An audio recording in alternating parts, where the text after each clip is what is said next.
Good morning and welcome to London School of Paediatrics Network, LSPN, ESPN's biggest competition. This is our London School of Paediatrics Conference 2022. Move over, Holly and Phil. My name's Nisha Patel, Chair of the London School of Paediatrics Trainees Committee, and joining me on the sofa is Tom Slater, our school fellow. Hi everybody. It's with great pleasure that we're here all today. I'm sorry you can't be here in person with us. Unfortunately, Omicron took the final word, although it seems like TfL and the tube strike seem to give a good run for its money. We spent a long time brainstorming about where to go today and make sure we make the best of the day for everybody and ensure that everybody takes something away with them today. Over the course of the day, you're going to meet our excellent team who've been behind the scenes. So I'd like to introduce our weather presenter, Tammy Benzakin, bringing us the latest in child health forecasts for UK and around the world. Kat Longley, our political correspondent, the Laura Koonsberg of the LSPN, live from Westminster, who's going to get to the bottom of all of our problems, and Parasuit Kimkul, our current affairs and entertainment correspondent, who'll be making sure everyone has as much fun as possible. You'll get a chance to meet everyone as the day goes along. Now, time for some housekeeping, I'm afraid, a little bit more boring, but we need to get through it and make sure everyone's happy for the day. So just in terms of routine Teams etiquette, please try and keep your microphone muted for the day, but keep the chat box flowing as much as possible. So we will try and get through all of your questions as much as we can. Feel free to message one another. We're sorry that you're not here together, but actually, if you want to WhatsApp your friends, WhatsApp each other on the call, please do so and keep in touch with your colleagues. Today's about connectivity as much as anything. Obviously be polite about us. Do have a look at the programme and it will update you where and when you're going. I don't mean back and forth to the kitchen for caffeinated beverages. In terms of the workshops, you should see in the delegate breakdown at the back, it'll tell you where you're going and we'll explain how that's going to work nearer the time. For most of you, you can just stay on this link and we will get through and direct you as you need to be done. The programme also contains timings for the day and information about our amazing lineup of speakers. There is also a link to, you should all have been emailed a link for the abstracts for the day, and all of the abstracts will either be presented as posters during the breaks or as one of our oral presentations this afternoon. There's also, quite importantly, a comprehensive guide of troubleshooting. So I think Nisha's got a lovely telephone number, which you can see in the programme as well. Please just drop us a text or drop in the chat if you're having difficulties. You can also use the conference email too for any problems. Now, without further ado, let's begin.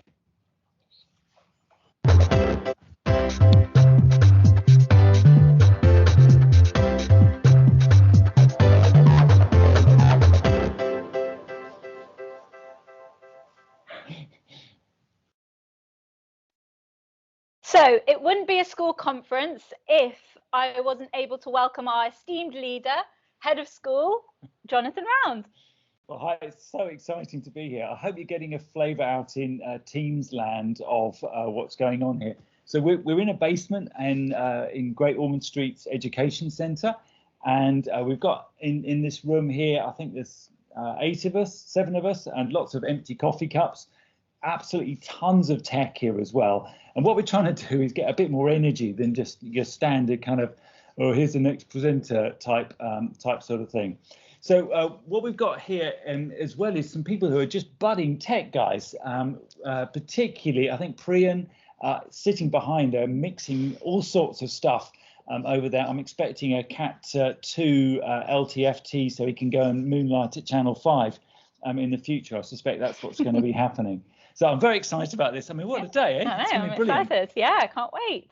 So got lots of people to thank, and one of the people that we really need to thank as well is Great Ormond Street, because we're in the basement of Great Ormond Street. Indeed. And there are some very important people, Jonathan, that we had to say thank you to for letting us be here today.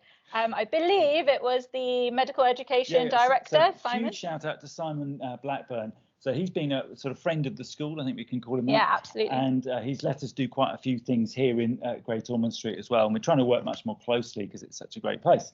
Also, big shout out to Marissa, who's been troubleshooting all sorts of different things for us as well. So thanks to you guys. Great. And we couldn't have done this without you, Jonathan, getting us through all of the rules and guidelines and guidance. I love rules, by the way. I don't know if you picked that up, Nisha, but Yeah, I mean, or breaking them. Well, yeah, okay, no, definitely not on camera. Is this being recorded? The key thing here is that actually we tried to set this as late as possible. So this is the 1st of March. It's really the latest sort of window we could have a conference in. We were hoping to do this face to face and live, but that's not actually going to be possible. Omicron. I know. And so a bit of a disaster there, but that's, you know, we got this instead, and also there's afters. Have we mentioned afters yet? Not yet. It's a bit early, Okay. but doesn't matter. We have got a lovely social which is coming up after the conference. If you can avoid the tube strikes and make your way to Marquis of Cornwallis for some drinks to join all of us wonderful people later today. About 5:30ish. Yeah, definitely. Right, so I think that's everything we needed to say. Okay, so let's get started. So I'd now like to kick off the day by introducing our weather presenter, Tammy, for an overview of child health.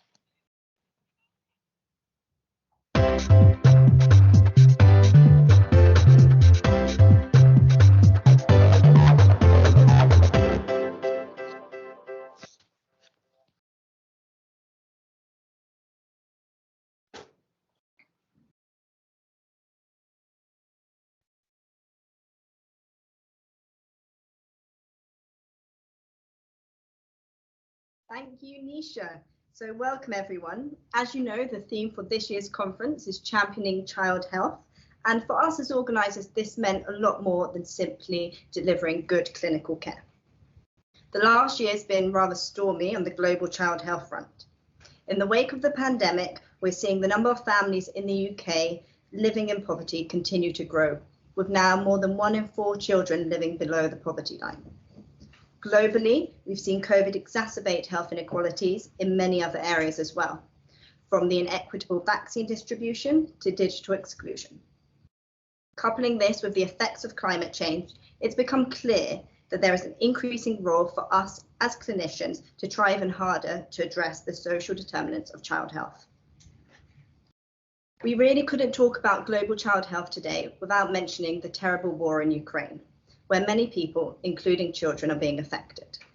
Throughout the day, we'll share some links in the chat on the Teams channel, where for some charities where you can donate to if you wish, that are supporting the Ukrainian war. As well as that, our LSP raffle, which is coming up later this year, will be raising funds towards this cause as well. We hope today's conference will highlight some of the fantastic work already being done, not only to address the immediate physical needs of our patient, but also the social context which affects their health.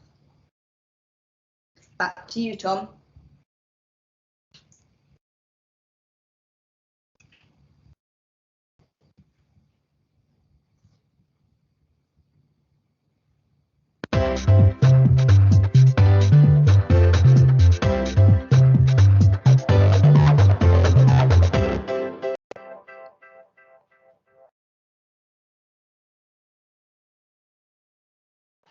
Thank you, Tammy. That was really helpful and really informative. I really think that just illustrates why we've chosen the topic we're talking about today and illustrates some of the wider problems that we face in paediatrics.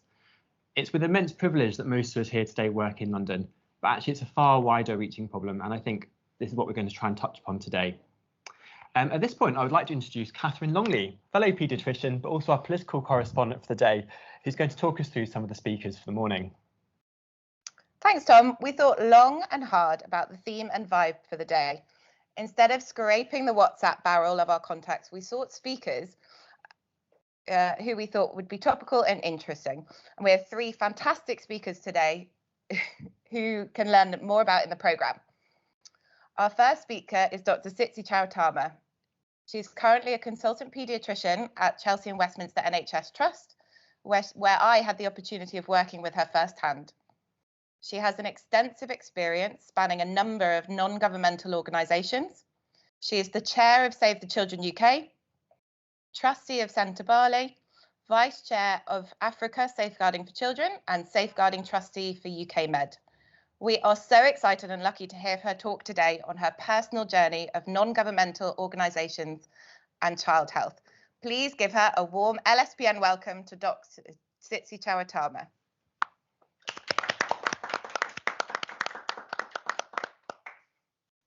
Hello, thank you. Can you hear me? Can I share my slides? Yes, we can hear you. Please go ahead. Okay.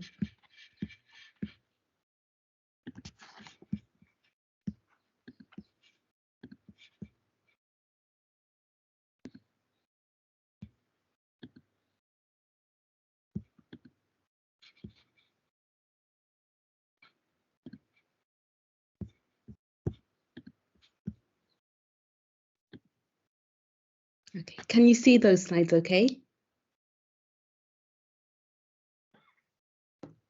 Yes, Okay. we can. Thank you. So good morning, everyone. I must say I'm loving the energy and the setup, Kat. It's brilliant. And I just feel so energized and it's absolutely fab. So well done, team, and well done for putting on this event. It's a pity we can't be there in person, but I feel like I'm there with you. So it's absolutely brilliant. So well done, team. So I was asked to talk about my journey and how I became the chair of Save the Children UK, because it's quite an unusual position to find a paediatrician in. It's usually chairs have come from the corporate sector. So that's what I'm going to do. So I thought I'd just touch on three things, just to make sure everyone understands what it is we're talking about. So I'll start off with a bit of definitions and terms in governance. And then I'll talk about my personal journey and just a few things to note about that. So this is my personal journey. This is how my career has panned out. The other thing to note is that I'm still on a journey. I'm still very young. Yeah. I'm still very young, still have a long way to go. So I'm still on my journey, and I'm sure in a few years' time I'll have learned other things. And I just have a few things, a few pointers that I thought I could share with you. And in doing this, I was thinking when I was a trainee, what sort of things would I have wanted to know? But I thought to leave it at that point wouldn't be really the right thing, given I'm really passionate about children, the climate that we're living in. It's really important to talk about what is affecting children.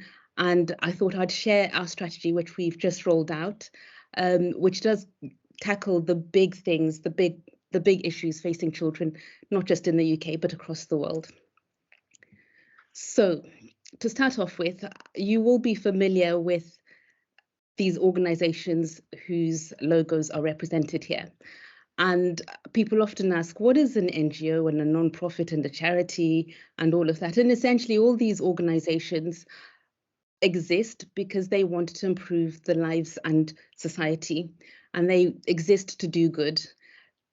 The way they are funded, if it's a non-profit, Bill and Melinda Gates, the foundation, for example, they have a lot of money that they are able to pour into programs.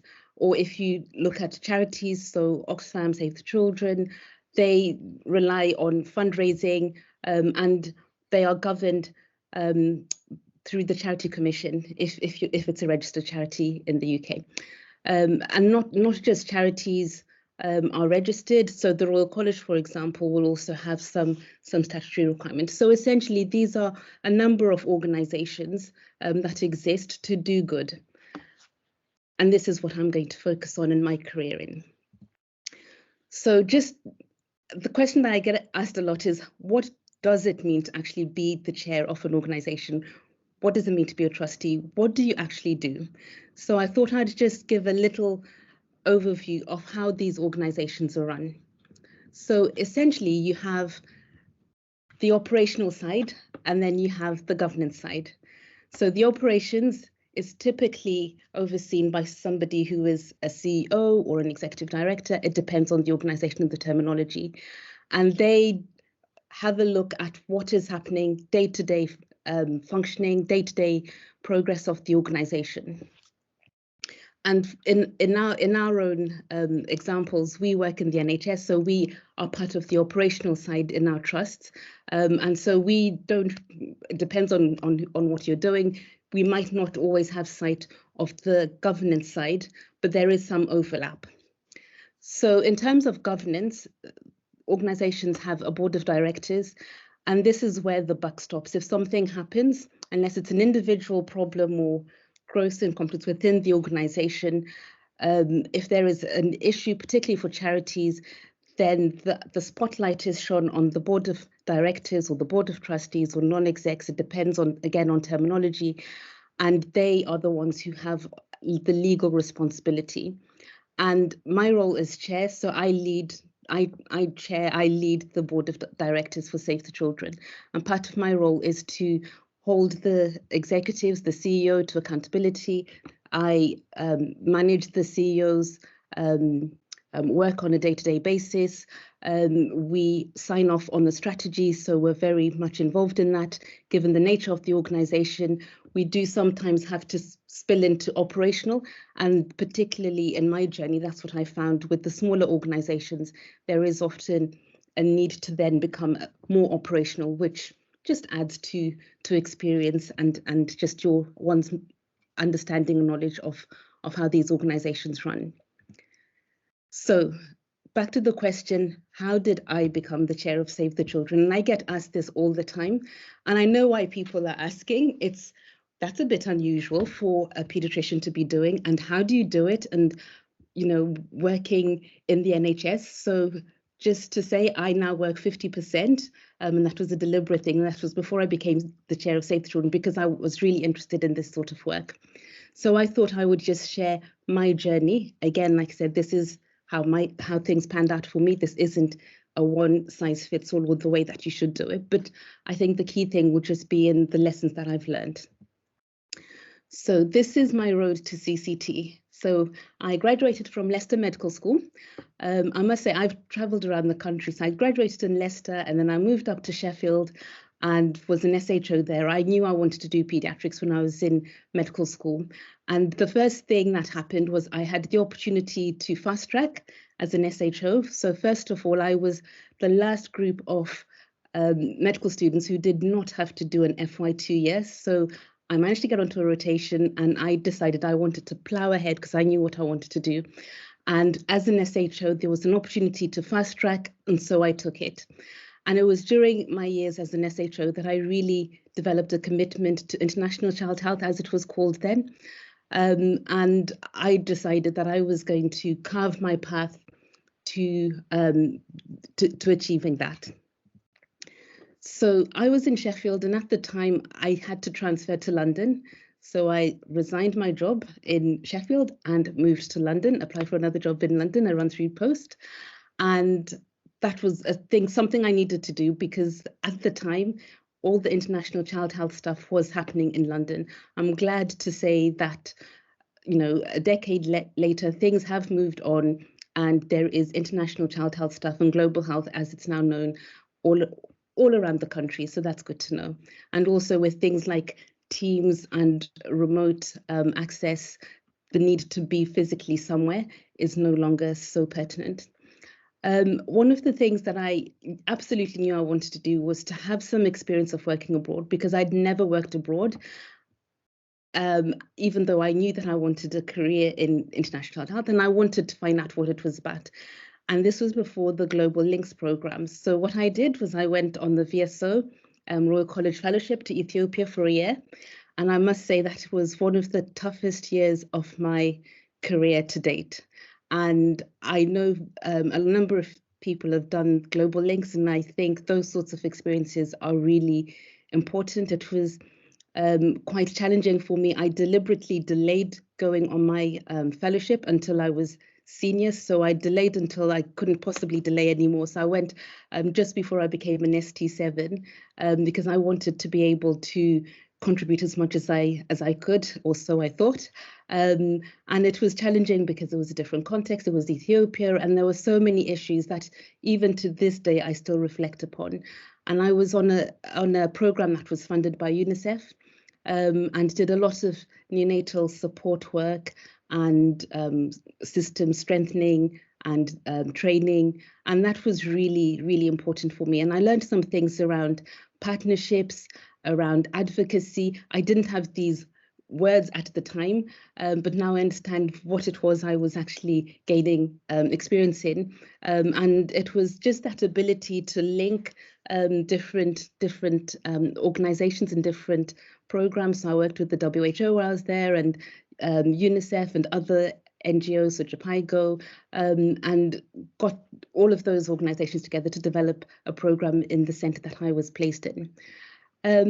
I had to obviously do my MRCPCH and the DTMH. At the time, the spin in ID hadn't been developed, and it seemed, for me, this is a personal thing, for me that was a natural progression to have some interest in pediatric ID. Just before I became a consultant, I finished my master's in international child health, which is now the Global Child Health Masters. I did the Oxford course, and I started doing placements that basically allowed me to develop a special interest in infectious diseases. Looking back now, I think there are many other specialties that you can do. You don't have to do infectious diseases, gastroenterology, there's general pediatrics, there's so many things that you can do, but this was just what I was interested in. And all along my journey as a trainee, one of the things I always did was grab opportunities when they came. So when I moved to London, one of the first things that was presented was the opportunity to become a member of the trainees committee, which I applied for, and I really benefited from that. I took up management courses for trainees, any leadership positions that came up in the trust that I was working in, I'd put my hand up. I never did the rota because I wasn't a great fan of that, but any leadership positions, anything to do with education, I made sure I was in, well, APLS, NLS, GIC instructor, just anything that I could do to really just broaden my experience. And in my final post, there was an opportunity to shadow and be the clinical governance lead for the trainees for a year, which I did and absolutely learnt a lot. And then when I reached my CCT, so two things happened for me. I CCT'd and immediately got a consultant post. And around that time, there was an opportunity for Centre Valley, which I'll talk about, and they were looking for a trustee. And it just seemed to be that everything that had happened along my career path and also in my personal life seemed to amalgamate to me being the perfect person. So they approached me and they were looking for a clinician, which I was. They wanted someone credible, and I had a CCT. They wanted somebody who had knowledge of HIV, and I had a special interest in pediatric HIV. They wanted somebody with experience of work in Africa, and I'd done VSO, and it just seemed like the perfect opportunity. And those two things happened. I think I CCT'd and then had my Centre Valley final interview a couple of days later. And obviously imposter syndrome kicks in, but these were things that happened, and it just showed that all the things I'd done really did come to a point at that stage. So just to reassure everyone, there is life after CCT, so you don't have to pack everything that you're ever going to do before CCT, because I had this worry that I was coming up to my CCT and thinking, what am I going to do? There's so much that I want to do. Maybe I shouldn't CCT. I should just do more, I should do more post-CCT fellowships and this. And one of the consultants at Northwood Park, so Dr. Warren Heyer, told me that there is life after CCT. You can reinvent yourself. You can do whatever you want. And boy, was he right. And I absolutely have. And these flags just show I'm still on my journey, still going. I'm not thinking of stopping, and there's always opportunities to reinvent oneself. It depends on what's happening and what presents itself. So these are the things that I've done in addition to being a consultant in the NHS. So Centre Valley I've been with for 6 years, and I'm just finishing off this year because of other things that I'm doing. And this is an organization that was created by Prince Harry and Princess So. It supports youth and young children in Botswana and Lesotho who are living with HIV. The work has changed as the HIV pandemic has changed. So now it's more about supporting young children and youth, particularly girls, to make sure that they don't become HIV positive. And this was really a baptism of fire. So I had to come up to speed with governance issues, but actually all the stuff I'd learned even as a trainee was really relevant. I learned about how you come up with a strategy, and there have been times where I've actually been operational and gone to Botswana and Lesotho and actually sat there for 2 weeks with staff to come up with a strategy. There was a lot of problems in the safeguarding space, particularly with organizations such as Save the Children and Oxfam with safeguarding. And I remember a board meeting where the chairperson looked at me and said, "We need a safeguarding trustee, and you are the most appropriate person to do it." And I thought, I didn't even know what safeguarding in charities was, but me being me, I said, yes, I'll do it. And that was absolutely brilliant. And over the last couple of years, I've worked with the organization and we've come up with a safeguarding strategy. And all of that is really good. The other opportunities was to be a co-investigator on a research project in Botswana, which we're just going through the final evaluation for that. And I did this as a trustee, alongside my posts in the NHS. A couple of years after I'd become a consultant, this organisation introduced itself to me, and it's Africa Safeguarding Children, which exists really to support Black and minority ethnic children and families in the UK who are navigating the safeguarding and social services space. The work has expanded to cover modern day slavery, exploitation, and the opportunity presented itself initially to just do some work with them and to help be a community champion.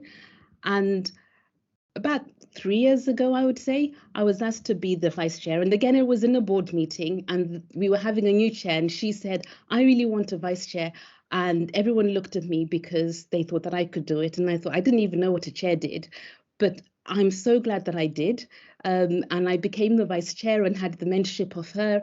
And one of the things that I like to do is whenever I'm asked to do something is to really, maybe it comes with being a medic, is to really understand what it is I'm doing. So I joined the Association of Chairs and pretty much did a crash course in how to be an effective chair. Again, with Africa, there was an opportunity to do branding and strategy and to really be engaging in the advocacy space in the UK, liaising with governments. It's a small organisation, so the trustees are very much operational as well, and lots of experiences.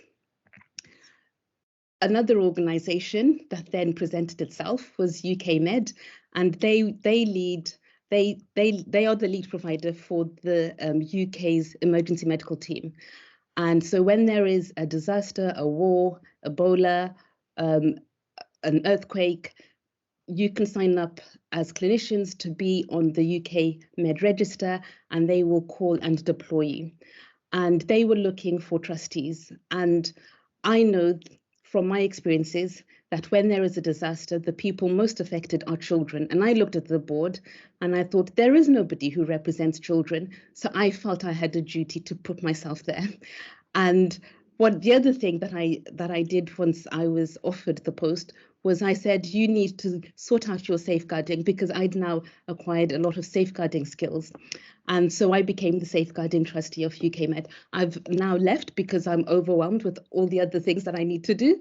But again, that was really, that's been a really important time for me, working with other clinicians. So for the first time probably in my life, I'm not surrounded by people who are pediatricians, but really it's been an opportunity to really raise the voices of children in that setting. I've also continued to do other stuff. So I do consultancy work. I'm from Zimbabwe. That's where my parents are from. That's where I grew up. And I've partnered with the Ministry of Health and the government, with the university, and also just around that region. So South Africa, Zambia, Malawi, all those countries. And I do some consultancy work. I'm passionate about education, and particularly education that's associated with a quality improvement. element, and I've delivered lots of training across the region. The other thing that happened during the pandemic was a shout from trainees in sub-Saharan Africa, so around Southern Africa, so Zimbabwe, South Africa, Botswana, who were absolutely fearful of how they would cope when COVID eventually arrived. So out of that, I then ended up creating a company called Afya Mfundo. Afya means health in Swahili, and Mfundo means education in Ndebele and Zulu. And I've partnered with the University of Washington and deliver e-learning courses for clinicians and anyone who works within the health system in Southern Africa. So those are some of the things that I've been doing. So now we come to why Save the Children. So the first thing to mention is I've always admired Save the Children from a distance. And whilst I was working in all the other NGOs and organizations, I really had a desire to be part of something that was even bigger and more global. One of the things that I'm always asked is, why did you choose to do the work that you do? And it's actually a personal story for me and a personal reflections. So my parents were born very poor.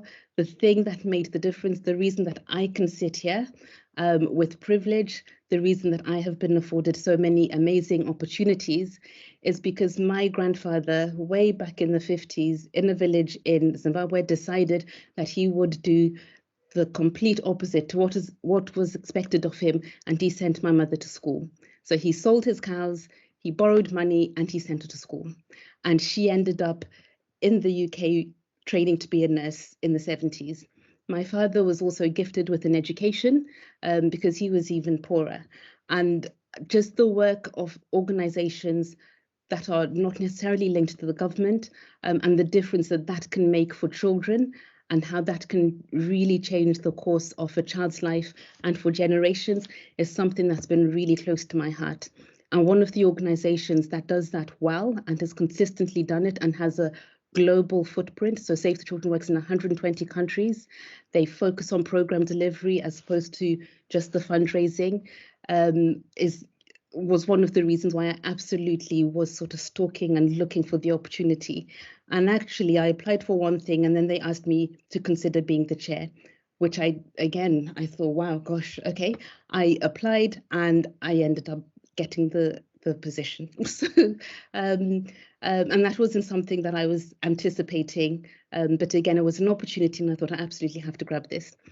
It's a complex and challenging environment to be working in. And I thought, absolutely, we need pediatricians to be doing this.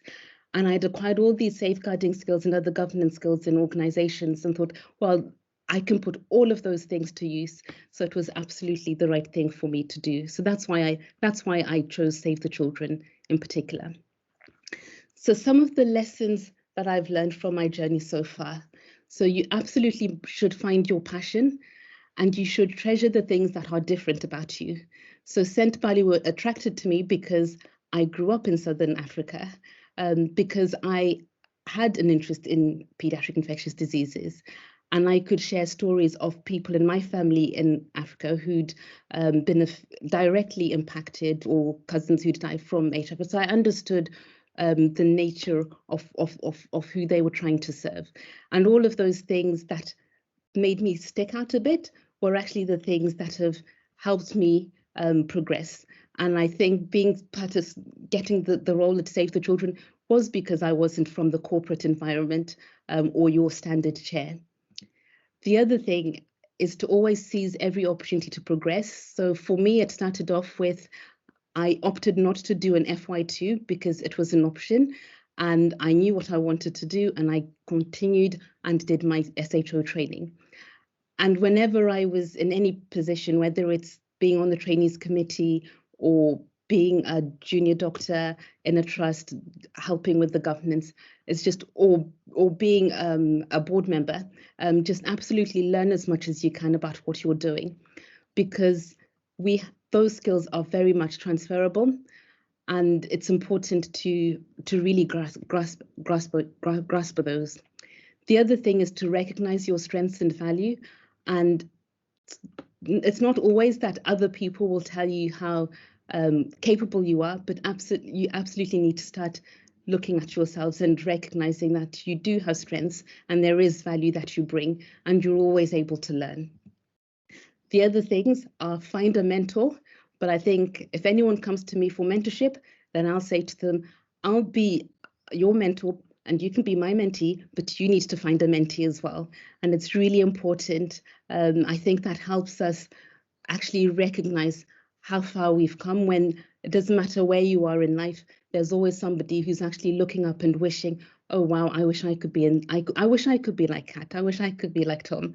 So absolutely, you should always have find a mentor and find a mentee. And the other thing is to prioritize your well-being.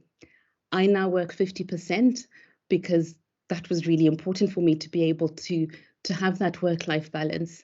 So it's 50% in the NHS and the other 50%, I'd say maybe is predominantly taken up by Save the Children.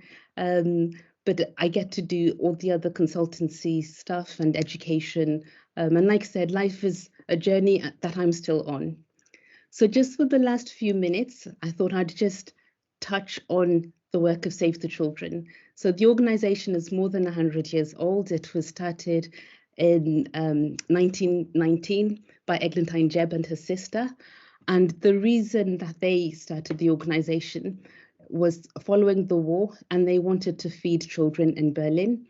And it started off as a Fighting the Famine campaign. Fast forward a few years later, they advocated, and this led to children's rights actually being recognized for the first time.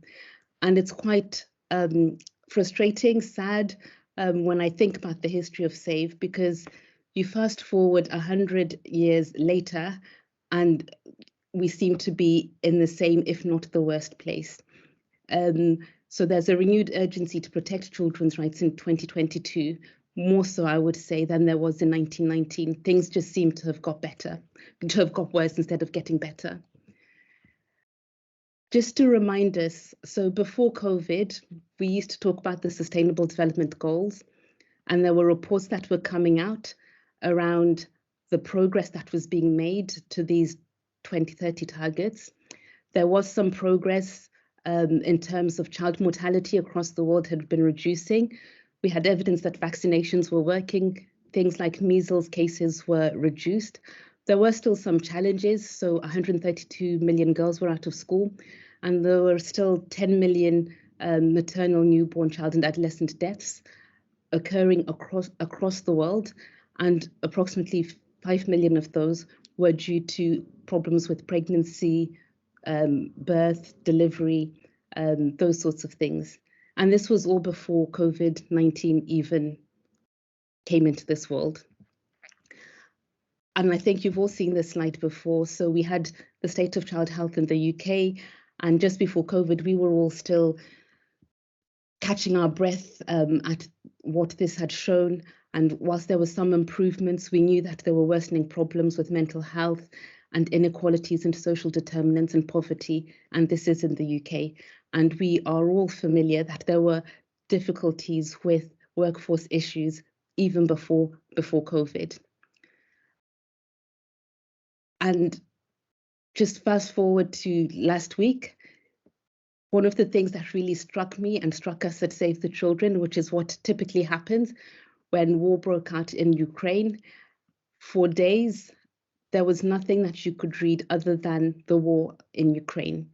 And UNICEF were quick to put out a statement that 7.5 million children were at risk in Ukraine.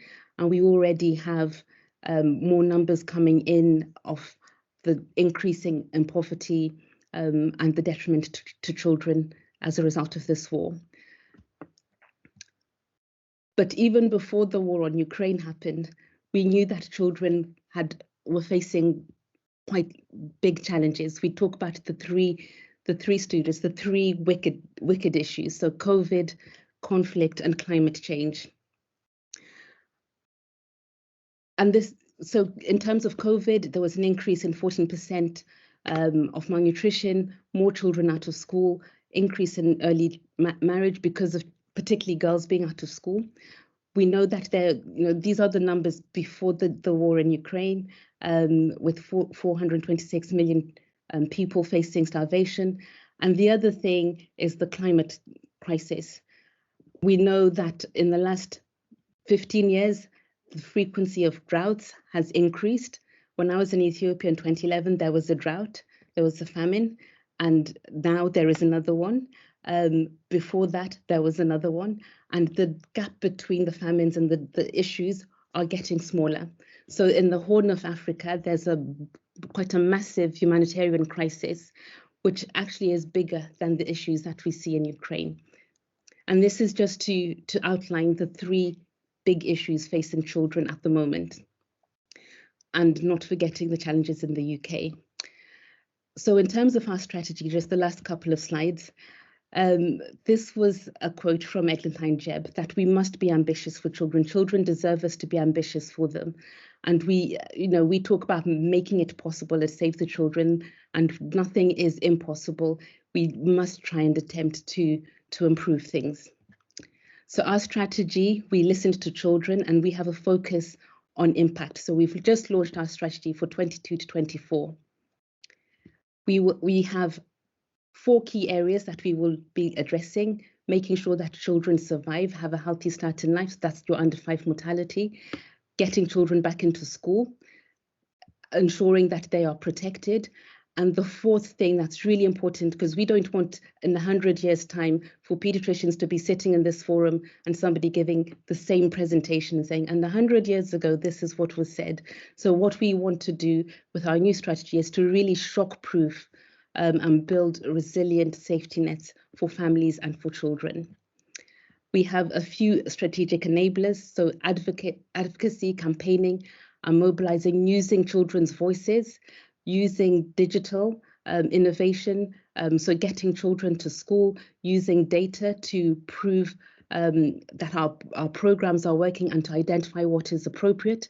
And what's really important is to partner strategically. As big of a giant as Save the Children is, it's not big enough on its own. So we want to partner with anybody who will partner with us, as long as it feeds into our goals and will help in our mission to really achieve the impact for children. So that's partnering with whether it's other NGOs or governmental organizations, and particularly focusing around localization, shifting power, so letting children be the voice. And I always say to my board that I see Save the Children as an organization. I want us to be a platform that is run by adults, but actually we are providing a platform for children to have a voice so they can speak to what is important to them.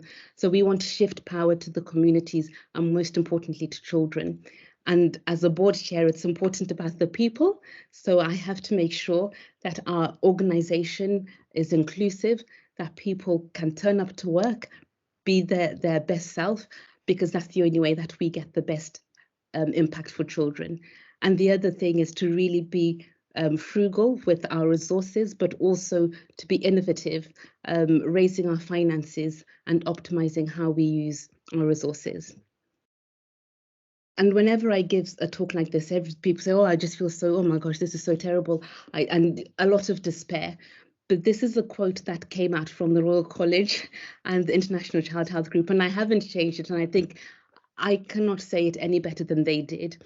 But we as paediatricians, as child health professionals, we must advocate. It's not a we should, we must advocate for children's needs to become more visible.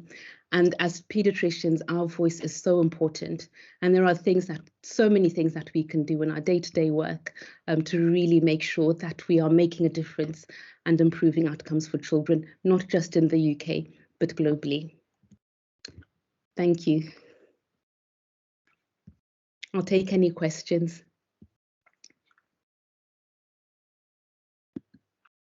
Wow. We're unmuted. Lovely. Wow. Thank you so much, Tsitsi. I'm so inspired right now. I just want to jump off the sofa and do something useful. As a kind of first starter question before we read the ones off Teams, I'm just wondering, obviously a lot of us, I'm hoping, are all feeling quite inspired now. And I'm wondering I'm now ST6, ST7.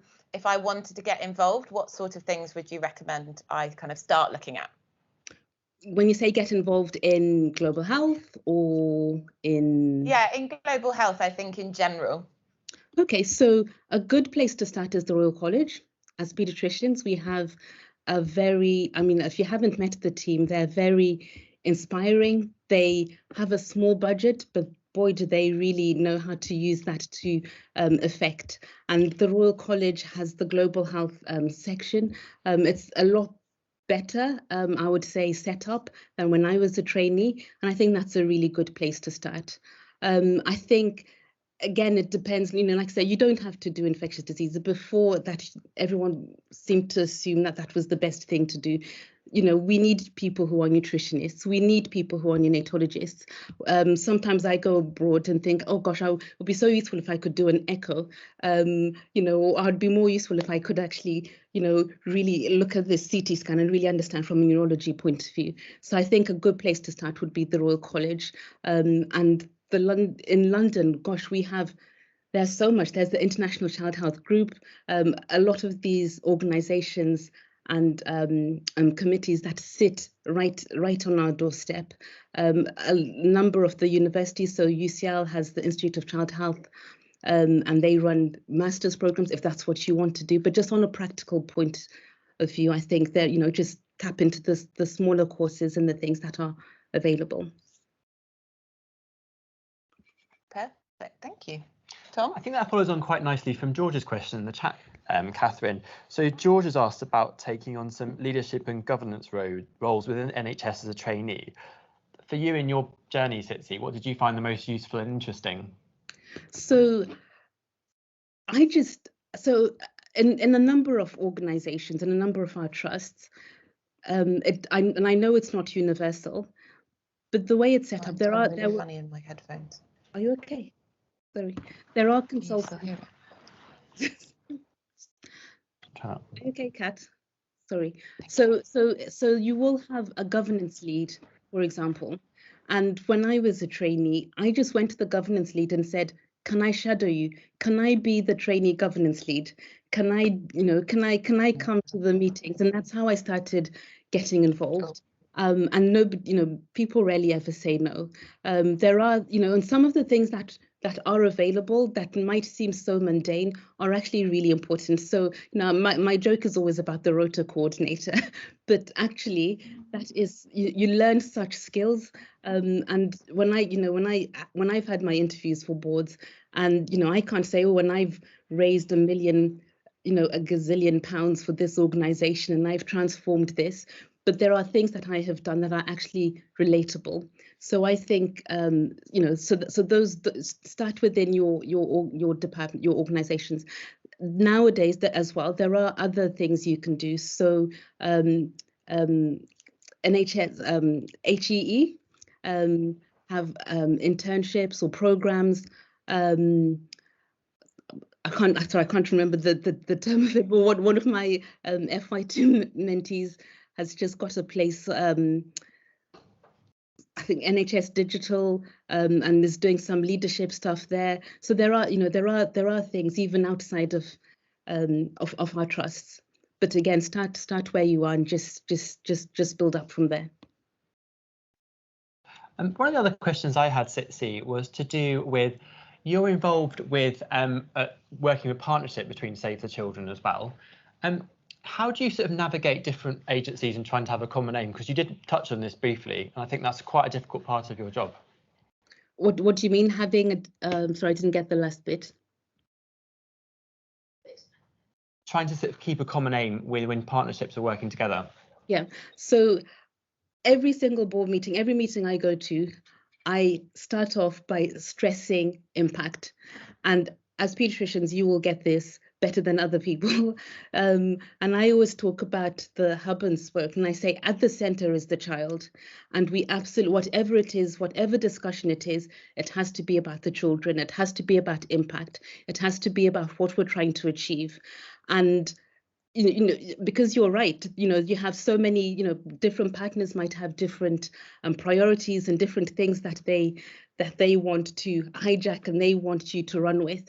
But it absolutely, you know, unless we're working towards impact, then for children, then it doesn't work. And just a difficult thing. So you can look up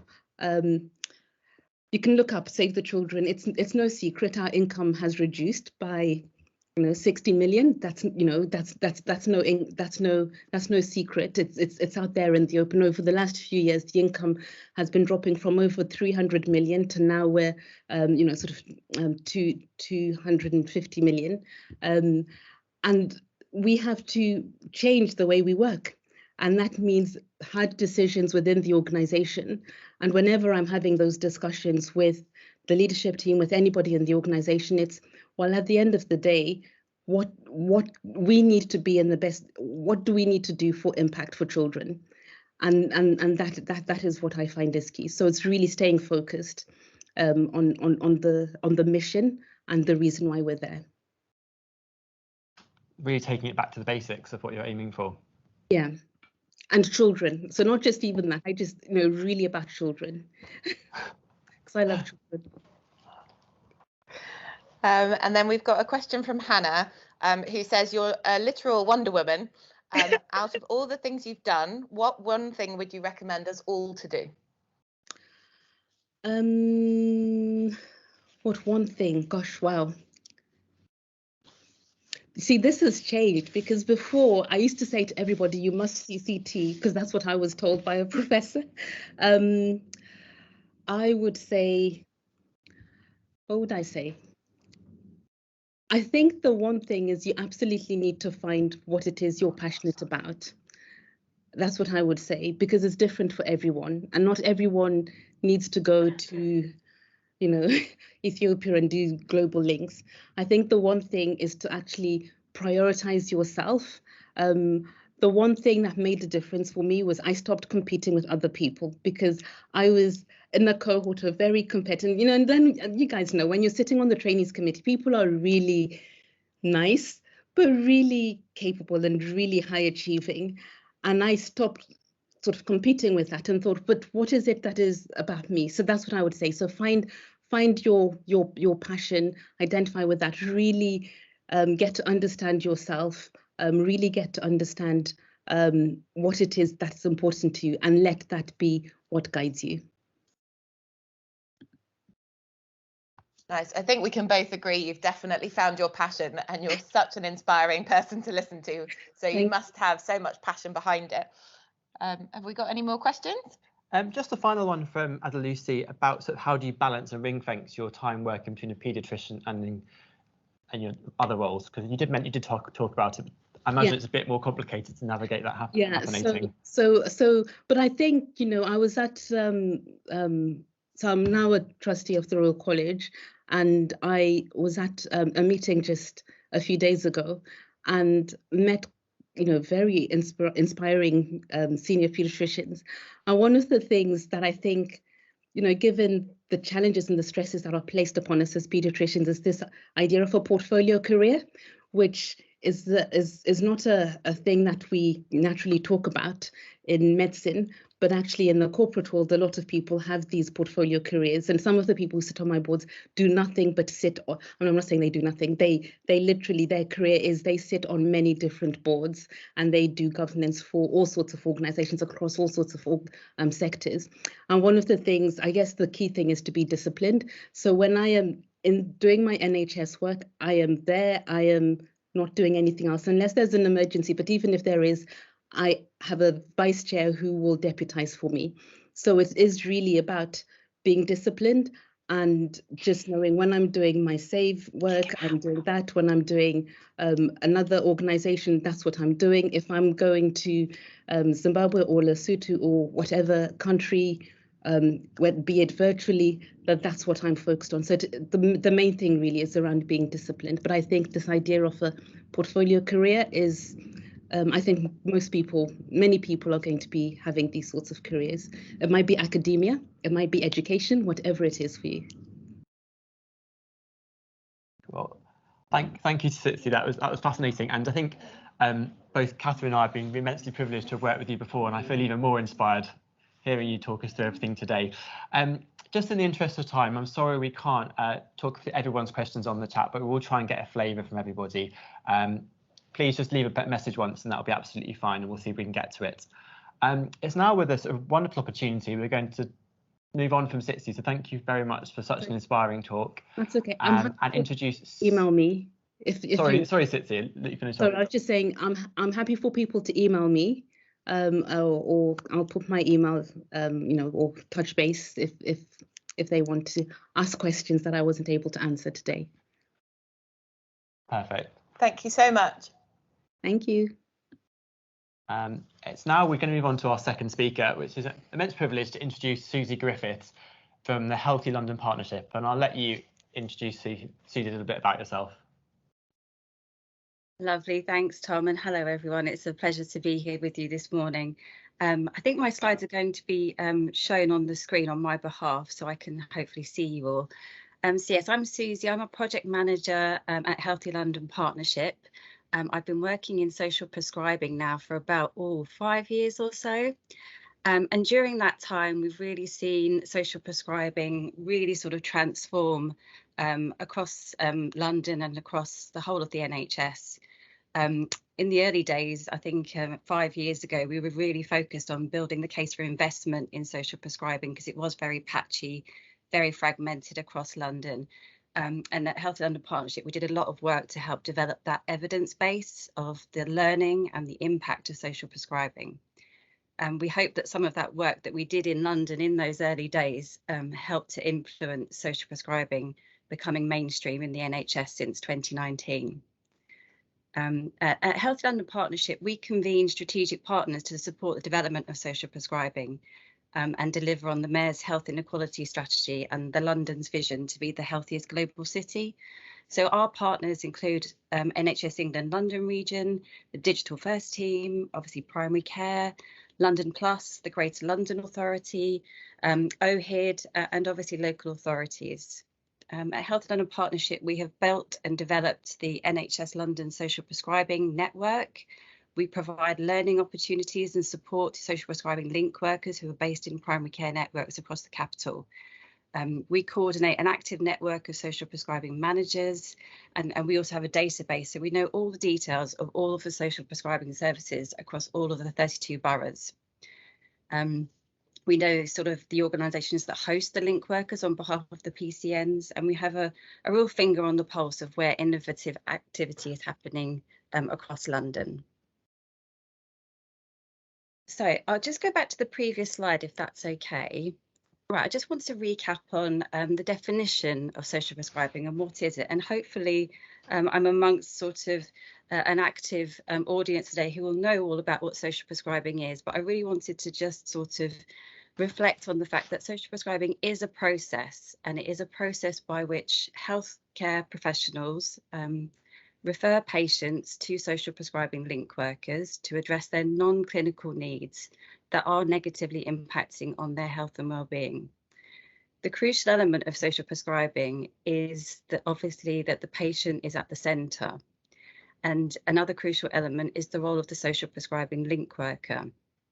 And the social prescribing link worker is a really integral role within primary care MDT teams who give time to patients to really listen to them, listen to their needs, understand their interests, understand their strengths, and understand, what matters to them. And that's a really key thing around social prescribing. It's about shifting that conversation from a traditional "what's the matter with you" to "what matters to you." And social prescribing should be all about encouraging connections with communities and society. Really thinking about how people can be more creative, more physically active, being outdoors more, and just being more sort of connected with people really. And social prescribing has a really sort of a broad range of different areas. And I think in London we see a lot of the social prescribing link workers are really helping people who've got really sort of quite complex challenges, and particularly things around, the basic sort of, the basic needs in life, such as, money and finance and housing and employment and social welfare, legal advice. So they're really helping people with the real basic needs that they need to be able to live, as well as those more type sort of social activities as well, which they can connect people up with. And I think it's important to say that social prescribing is intended to support but not replace formal healthcare resources where medication and medical treatment is required. So next slide, please. So as I've sort of outlined, social prescribing is being mainstreamed by the NHS, and social prescribing link workers have been coming into primary care networks since 2019 when the PCNs were established. In London, there are now sort of social prescribing services in all of the boroughs, and there's probably now 350, 400 social prescribing link workers covering around 200 primary care networks in London. Where we're at the moment is a really interesting tipping point in terms of social prescribing, because the majority of social prescribing services are only accessible to adults 18 plus.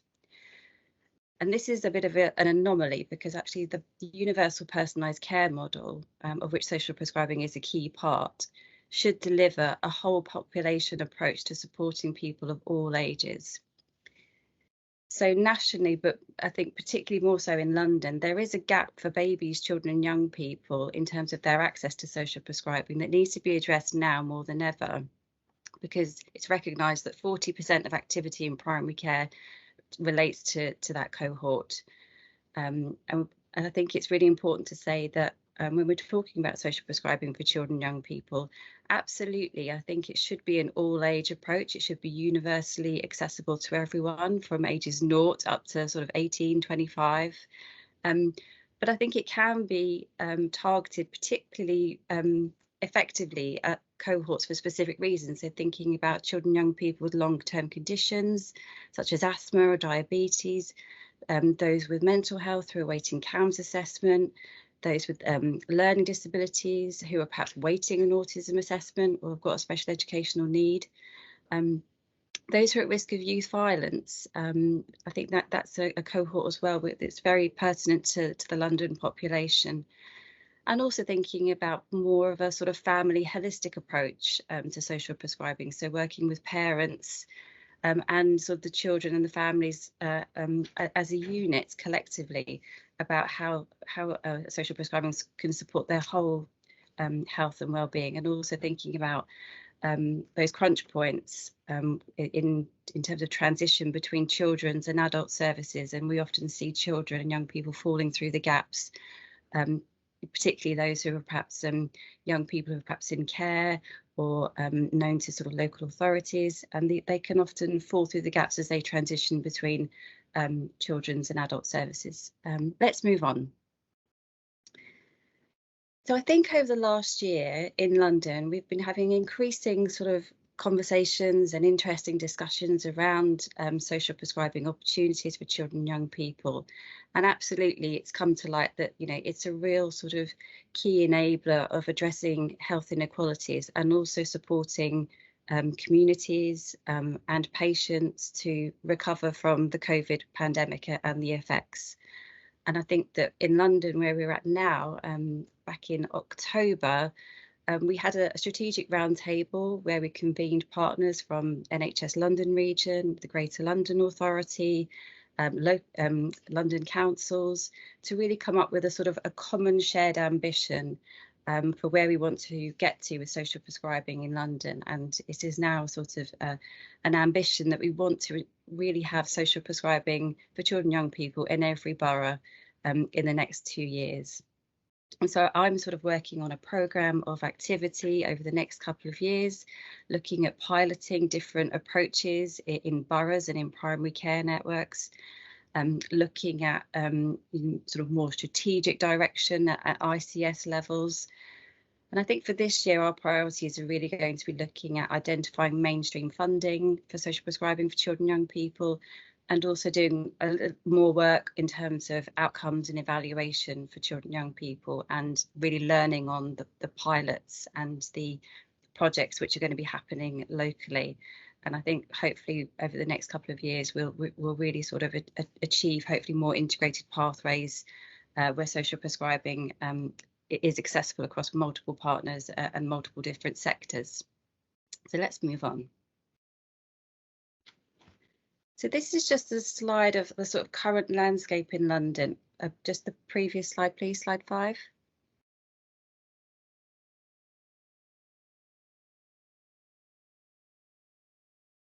Can we go back one, please? Yeah, brilliant. Thank you so much. I've been doing a lot of work over the past couple of years, past year, I should say, to really understand the current landscape of social prescribing activity in London for children and young people. And there's been some real sort of energy and interest, particularly in North East London. So last year I worked with them to deliver sort of 6 short pilots in 6 of the boroughs, which was really helping to sort of understand what a model of social prescribing for children and young people could look like. In Waltham Forest, I'm pleased to say that there's an early years social prescribing project which is just getting underway, and in City and Hackney they're doing some really interesting work there. There's a PCN which has taken the step of employing a social prescribing link worker for children and young people through their additional roles reimbursement scheme.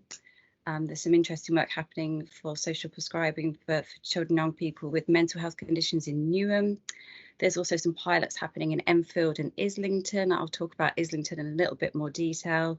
In Lewisham and Lambeth, there's some great work happening. You may well know of the Herne Hill practice and the Well Centre, which is a fantastic example of where children and young people are really, they have their own sort of primary care space, which really meets their needs, and there's health and wellbeing practitioners there who support children and young people with a whole range of health and wellbeing sort of interventions. There's also interest, I know, down in Wandsworth, Merton and Croydon. So as you can see, there's a lot of interest and things happening and things emerging around London, but we're far from being mainstream to the same extent as adult social prescribing.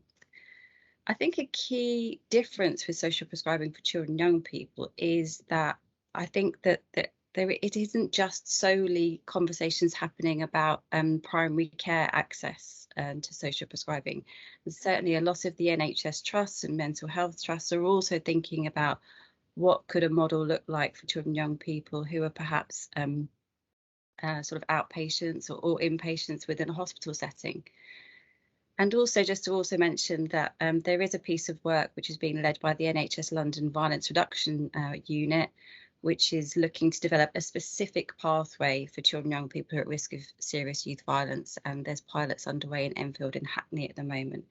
And that involves violence reduction specialist link workers. So yeah, let's move on. I'll just give a brief overview of the North East London pilots that happened last year. And it was really that the boroughs were given £6,000 by the ICS to really help explore opportunities and develop plans for implementing social prescribing for CYP.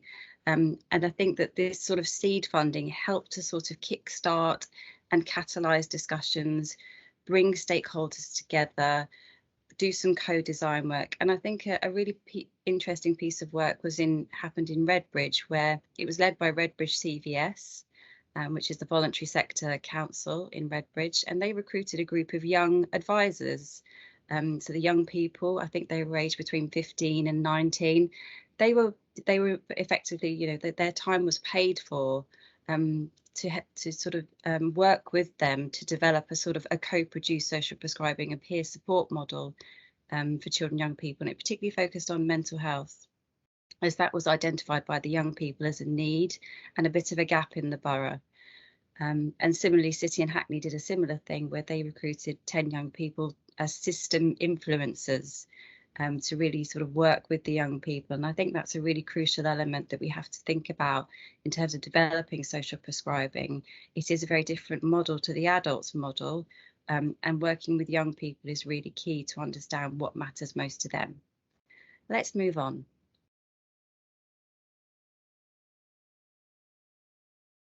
I'm just going to talk a little bit more specifically about the Islington social prescribing pilot for young people. This is probably one of the most interesting models I've come across in London, and this is for young people who are aged 11 to 25 who live, attend education, work or have a GP in Islington, and they have mild to moderate wellbeing needs. Islington Public Health team commissioned Isledon Arts, community interest company. So they're a group, a youth sector organisation who manage 3 of the youth hubs in Islington. And they were commissioned to deliver the social prescribing pilot service.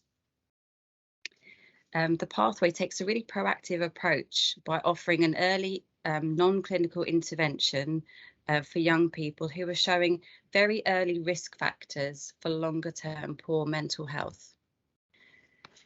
How the project came about is that there was a review of Islington's CAMS service, which found that 1 in 4 children and young people did not attend their CAMS appointment, and 1 in 4 young people only attended 1 CAMS appointment.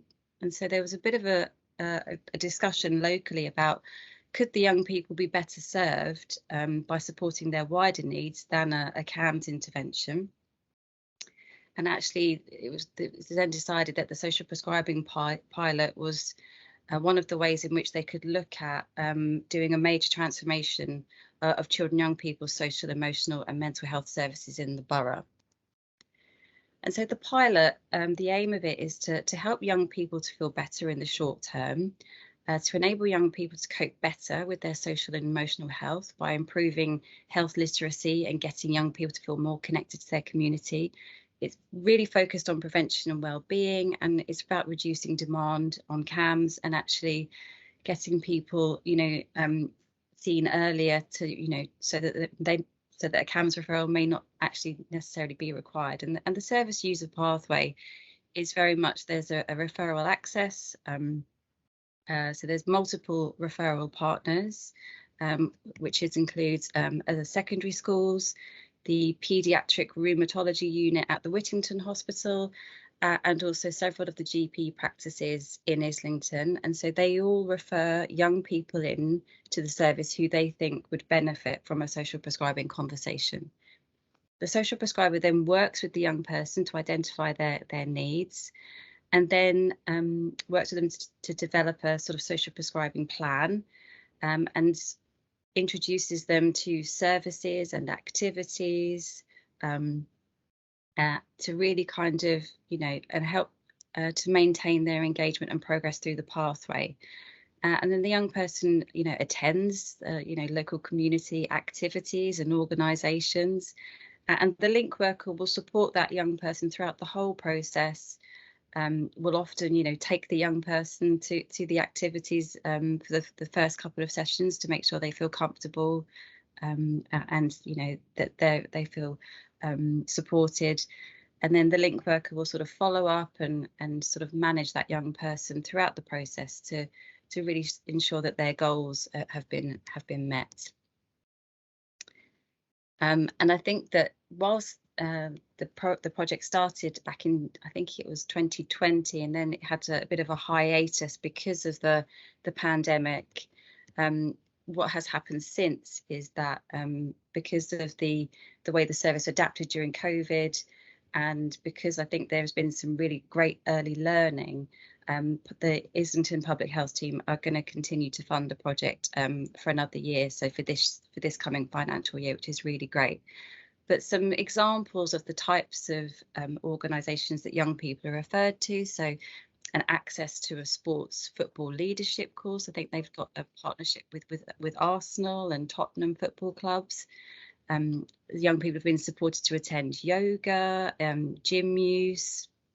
They've been enrolled in a local running club, connected with basketball and boxing, connected with English and maths support sessions, and also linked up with drama and comedy courses. And so there's a whole range of these, and all of these activities and sort of organisations already existed. So the role of the link worker has just been to plug in those young people with what was already available and accessible in the community. So it wasn't about setting up anything new. It was just about, making the most of the community assets that exist. And there's been some really interesting case studies that have come out of the Islington model, which I can share with you if it's of any more interest. But I think from Islington's point of view, the lessons that they have learned is that, engaging with the referral partners has been really, really important, to make sure that the, referrals keep coming through, and to follow up on the progress of the young people.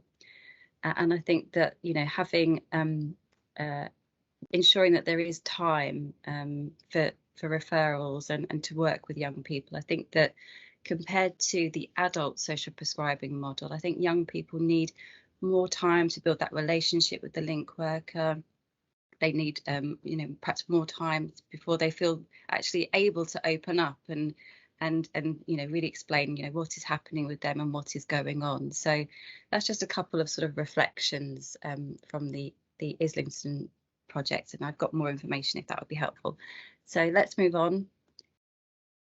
So just finally from me, some key considerations that I've already sort of touched on about the difference between social prescribing for children and adults. I think it's widely recognised that children and young people don't access primary care in the same way as adults, and I think that absolutely social prescribing should be available to a young person or a child at touch points wherever they encounter a healthcare or a professional who thinks that they would benefit from a social prescribing approach. And I think that absolutely the multi-agency approach is required. This isn't about the NHS swooping in and wanting to do youth work. That's not in our gift. And absolutely there is a huge need to collaborate with local authorities and schools and the youth VCSE sector who are already doing social prescribing, but they just don't call it that. This is basically how they have always worked. They work to support children, young people, connect them with activities that will help their health and well-being and their sort of social strengths, and really thinking about I think that the multi-agency approach is also important to understand what is already out there and join the dots about the services and activities that were already there locally, as I've spoken about in the Islington example, because you don't want to be setting up anything new or anything that's going to duplicate or complicate an already very complex system. I think that a different funding model is required compared to adults. So at the moment, adult social prescribing sits within primary care networks because primary care networks can use the Additional Roles Reimbursement Scheme funding to draw down funding for link worker posts. Absolutely, it's great that PCNs can use their money to employ social prescribing link workers for children and young people. But absolutely, I think those link workers, even if they are perhaps paid for by primary care, for want of a better word, they need to be a lot more mobile and not necessarily sat within a GP practice all the time. They really need to be going out and interacting with schools and youth sector organisations, and also thinking about the connections with hospitals and the mental health trust, as I've already mentioned. And I think that hopefully we will get to with a sustainable funding model for social prescribing is that it will be co-commissioned by multiple different partners, multiple different agencies, should be co-designed with the youth sector and with young people and with parents, so that it really does reflect what matters most to them. And just finally, I think that it's really powerful that we've got so much evidence and research that has been done in social prescribing for adults, and I think this has helped to make the case for why we need to consider social prescribing for children and young people. At the moment, there isn't so much research and evidence about social prescribing for children and young people because it is quite new and emergent. There are some great stuff. There are some great projects happening around the country. There's been some really great work done up in Luton and up in the northeast and down in the southwest, down in Devon and Cornwall. So at the moment, there's a piece of work that's happening, I believe, with the University of Plymouth to bring together all of that learning about what is happening nationally. And I know that the Anna Freud Centre as well and Barnardo's are also involved in some research into, what is the impact of social prescribing for children and young people. And actually it'd be really interesting to see not just the short-term benefits, but actually to track young people over perhaps a medium to long term to understand perhaps how social prescribing has helped, on their journey from children into adulthood. So I think that's my final slide, and I've just got some sources there for further reading and information. Happily take any questions now if there's time. And also I'd like to pose a couple of sort of discussion points if that's okay, and please do feel free to add into the chat. I'd just like to get a flavour of from the attendees today. So are you doing sort of social prescribing in your organisation already or within your own practice? And if not, what do you think is needed to make that happen? So I'll just leave that there, those two discussion points, and yeah, gladly take any questions now. Amazing. Thanks, Susie. And I think your two questions you've just given us should cook nicely in the chat, because I think all of us sitting here are going to have similar thoughts. And there's a really nice question from Fizz, who is an A&E doctor, I believe, who says, if I see patients in A&E whom I feel would benefit from the service, what's my mechanism of referral? I suppose, how do we tap in as predominantly hospital-based clinicians into this? I think it's fair to say at the moment, there isn't the social prescribing infrastructure in place for children and young people to the same as adults. There is a few sort of projects and pilots happening around London, so there probably isn't at the moment a one sort of referral mechanism into a service. I think that what would be needed, and what I can support with, is finding out if there is any social prescribing for children and young people's projects or pilots happening in your patch. I can connect you with the organisations that are leading on that, and they could perhaps look to whether they would be able to accept referrals in from a hospital setting. Certainly the Islington model has shown a really interesting partnership with the Whittington that's working with the rheumatology outpatients department. Obviously, I think A&E is a very different setting as well. And so I think it would probably be something that would have to evolve over time, and probably we'd have to have a sort of bit more of a partnership approach between the hospital and the youth sector and the local authority to actually come up with an approach and a pathway. I don't think it would be fair to just refer people without that kind of organisational agreement and infrastructure in place.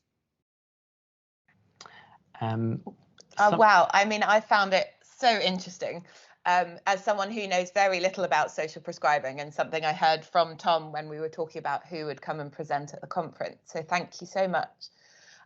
We've had a question about sort of waiting time. So I know in your pilot with Islington, it was not a self-referral, but someone referred you into the process.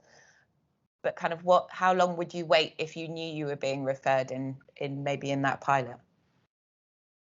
I think the idea is that a young person, once they're referred, the link worker will contact them within 2 weeks and probably even earlier.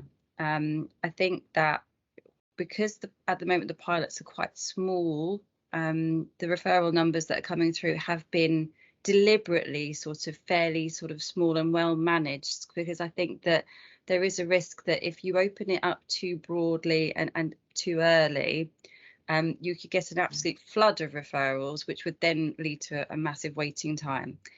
And another crucial thing with social prescribing is that, you know, there is the link worker's time and capacity to think about. And typically an adult social prescribing link worker will work with a patient over typically about 6 to 8 hours, and that's 6 to 8 hour long sessions. And they typically it's about 3 months. A social prescribing adult link worker will work with a patient. I think for children and young people, you can probably think about doubling that. I think you'd probably be working with a child probably for more like 10 to 12 sessions, probably over a longer time period, maybe for 6 months. But one thing that has come out of the projects and pilots that are happening around London is that I think that there needs to be a bit more flexibility, because I think young people, they might sort of dip into the service, then they might sort of step back for a while, but then knowing that that door is always open so that they can come back if they need to. It's not just like, right, that's it, you're off my books, away you go. the door is very much always open for children and young people, and I think that that's another key difference with the adults model. There's been a couple of questions, Susie, about sort of perinatal and maternal support for care. I don't know if you've seen them pop up in the chat. Certainly someone says you've answered a question already, but I do think interesting to come back to. Really interesting point to think about maternity, and there's been some really fantastic work that's happened up in Liverpool and the Northwest region, where they've been absolutely doing that social prescribing with expectant mothers and young mothers, young parents, I should say, and I think that it's not something that is happening in London at the moment, I am aware of, although I think there have been some discussions with the maternity clinical networks at NHS England, London region, around what could be the role for social prescribing there. I think there isn't anything mainstream happening as yet, because we are still such in a new and emergent state. But absolutely, it's something on my radar to think about. Final question for me. I don't know if it's our final one. Let Kat see if you've got anything else to add. How do you coordinate so many agencies? You have it in huge numbers that come your way. Me personally, at Healthy London Partnership. Yeah. I mean, well, we do field a lot of inquiries and interest. I mean, at the moment, I'm just about to go to a meeting this afternoon with the Housing Association Charitable Trust, and there's a lot of interest in social prescribing beyond the NHS. I think there's so much support from the arts sector, the housing sector, the finance sector. Everybody wants to really sort of tap into social prescribing and support social prescribing, which is really fantastic. And I know that there is you may well know, or if you don't know already, the National Academy of Social Prescribing, which has really helped to really convene a range of different government departments around social prescribing. So you've got like DEFRA, who are looking really interested in the green social prescribing agenda.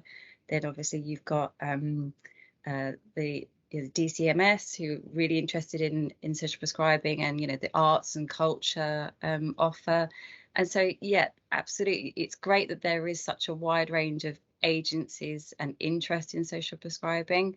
I think how we try to manage it is, at the moment, we will gladly accept any offers that are available to us in terms of support. But obviously for social prescribing link workers, they're very much working on the ground with patients, and they can be quite bombarded and overwhelmed with a lot of information.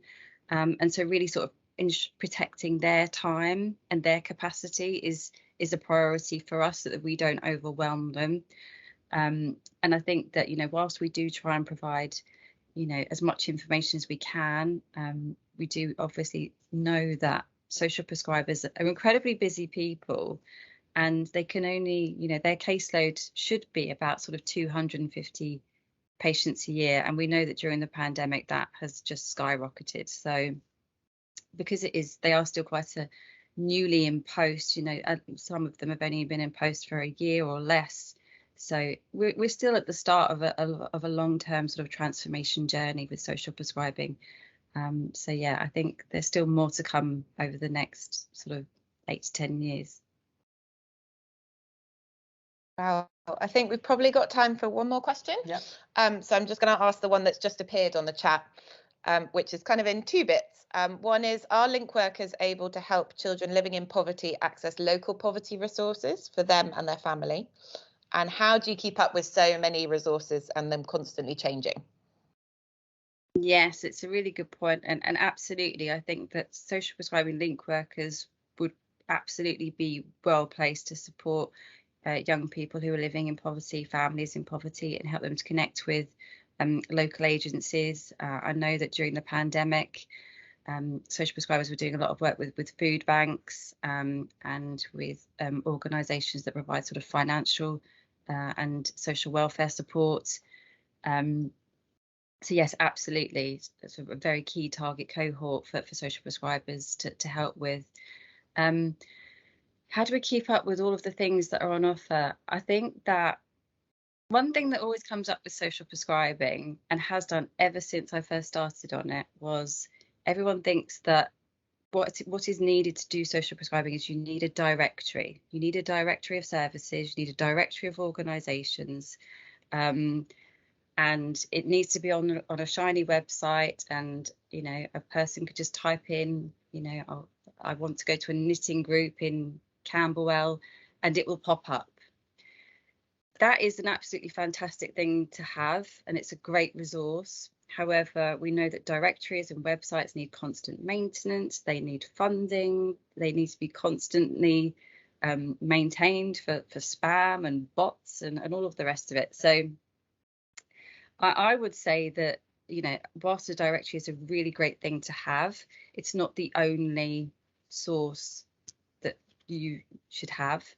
And ultimately, I think the role of the link worker is crucial in having essentially a little black book themselves, that they know the organisations, they've built relationships with the organisations, the voluntary and community sector and statutory services.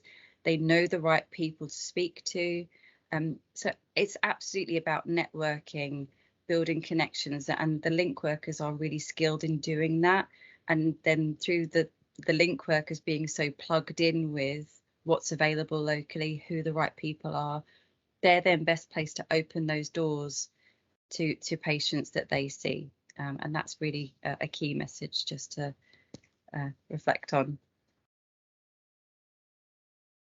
Brilliant. I think that's probably all we've got time for in terms of questions, Susie. Are there any sort of final words you want us to take home, or any sort of contacts you'd like us to sort of spread for you? Well, just really just a plea for if anyone is interested in learning more about social prescribing, I'm more than happy to sit down with anyone who would like to, you know, learn more or hear more, or if they're interested in what social prescribing services are available in your local patch. We hold that information at Healthy London Partnership. And really, I guess just to kind of another plea really just to sort of be thinking about, you know, social prescribing and how it could work in your organisation, how you might be able to influence your leaders within your organisations to actually, you know, what is our social prescribing offer, and really sort of, you know, prompt them and sort of, you know, raise awareness of it, and yeah, that's really just it, I think. Oh, that's really kind. It's certainly given me plenty to think about, hasn't it, Catherine? Yeah, me as well. Thank you so much. I really want to refer everyone to comedy now. All right. Thank you so much, Susie. Thank you. And that wraps up our first session, everybody. I'd like to thank again Sitsi and Susie for their fantastic talks. They've been really enlightening, particularly for me. I've really learned a lot about things I knew nothing about before the start of today. But I don't know about you, but I'm really ready for a cup of tea. And cake. And cake? No, you mean pancakes. It's pancake day, Tom. However, it is only about 10:50 this morning, so maybe biscuits first and pancakes later. So everyone go and grab a hot or cold beverage of your choice, and we'll pop our lovely abstract posters up onto the screen, hopefully in a second. They should be on a slow loop, so you should be able to read them as you go along. You may not see all the posters before lunch, but they'll all come up at lunch if your poster doesn't come up during the tea break. So all go and grab a cup of tea, but don't log out, because we're going to put you all into your workshops, and we'll explain how that works when we come back at 11:15. Thank you very much.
Welcome back. I hope you're all refreshed and recaffeinated.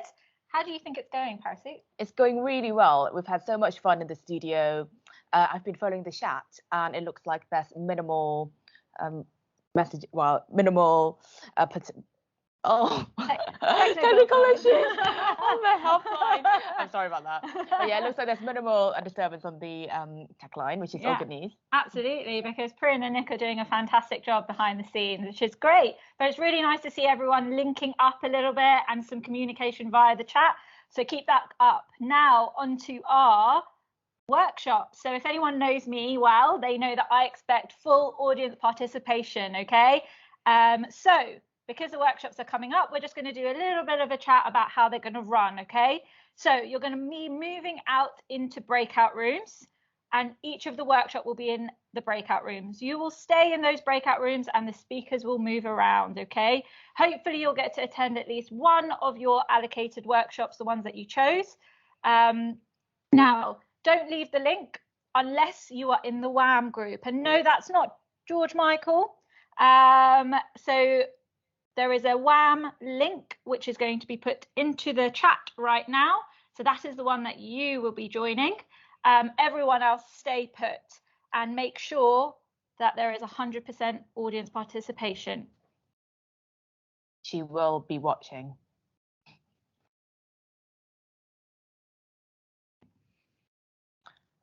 Fingers crossed, you will all move automatically to your allocated workshop. If you look at the back of your program in the delegate list, you will see your 2 allocated workshops. Each workshop will last 45 minutes. At the end of the workshop, we will bring you back to the main room and we will split you all up again. So don't worry about that at all. Do get in touch if there are any problems. The emergency helpline number is in your program. In the meantime, good luck and enjoy those workshops, guys.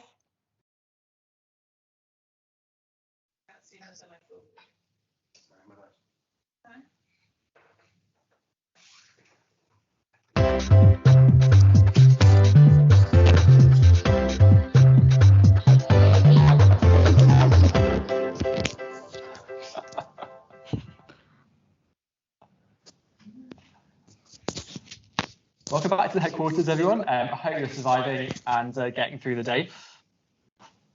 For most of them, I hope the workshops went well. I'm very sorry there were definitely some technical problems at the start, particularly the first one. But it seemed like it all got ironed out the second round. So thank you for all the patience.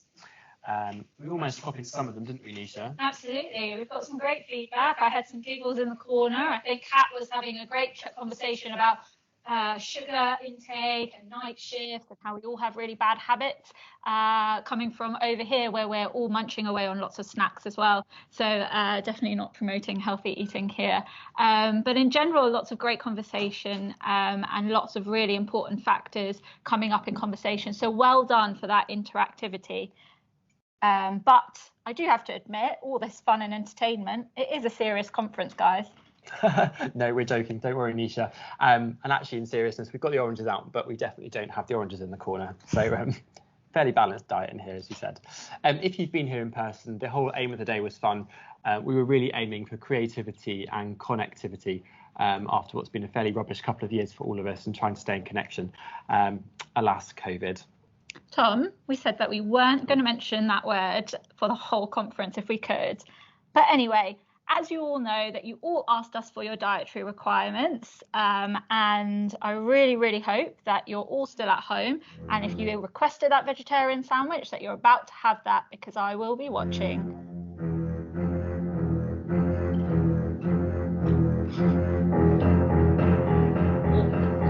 Okay, well, we might have had a slight technical hiccup with that one. Maybe it's going to interject in a second, but Nisha, you are a tyrant for watching what people are eating. Well, in all seriousness, go and enjoy your lunch. We'll keep the posters running and we'll see you back here at 1:45. So 1:30 actually. Oh, 1:30. Yep. Slight change, so that's fine. It should be great. We've got a group energizer, so make sure you bring your coloured paper and your coloured pens as well. Let's all go. Should be a busy afternoon. After that, we've got our trainee oral presentations. We've got our keynote speaker and, of course, the PAFTAs. And there's a few adjustments this afternoon, but come and join us back on the main link and we'll keep you updated. Enjoy lunch. See you 1:30. Bye, guys.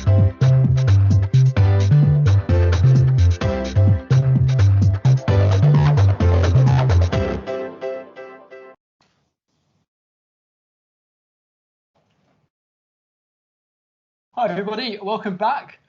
We hope you've had a good lunch and I hope you've had the opportunity to catch up with one another between what's been going on. We've certainly had a good catch up here and we hope you have too. It's not as easy online, but hopefully for everybody it's a little bit better than a normal day at the grind. We have got a busy afternoon ahead. As we said before, it's an opportunity to showcase the best submitted abstracts, the PAFTA, the prizes, and there has actually been a change in our keynote speaker. But lots of fun ahead, don't you worry. But first, as the showbiz correspondent, I thought long and hard about the afternoon and decided that you all probably need a bit of a waking up after your lunch. We did ask you to bring your coloured pens and papers after all. This is your moment. Cool. I'd like to introduce Chris Rolls from 64 Million Artists. It's been a great pleasure meeting Chris over the last couple of months, brainstorming and thinking about a few ideas that would fit in nicely to our theme for the day. They've been up to loads of inventive activities at all sorts of events across the country, and I'm really excited to see what we can all achieve as a group. Please get involved. Please have fun. Nisha will be watching if you don't. And without further ado, I really can't do your group any justice myself. Straight over to you, Chris, if that's okay. It is. Hello, everyone. Thank you so much. Can you hear me all right? Yeah, can you hear me okay? Hello. Yes, we can hear you. You can. Good, good. Hello. Yeah, thank you so much, Tom, and thanks for inviting me. I've been asked to be with you for the next hour, so I'm going to be with you until 2:30. And as Tom was saying, we are going to get creative. I'll give you a little bit of context to who I am and what I'm doing here. My name's Chris Rolls. I'm head of training and development and a project manager for a social enterprise called 64 Million Artists. And we work throughout the UK with all sorts of different community organisations, especially in the third sector. We've done a lot of work with hospitals as well, local authorities, prisons, care homes, all sorts of community and voluntary sector groups. And I guess the sort of headline thing that we do, the two main things that we do as a social enterprise, is that we are passionate about what we call everyday creativity. So we believe that everyone is creative, we're all naturally creative, and that when we create things, we can really improve the quality of our own lives and the world around us. So we're passionate about everyday creativity and personal creativity, and also what we call cultural democracy. So cultural democracy being what we traditionally think of as perhaps EDI, so equality, inclusion and diversity. But we really think about it as sort of four commitments that thread throughout all of our work. Whenever we're holding spaces or running groups with organisations, we think about shared decision making. So how we can really open up processes, especially with service users, so that people feel very much included and part of decision making. And equal access. So really opening up access to all our interventions and work so that we're making sure that they are really, really accessible from the ground up. Inclusivity, so really thinking across lived experience and thinking about privilege and oppression, and thinking about how we can make all of our spaces safe and inclusive for all the people that are involved in them. And also thinking about active participation, so engagement for service users and community members that is meaningful and that is really about sort of being really active and participatory. And I guess underneath all this is a core value that we have around creativity and the value of human creativity. So we like to say that we are all creative and everyone's individual creativity is a value. So away from that sense of, I'm sure there are many people in this group, and I'm one of them, who sort of think, oh God, I don't think I am creative, or am I really creative, or am I a very good artist or good at art? And we really like to completely sort of like broaden and flatten that out and say, yes, we are all inherently creative, and that is of a real value within the spaces that we work in. So I'm also a psychotherapist. I work in private practice with individuals and groups, and I'm very, very passionately interested as well in why some of us believe that we are creative and can express our creativity, and why some of us have been blocked around that, or why some of us feel that we aren't creative or we aren't artistic, that we've taken in perhaps some early messages about, you know, oh, well, you know, she or he or they isn't really creative, their sister or their brother is, or they're not a very good artist, but they're a brilliant thinker or a brilliant, you know, something else. So really sort of thinking about how do we make sense of our own creativity, and how can we start to lean into our creativity and discover its agency for making our lives better and more full and more rich, and also how it's relational, how creativity is inherently relational, and how when we express ourselves creatively, that puts us in contact and connection with other people so that we can really feel well and supported. So Tom, when I was talking to Tom about this session and what you've been doing together, obviously we wanted to give you a kind of taste or an experience of creativity and to run an exercise, if that's okay with all of you. You're probably still digesting lunch or waking up a bit after lunch, but it'd be really nice to kind of ask you to engage in an exercise.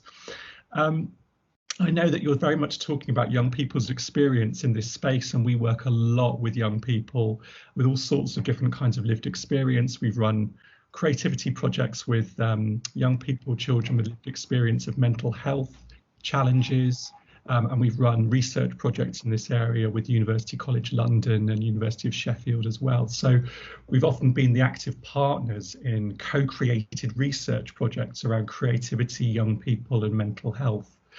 And quite often what we're trying to do is create spaces whereby we can invite young people to who often have engaged as service users in places where they're always being asked what's wrong with them, or being sort of messaged that something is wrong or challenged with them. And what we're very interested in doing at 64 Million Artists is asking them, what do you dream for? What do you hope for? What do you actually want? And asking them to engage in creative processes to explore those things as well. So we thought it'd be really interesting to sort of do one of these exercises with you all, and then for you to sort of have that experience. Hopefully you may have been asked to come to this session with some pens and paper. Grab those now. And the exercise that we always like to especially with young people, I think, who have got experience of various different challenges, to think about what they hope for their futures to be like. I think one of the big narratives, as we all know, about climate change is quite often for younger people there can be this sense that the future in some respects has been cancelled for them, which is a really kind of, you know, that in itself is a traumatic experience, and with COVID that a lot of young people are living into, right? This sense that actually their future in some ways feels like it's on hold, it's uncertain, it's even cancelled because of climate catastrophe. And we're really trying to sort of like encourage that narrative of what do you want your future to be like? What do you vision for it? What do you hope for? What do you dream for? And asking them to creatively explore that. So we're going to do that together, if that's okay. And what I'd like you to do, we're going to go quiet just for 5 minutes and we'll time it. So we'll come back to, actually, we're going to do it a little bit longer than that. We're going to just do it until 1:45. So you've got 6 minutes. And the question for you to muse on, team, is this for yourself, okay? The question is, what do you want London to be like in 2050? So here we are, 2022. 2050 is just under 30 years away. So it's just sort of close enough to be in touch, right? To be imaginable, 2050. Just over 25, just over a quarter of a century away. But what would you like London to look like, feel like, be like as the place that you dream it to be in 2050? What would be the best possible version of the city as you see it? Now you can draw, you can doodle, you can write. Just have a good muse. I'm going to show you a quick kind of like, so here's an example of something that I did. You can see this, I'm just holding it up. I had a little go at this earlier this morning. I'm not going to show it too much, but this was what I just had a little kind of muse around what are the kind of things that I hoped to see and hoped for. And I found it was interesting for me how much obviously sort of nature and things like that came up. But what is it for you? You know, what is it for you? Just have kind of let your has anyone got any quick questions before we launch into this on our own for 5 minutes? Speak now, forever hold your peace. But enjoy it and use this time to really just for you to have a little muse and an explore. And we'll go quiet and we'll come back to you in 5 minutes at 1:45. Great. I don't think there's any questions in the chat, Chris. So we've got our paper. So lovely. See you in a few minutes. Good luck. Thank you very much. Come back to 1:45.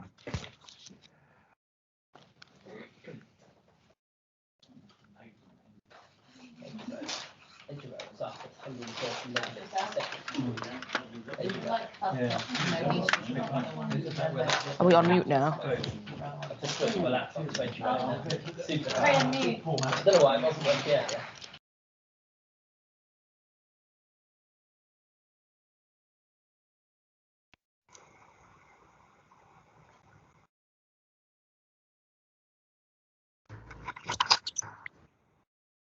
Hi guys. Oh, Chris. Have people been put into breakouts at that point? No, they're not in breakout. Oh, that's great. Okay, cool. Well, that's good. We're just waiting for your cue for that one.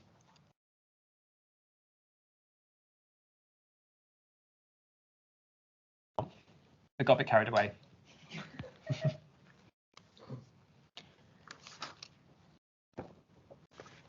Could we get the questions up as well?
Okay, just give you 30 more seconds. 30 more seconds on this. So just if you want to finish up any I'll come back to you in 30.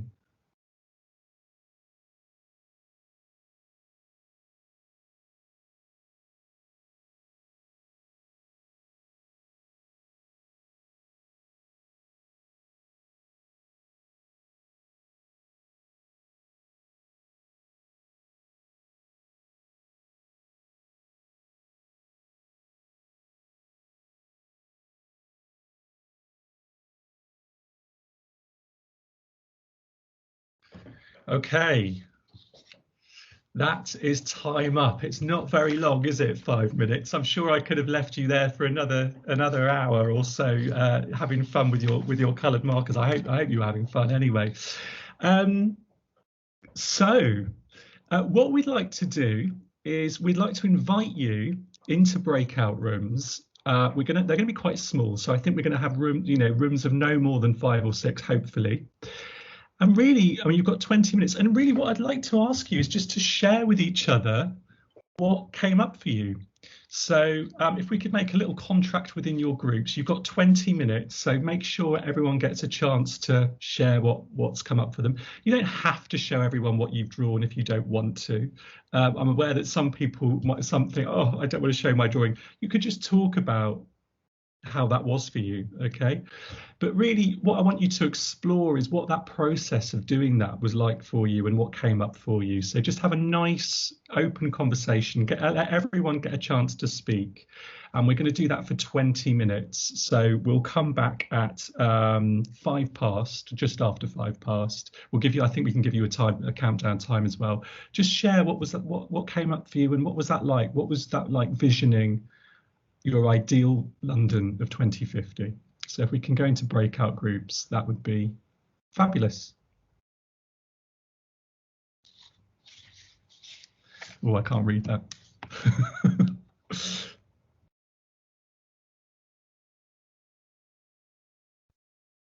20 minutes, yeah.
I'm not sure if that worked. I got put in a room with one other person and they couldn't hear or they weren't talking.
I don't think it's working. I keep getting into room 9 and there's no one there except for Kirsty, who isn't talking to me and doesn't have a camera on.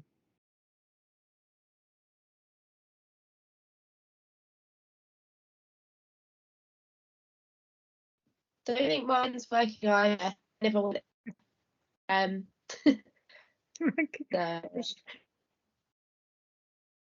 It's like I keep getting put into this room and there's no one there. It's just me with Kirsty, and she's just like a circle. Discuss amongst yourselves in this room. It's Nisha here, by the way. Enjoy Yeah. your discussions in this breakout room, which is the main link. It may just be that we've just got a technical difficulty and we can't move you into a room. So why don't you two discuss your bits and pieces here? I've lost the thread now. Rosie, do you know the thread? Is Navira here as well? Hi, Dr. Well, I think we were supposed to be chatting. Well, we were supposed to be doodling, vision of writing, drawing about London in the future. Yes. Where did you get to? Well, I'm an appalling drawer. I came to that conclusion very quickly. I made this. Where did you make a drawing? Yeah. Oh wow, very good. Yeah, so more green. Big Ben definitely completed by then. Solar panels on. Communities living together. More people on feet and more cycling.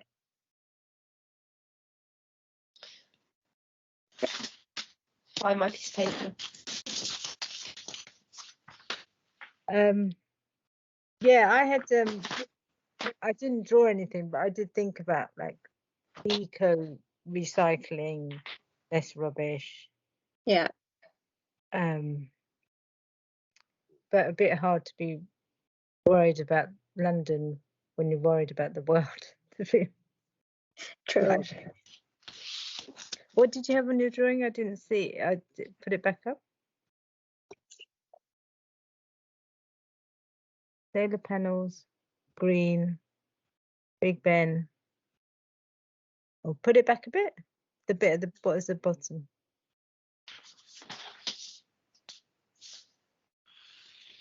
Solar panels everywhere. Very good. Yeah.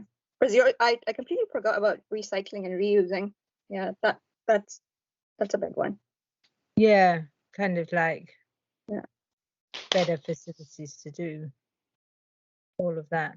What about Rosie? Did you get anything? Or did you have anything? Well, my brain went off in a bit of a tangent, and I focused on what I thought would happen if we didn't change our ways. So there's a load of people underwater when London flooded, and I didn't get. I was going to draw Guns and Tommy's like under the water as well, but I didn't get that far because my drawing skills are appalling. Yeah, there was that whole flood basin thing, wasn't there, last week about London being majorly prone to flooding, and I kind of thought I'm okay because I'm in Toshridge, which like North London's. I'm quite high up, so. But yeah, Evelina would go under. It's all right. The people on Mountain would be okay. They're right at the top. Yeah, Mountain and Guy's Tower would be okay.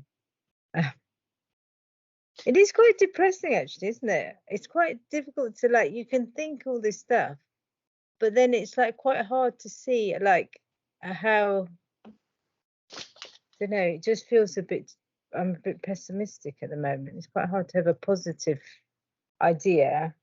But you feel like even if you have a positive idea, what is the likelihood of actually it happening?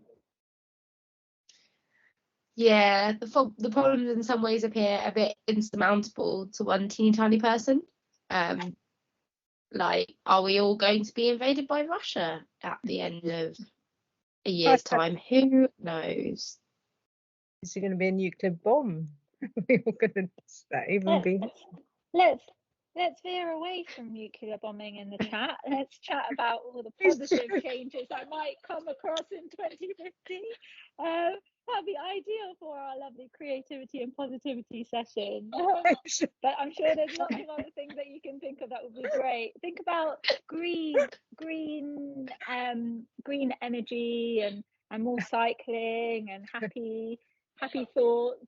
I'll just plant that seed and let you get on with the positive side of We're things. trying really hard. That is where we all went to, I think, but it's just except for Rosie, who went to us all being flooded. We really enjoyed listening to this group's chat at Ajanta. I know, I'm a bit worried about who's listening to this. There's like 15 people on this We channel. can all hear what's going on for later. Oh, Okay. God, Got being Nivea. recorded. Nivea might have a happier plan. I don't know. Yep, Tom, I made a drawing.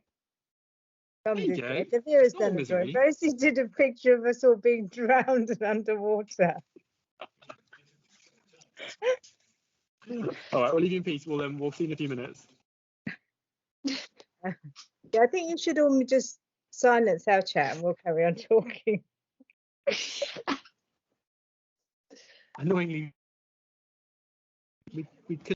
No. You can't do it, can you? We couldn't You get you can't in the group. No, so you're left with us in headquarters. So, I feel like we'll you try should not to at listen least anymore. join in then. Who What have you guys drawn? I We want to tried see not some to, but it got so course dark.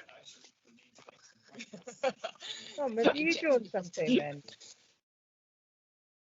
Hang on, we'll share. What photos? What have we got, Paris? Do we need to share back? Oh, fine. So, hang on. Oh, you have drawn This something. is Jonathan, but Jonathan's got segued into another group. So this is apparently a better, newer London where everything is green. There are no cars, and it is just all bikes, which Nisha thought would be very hard for her, seeing that she can't cycle. We're trying to make Jonathan and Rosie a bit happier. This is Nisha's. which is happy everywhere, just happiness. Just matches her dress today. Oh my God, that's such a niche picture. Smiles and positivity is what we need. This is Oh, Catherine. this is Cats, very similar to your theme, very dark. So now London has flooded completely. Yeah. So everyone has to live on top of trees because there is no more ground in London. Yeah. This is not a bigger house, it's just perspective. You're closer to this house, so it looks bigger, apparently. This is this is Tom. It is just London now because London is so perfect as it is. I just ran out of time to actually put some trees on. That's what I was missing. I mean, I do feel like London is pretty, like in some ways you kind of appreciate what you have. Like the rest of the world is various places just seem, I wouldn't live anywhere else other than London at the moment. Not being a country. Okay. That's good. Yeah. But here, Tom's actually done a really good job. For example, like the Gherkin, Millennium Dome. We just thought Paris. You just drew a picture of Clapton. Well, I hadn't got that far. I hadn't put any Buckingham Palace. Dad had green colour, the colour green to your picture. I like This the is my one, which dome's is had just its a roof more, like, repaired. nature-friendly. There's not a hole anymore. Yeah, thank you. Maybe I would say Millennium Dome's repaired its roof by then. Yeah, it's repaired. I think I would do away with Just about. boroughs. I hate the way that you have all these, like you have such a postcode history in London. Like depending on what side of the street you live on, you might access one thing and not another thing. So Oh, that's a good point. That feels Cutting up like, to the postcode dynamics. yeah. So maybe kind of, you just want to have everything more, like there's the whole green eco thing, but there's all like just making things more accessible to everybody. This is just you're feeling very happy. London, all heart, one heart, all together, holding hands. Have we got two from Nisha then? Maybe. Back to Jonathan again. I feel like Nisha's got this like message, subliminal message that she's not even subliminal. It's just like this. She's not very subtle about it though, is she? No, not very subtle. But I'm just a very happy person. I can't help it. I have a positive outlook on things. Maybe this actually with Catherine's. It says all houses are the same, regardless of which side of the flooded water you're in. Yeah, I guess so no more postcode lottery. No postcodes. No postcodes. I think. Cool. Yeah, I think that's good as well. Right, we'll see you guys in a few minutes, but we might volunteer some of your ideas if you don't mind. Keep it nameless. Yeah, that's fine. Added a happy person to mine that's not being flooded. Look, they're down there away from the water. They also don't have a body. It's just they're underwater. They're swimming in the water. Oh dear. Treading water. Yeah. Maybe just in their welly boots, just with it up to like their shins or something. I don't know. What else? Accessible to everyone. Like, people can come in and out, like refugee, you know, all of that. Not having Crossrail will be finished. Yeah, it's true. Finally. So that will be better. Well, I would like assume, less, given how much it less costs. like the kind of societal, very rich people, very poor people having more of an even distribution of wealth and access to theatres, etc., etc. COVID will be gone, actually gone, completely gone. Yeah. My person's not wearing a mask. There's no masks. Yeah, that's true. No masks. Are we back in the main room? Or? That was pretty abrupt. Oh. I think we're in the main. We're back. Back.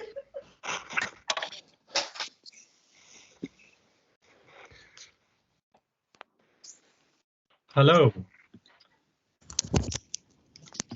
Hi, welcome back, everyone. Hello. I don't know if you're anything like me. I was cut off mid-sentence with Emma. Apologies, Emma, but it was a great conversation. Welcome back, everyone. I hope you had a nice creative time. What I'd love to ask you as a group, if anyone's willing to share. First of all, really sort of like, you know, what came up for you in the group? Were there any themes or anything that was sort of, what was that like for you as an experience? So that's the first question. The other question, which I'd be fascinated to invite anyone to talk to if you're up for it, is what might it be like? This is where I got to with Emma before we were rudely interrupted. But what would it be like to maybe do something like this? Or could we apply this concept of everyday creativity and creative disruption into care settings, not only for service users, but also for staff? Because I think this is something that I'm really passionate about, is that it's not always about providing, this is about creating a holistic culture of creativity, a caring creativity for everyone, not always thinking just about delivering something for service users better, making, you know, patient journeys and patient experiences better. This is about cultures of creativity and care, I would suggest, in care settings. So yeah, any thoughts around that or anything that came up? Don't be shy, please do jump in and share. I don't know how this works on Teams. I'm used to Zoom, so do people raise their hands or do they just start talking? I don't know, but you're warmly invited to comment. Lauren, is it Sue? Hi, Sue. Or you're on mute for me, Sue. I don't know if it's just me or.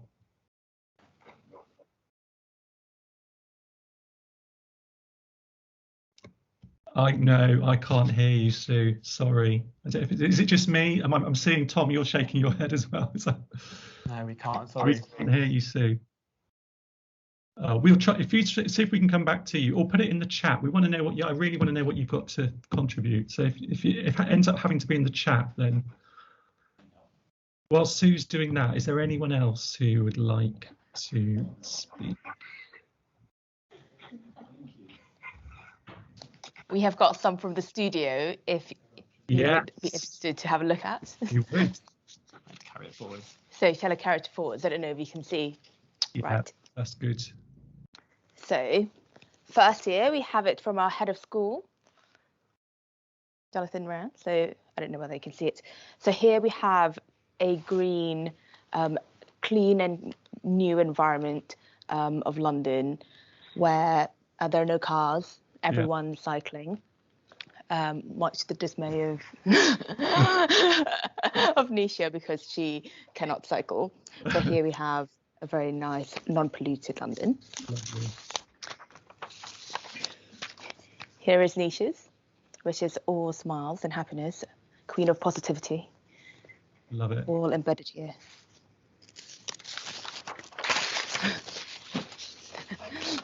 Next, we have got cats, where basically London is now flooded, and can live on the ground anymore. Oh my goodness. So everyone has to live up on trees up here.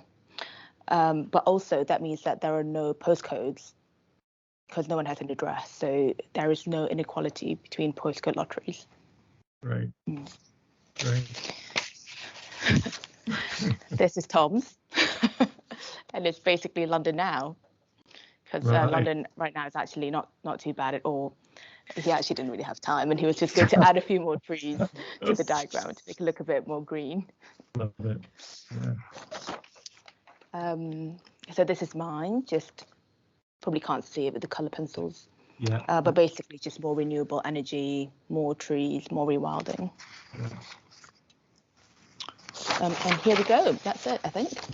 Our overall is that we hope London would be a loving place where everyone's holding hands, mask-free, and all loving. Fantastic. Love it, love it, love it. Thank you so much. Just coming back to brilliant pictures, by the way, everyone. I love the way there was a lot of streams and a lot of similar kind of like natural flowing streams and green spaces it looked like in those pictures. That's brilliant. When it comes to Sue's comment, Sue, we haven't got you on audio, have we? Back? Do you want to just try quickly? Can we hear you? No, we don't know why. Okay, but we've got your comment. There are already examples of a holistic approach. Yes, drawing in the Whittington. I know about some of the fantastic. I think Heidi. I know Heidi's been doing some amazing. Yes, thumbs up. Yes, good. The amazing Heidi doing stuff at Whittington, dancing in Barnet Children's Ward. I know there are some fantastic things, interventions that are going on, yeah. One of the things we were discussing in our group was about whether or not there are that little intervention, that creative intervention that can get a whole ward involved, whether that can be a sort of like positive disruption to the day or the usual routine.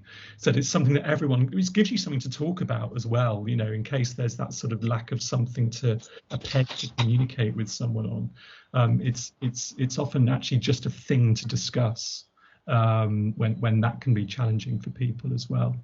Any other thoughts? I'd love to get any other. I see Kate Damaraj's hand is up as well. Kate, yes, hi Kate.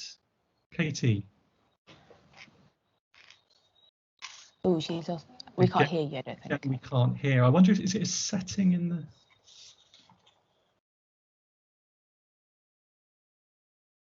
Kate is going to put it in the chat. Okay. Can we hear from any other questions at all? Yeah, any other kind of, I wonder if we're going to have the same problem. Anyone want to just try out the audio? Good to get any thoughts. Are participants muted? Maybe that's a good question, Katie. Yeah. No, they're not. No, apparently not from the ITT. Oh, okay. Slightly naughty and call on someone. Is it Omena? Is it Omena? You look like you're on mute, Omena. There we go. Oh no, can't hear you. All muted. Everyone's muted. Can you hear me? I've just. Yes. Yes. Yeah, we can. Yeah. Where am I? Here I am. So I'm Magenta. Just say I found this quite a difficult thing actually, because of just external factors in the world. And so although you can be kind of positive, and everyone has a kind of vision of, and it's quite easy to think of the different things, it's quite difficult to balance that against the kind of general feeling Yeah. negativity in world events. I Yeah. mean, just one thing I thought of was about the postcode lottery. I'd like London, no boroughs. The way that, you know, at the moment care is organised, it can be, you know, depending on what side of the street you live on, Yeah. you can access the service and not on the other side, which is challenging.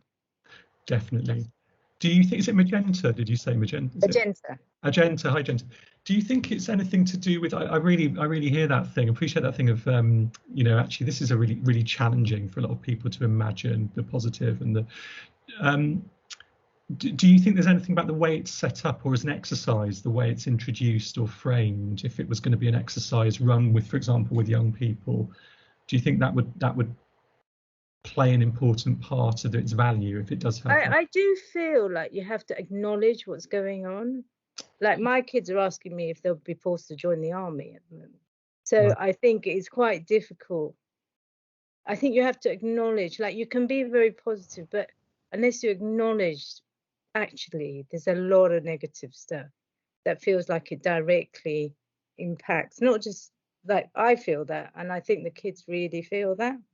So it has to be set on quite a realistic landscape, I think.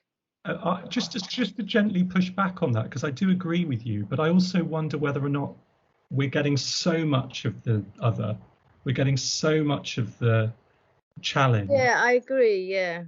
That actually, is there something about protecting spaces of hope, protecting spaces of positive visioning as much as, but I agree with you. It's not about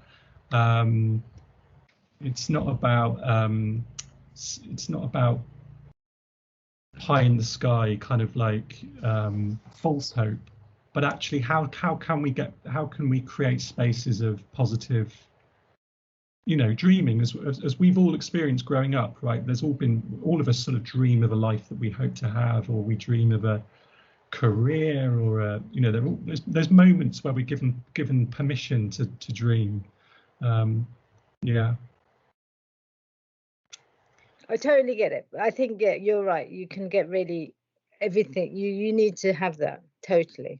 Yeah. It's a challenge. It is a challenge. Yeah, I agree. Thank you so much, Agenta. Any other thoughts about that? What that was like? What the challenge in the chat, Chris. You've got a comment from Kate Dharmaraja, but interesting. Kate, yes, thank you. So I need to volunteer someone called Ben. Quick, easy voting for drawing, and then Ben played us some soothing tunes on the hand pans, which was brilliant. Hope to find your own path to creating. Yeah, that sounds amazing, Ben. That sounds like we all want to hear Ben on his hand pans. But yeah, I think also that thing of certainly using music as a different way to open up creativity. So that obviously sort of sitting in silence is one experience, but perhaps there are, for all of us, there are sort of go-to ways that we can, listening to music or getting out into nature, that the environment that we create for ourselves is very much part of the experience. Yeah, that sounds lovely. Ben, are you there? Are you there with your with your hand pans? Yes, there we go. Available for weddings and bar mitzvahs. Love it. Anyone who's got any thoughts about creativity, the kind of in general as a kind of positive thing to have within hospital settings, and anyone got any experience of that, creative interventions that work? You know, what we've heard about what goes on at the Whittington, which I know a lot about. I'm looking at Kate's comment, yeah, kids doing it automatically, and then judgment and awareness seeps in. I think that's very, very true, Katie. That's something I experience all the time. I see that a lot with clients. It's like at some point they were told, or they had the message taken in at an early age that they're not very good at being art, or they're not very creative. Definitely. Anyone discovered creativity for themselves later on in life? Is that anyone else sort of found something, especially during lockdown? I was speaking to Emma in my group, and she was talking about finding sewing and needlecraft, which has been a wonderful thing.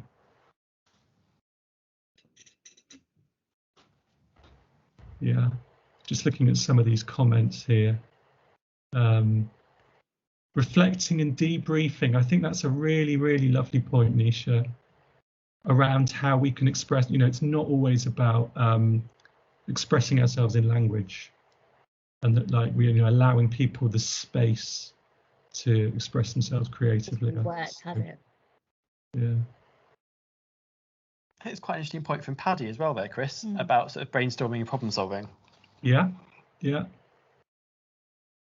I can't. Where's Paddy's comment? I'm just having a little look down. So it's just above under Kate Darmarage about creativity in children up to age 8-10.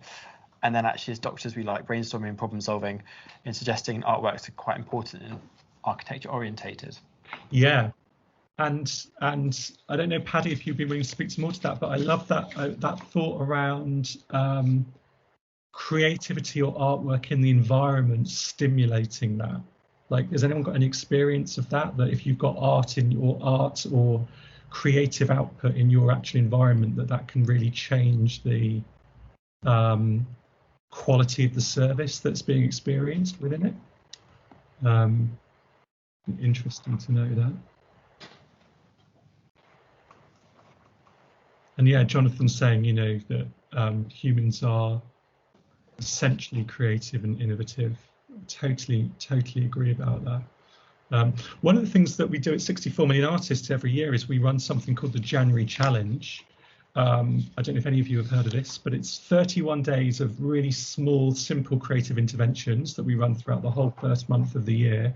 We've had lots of hospitals take part, actually. We've had Framley NHS Trust took part in it this year as a whole trust, I think, and various different hospitals where, they put the daily challenge, which is simple, free, uses everyday materials, up on their wards, and everyone has a go every day, which has been wonderful. We do that every year, and we've got hundreds of thousands of people taking part in that now. Yeah, we're really keen to grow that in hospitals. So if you're interested in that, please have a look on our website. There's more information about that, and we're really keen to make it bespoke. So it's, hospitals can run their own programs like that as well. We offer the training and the resources just to run your own creative intervention. Is it Fatin? I was looking at, I don't know if I'm saying your name correctly, Fatin, apologies, but I'm really interested in your comment. The chat's going, but you were saying you find it quite hard to fit creativity into the working environment and challenges around that. Yeah. Tree houses for all. Yeah. And the power of creativity, yes, yeah. It's something, isn't it? It's really interesting that I think adults and adult carers of young people can feel a lot more defensive around being creative than younger people, obviously, as well, who just sort of find it no problem to pick up pens or a musical instrument and have a go and not feel worried about it. And yeah, thank you, Nisha. We are on Twitter. That is that's brilliant. Any other comments about everyday creativity in hospitals? Really great to get any thoughts or any ideas about what more we could do. Would be really, really good. I think that comment from Fatin, I think she called Fizz, is just about doctors not being involved in their artwork is really valuable. I know that's something that I think it looks quite stunning, and actually it's really valuable to parents, but perhaps we need to try and make a bit of time ourselves to get involved in part of that level of care. Yeah, because I'm guessing that this is also like very often goes into a sort of nice to do if there's time, right? So this is kind of, it can very often feel that this would be a good to do if only everything was equal and we weren't completely overstretched. And again, I come back to that word about protecting these kind of creative spaces, that creating a sort of creative, holistic environment. Can we protect it a bit? If there's anything you want to say, Parasite, about that? No, I completely agree with that. I thought that was very good. I think there was a hospital I was in where they asked kind of the patients to draw out posters or also do paper mache of how they also saw London to be in a few years' time, or what they aimed for London to be when they were adults. Yeah. So I guess that was incorporating creativity into their clinical care. Actually, lots of them were concerned about how much plastic we were using in hospitals, for example. Yeah. So actually, with using our patients and their creativity, we can come up with a lot of solutions as well. Sorry, we had a slight technical change behind us a minute ago. But no, I agree. And I think trying to make time for us is important in that creativity process as well. But I'd also take home what Ajanta said about thinking about some of the negatives that are going on at the moment too, and trying to kind of meld those together. Yeah, exactly. About, finding a creative solution to a workplace issue is often quite energizing, right? So whether or not that's a moment that's built into, we have ideas meetings at 64 Million Artists, so we schedule meetings that are just about creative ideas, and we kind of have a ministry of silly ideas whereby no idea is too stupid, or no one's idea is shut down or judged for being too impractical or implausible, because quite often those are the ideas that can go on to percolate a little bit, and then someone can say, well, hang on, we could do it if we did it like this. And then, there is that sort of associative way of one idea leads to another. And what can seem like a bit pie in the sky can suddenly become something that's actually embedded in the organisation. I really like Monica's note there as well about starting ward round with a 5-minute meditation. Yeah. Kind of maybe you should be doing kind of like a 5-minute hand wash meditation. Lovely. Yeah.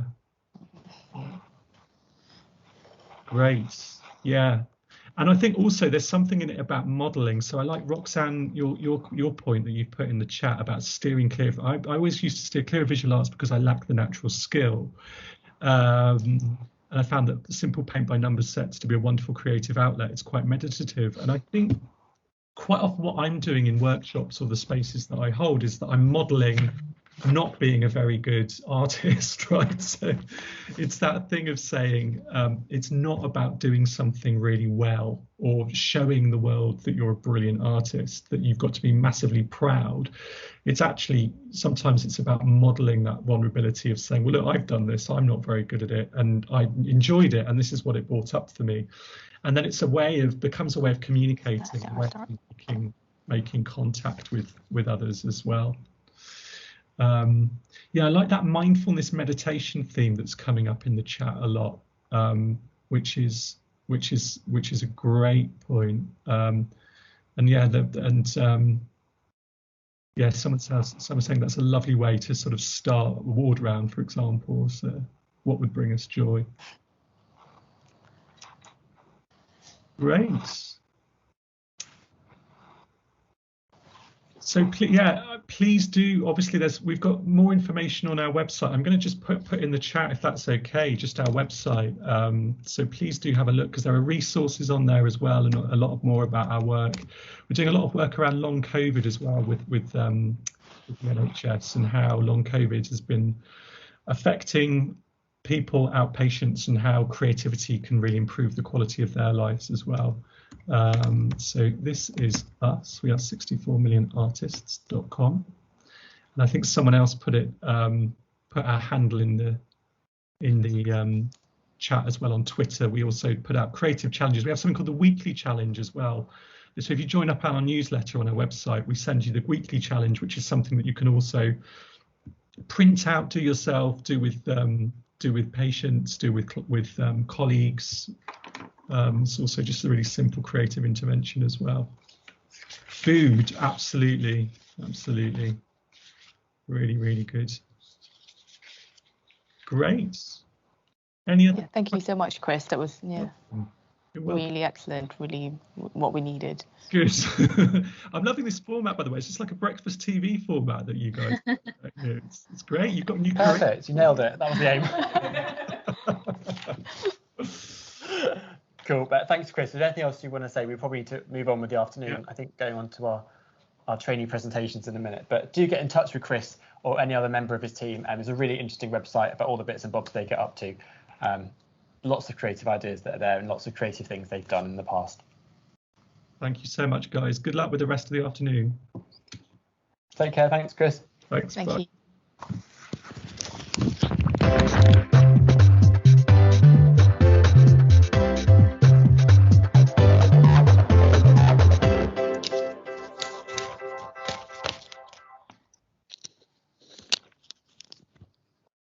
And we're back. So hi guys, a little change of scenery now.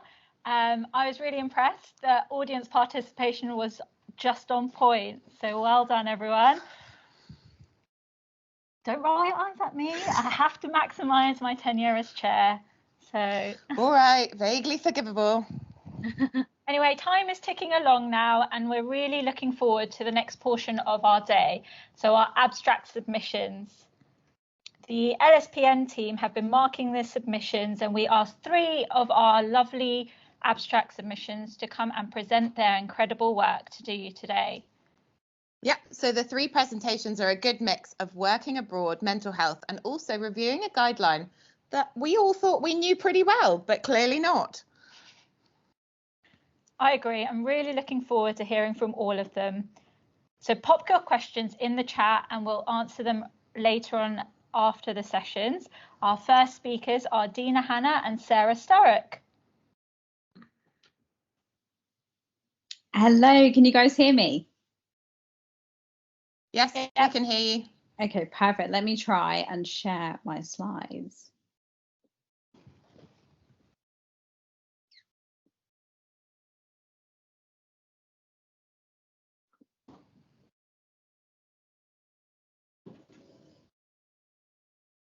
Okay, so hopefully you can see my slides now.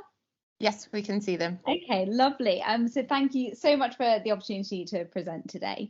My name's Sarah. I'm one of the paediatric SHOs from St George's Hospital in South London, and I'm presenting this on behalf of my lovely colleagues Dina, one of our registrars who's sadly moved on, and also Rob Hubbard, another SHO, and the wonderful Lucy Etheridge, who's one of our consultants. And today I'll be presenting our quality improvement project surrounding mental health in A&E and how to improve our approach to young people presenting in a mental health crisis. So first of all, I'd like to talk about how we came up with this project and how we decided that this was something that warranted a quality improvement project. And really it was born out of the coronavirus pandemic and seeing a far greater number of young people coming into our A&E with mental health issues. And I think this is an experience that a lot of us were having at the time, not just at work, but also in the media. During the pandemic, it was relatively quick that we found out that children maybe weren't so severely affected physically by the coronavirus pandemic. But I think as we all could have predicted, children were quite badly affected by the lockdowns and being out of school. And just also the general worry, including for those children who were sadly bereaved. So we felt like there was this huge wave of mental health presentations that were coming into A&E, and at a time when services in general were overwhelmed, but particularly CAMS and specialist services. And we just thought, is there anything that we can do to make things better for these children? And so we decided to do this project to try and improve what we were doing as paediatricians in A&E. So what did we do? First of all, we looked at our internal guidelines to see what they said about what we should be doing for young people. We actually found that they were really extensive and quite detailed about what we should be doing for young people who come in with a mental health problem. Then steps 2 and 3 kind of happened in conjunction with each other. We knew that we couldn't look at adherence to the entire guideline because there were just so many factors at play. So we did a preliminary audit of 40 patients who were admitted with mental health concerns from November to January of 2020 going into 2021. And that time period was again a kind of peak coronavirus lockdown time. So we had 40 patients across those months to look at. After looking at the adherence to our guidelines for all of those patients, we started to notice a couple of themes of areas that could be improved. So we eventually selected 3 specific things to focus on, which I'll talk about in a second. After the first audit, we made some interventions. We did go for some teaching sessions, and I wanted to expand on that a little bit because I think teaching sessions can be seen as a really low impact intervention to make when it comes to quality improvement projects. And certainly there's some evidence to back up that they aren't always the most effective thing to do. So we thought quite carefully about how to approach those. We're quite lucky at St George's in that we have a lot of colleagues who have a lot of expertise in dealing with young people with mental health problems and specifically with eating disorders. So we tried to design teaching sessions that would complement and go along quite nicely with our existing departmental teaching, so that we were starting to create a bit of a culture of how we treat young people with mental health problems and what our kind of local standards really are. We also tried to make the teaching sessions really interactive, really fun for trainees in what can sometimes be quite a dry and quite a sad and difficult topic at times. So we tried to introduce some games to make those a little bit more enjoyable and engaging. Secondly, we designed some IT tools. We use electronic records at St George's, and I'll talk a little bit more about the specific IT tool intervention that we made. And finally, it's an oldie but a goodie. We made some posters as well. And what we did with these is not just stick them up physically around A&E where people would see them, but we also knew that sometimes these posters get taken down every time the department gets cleaned or repainted or there's a CQC inspection, all the posters get taken off the wall. So we thought what we'll do is not just stick them up, but we'll share high quality JPEG images in all of our work WhatsApp groups, because then when someone's down in A&E and they're seeing a patient with a mental health problem and they think, oh, you know, we just had a teaching session about this, I know that I was given some tools to kind of help my approach to these patients, they could just go into the work WhatsApp chat and search mental health and the poster would pop up. So it had a little bit of longevity beyond the usual kind of A&E printout style. And then we did another audit to measure improvement, and we looked at 19 patients in July of 2021. And you'll notice that there is a little bit of a gap of about 6 months between those two things. And there's a couple of reasons for that. First of all, we really wanted to make sure that we had time enough to really embed these interventions and really improve practice. And secondly, we wanted to make sure that we weren't just capturing a sort of first flush of enthusiasm for this project right after we'd done some teaching sessions and presented our results. We wanted to see whether we'd actually changed the culture of our department. So moving on to what things we actually focused on. And we chose 3 things. Again, this was informed slightly by what we looked at and what we found when we looked at our adherence to our internal guidelines. But we also thought really carefully about that old sense of thinking about the things that you're frustrated with and saying, what can I actually change? What is within my power? And the reason I say that is because I think for a lot of acute paediatricians, when you think about mental health, it brings up these images of making really difficult referrals to CAMS, perhaps taking ages trying to figure out who's the right person to speak to. Maybe the service is completely overwhelmed. The young person ends up waiting for a long time in A&E, and then perhaps even waiting longer to go to an inpatient mental health bed. And we all know that often with a lot of these vulnerable young people, that comes with some back and forth with social services as well. And the whole process can be really frustrating for us because we just want the child to get to the right place for them.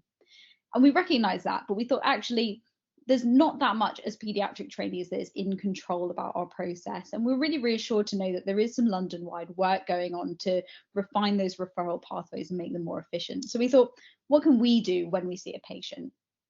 We focused on a capacity assessment because this is, when I come on to the results, something you'll see that we actually weren't doing very well at in terms of documenting a capacity assessment. And we knew that we wanted to have a culture of treating our young person with absolute respect and respecting the autonomy that they have, particularly as they get to be more towards young adults and less so children. So we wanted to make sure that for all of our patients, we were assessing their capacity at the front door and also then asking them if they were consenting to the treatment that we were proposing if they did have capacity. And this also makes things easier for our colleagues who then perhaps overnight are called to recannulate the child who's on a NAC infusion, and maybe at that point the child doesn't want another cannula.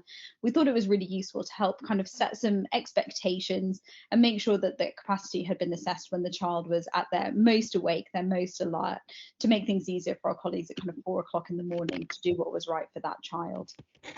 Secondly, we focused on speaking to young people alone when they were being assessed in A&E.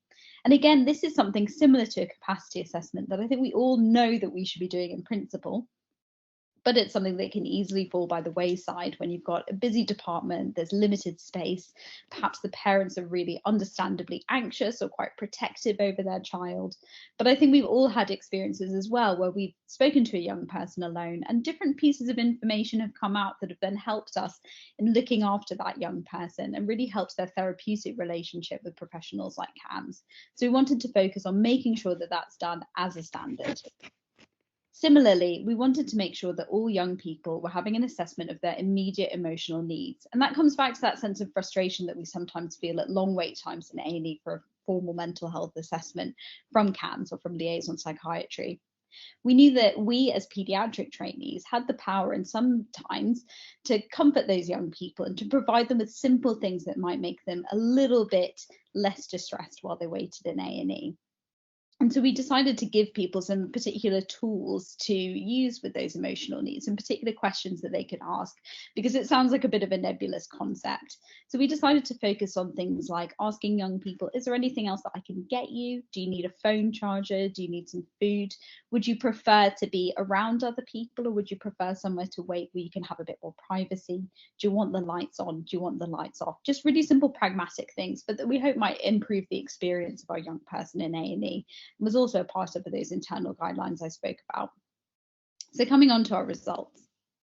When we looked at one of our first criteria, which was the assessment of those immediate emotional needs, we found that we did okay at this in our first audit, with 43% of our patients having that assessment made. But we were really pleased to see that go up to 58%, particularly because this was something that, as I said, could be seen as a little bit more vague, not as cut and dry as a capacity assessment, maybe not something that we were all used to doing. And we found in our feedback from trainees that they really appreciated having some examples of questions to ask those young people.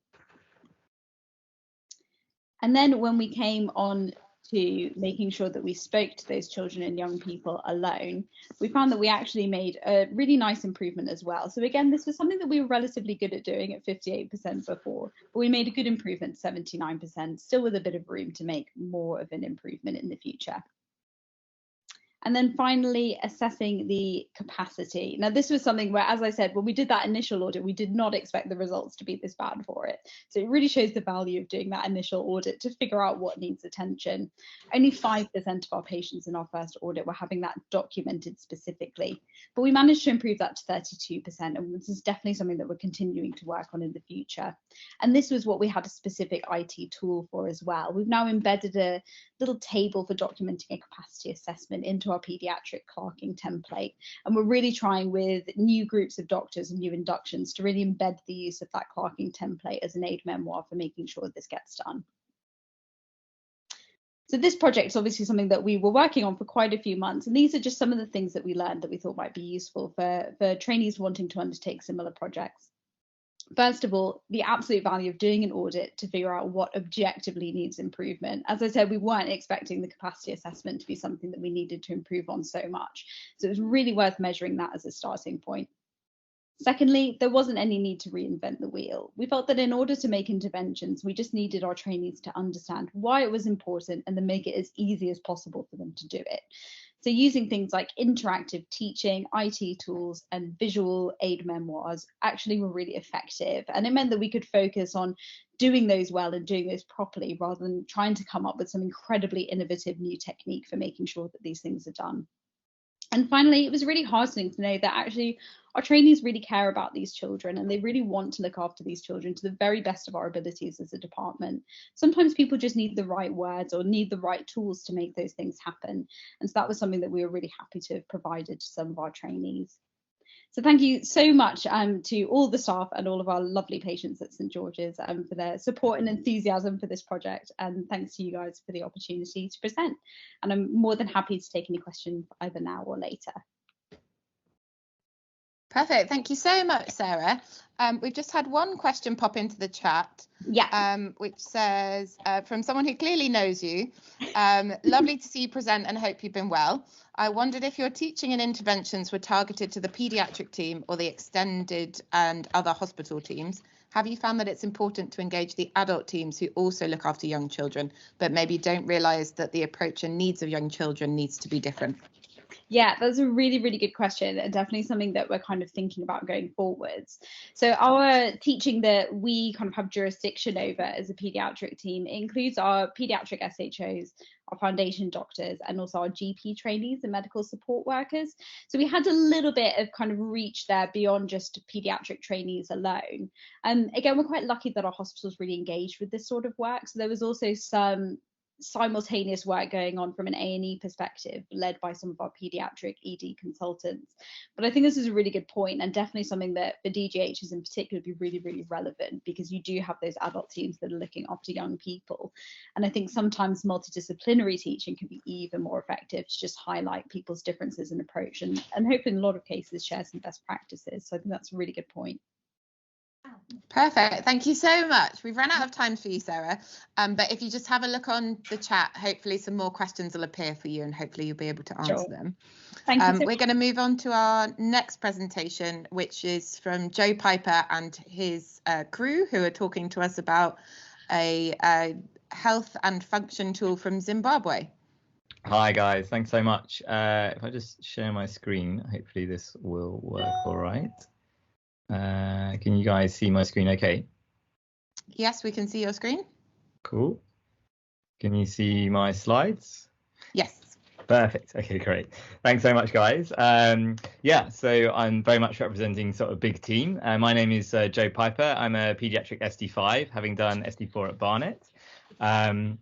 And now I'm on a Wellcome Trust Global Health Clinical Fellowship in my 3rd year. So I'm based at Queen Mary University of London and Jitambo Institute for Maternal and Child Health Research, which is based in Harare. But most of my work is way down in Shirugwi, which is sort of in the middle of the country. We work very closely with the Zimbabwean Ministry of Health. And then we've attracted quite a lot of funding from Thrasher, Wellcome Trust, Imano, and NIH.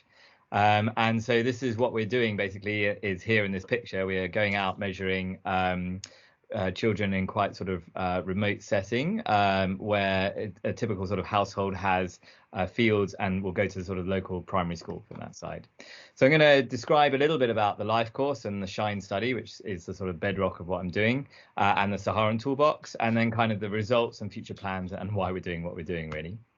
So really, and obviously we all appreciate this, the kind of life course approach appreciates that from very early in life that kind of your sort of protective or risk factors are really pushing you on a trajectory that's either healthy, and we could talk about health as in height or things like kidney function, blood pressure, or mental health, or healthy developments like cognitive function.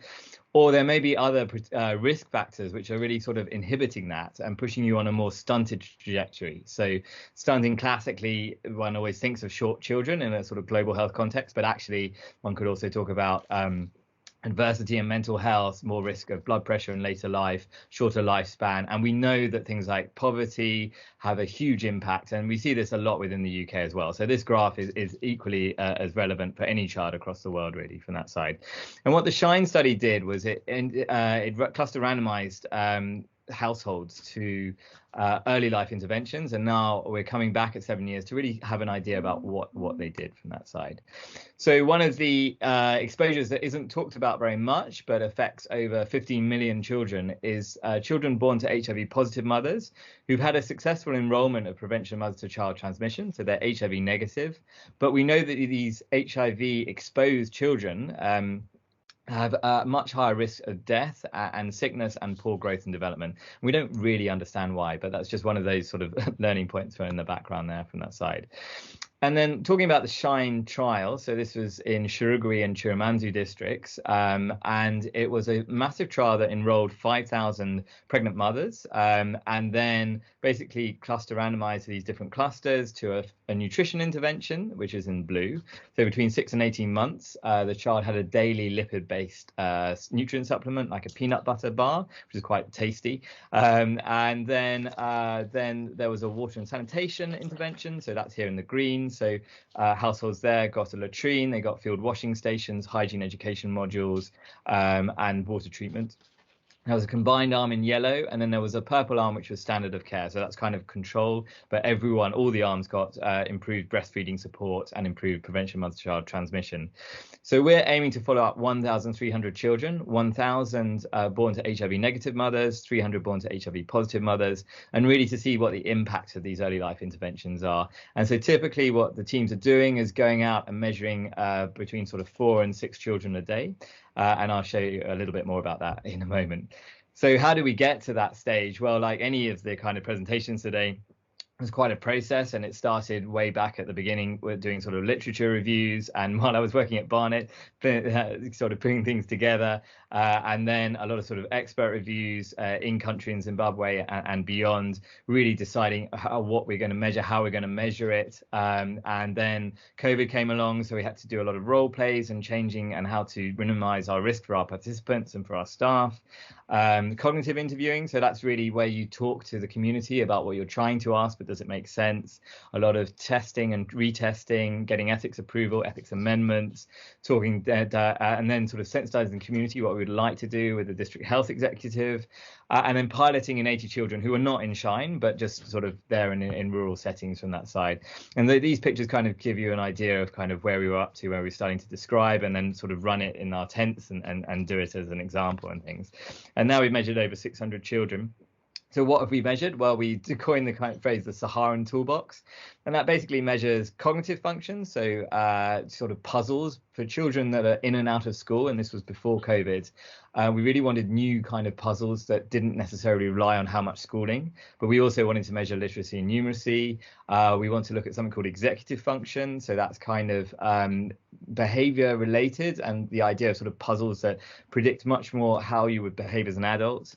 And then sort of ideas of fine motor, socio-emotional behavior, and then going on from that, we want to look at physical functions, so strength and fitness, and then quality of growth. So not just height, but looking at your fat mass and your sort of lean mass, so markers of kind of later disease risk, as well as kind of kind of getting a picture of how these children are really doing from the caregiver. So while all of this is going on, and this takes about 4 hours to do, then we do a really detailed caregiver questionnaire. And that gets a lot of what's happening in the household, so markers of food and water insecurity, maternal depression, who lives in the household, what kind of discipline is used, how much sort of independence the mother has, as well as sort of HIV counselling and things. This is how it looks in the field. So this is the mother, usually, or caregiver in general, being interviewed under the tree, and then this is our tent and all of our equipment going out, and we're doing this, sort of between 4 and 6 children a day. These are kind of measurements that we're actually doing. This is measuring lean mass with a bioimpedance machine. So it's a little battery powered machine here that looks at a signal through. The child doesn't feel anything, but it gives a good measure of lean mass. And what we saw very early on is that our results made sense. So children with more lean mass, heavier children had more sort of lean mass. And then also, so a lot of the fat of all of us is around the skin, and it's there for insulation and for a range of other reasons. And if you pinch that at different points, and again, this doesn't hurt, the child doesn't really feel it, you get a good measure of fat mass, a sort of field measure from the children from that side. And then looking forward at sort of functions. So here we're looking at grip strength of this child. So you have a little sort of spring balance, digital spring balance. And we saw very early on that actually taller children had stronger hands, as well as taller children being able to jump further. And then there's this shuttle run test, where they're running as fast as they can between 20 meters with this Bluetooth speaker doing beeps.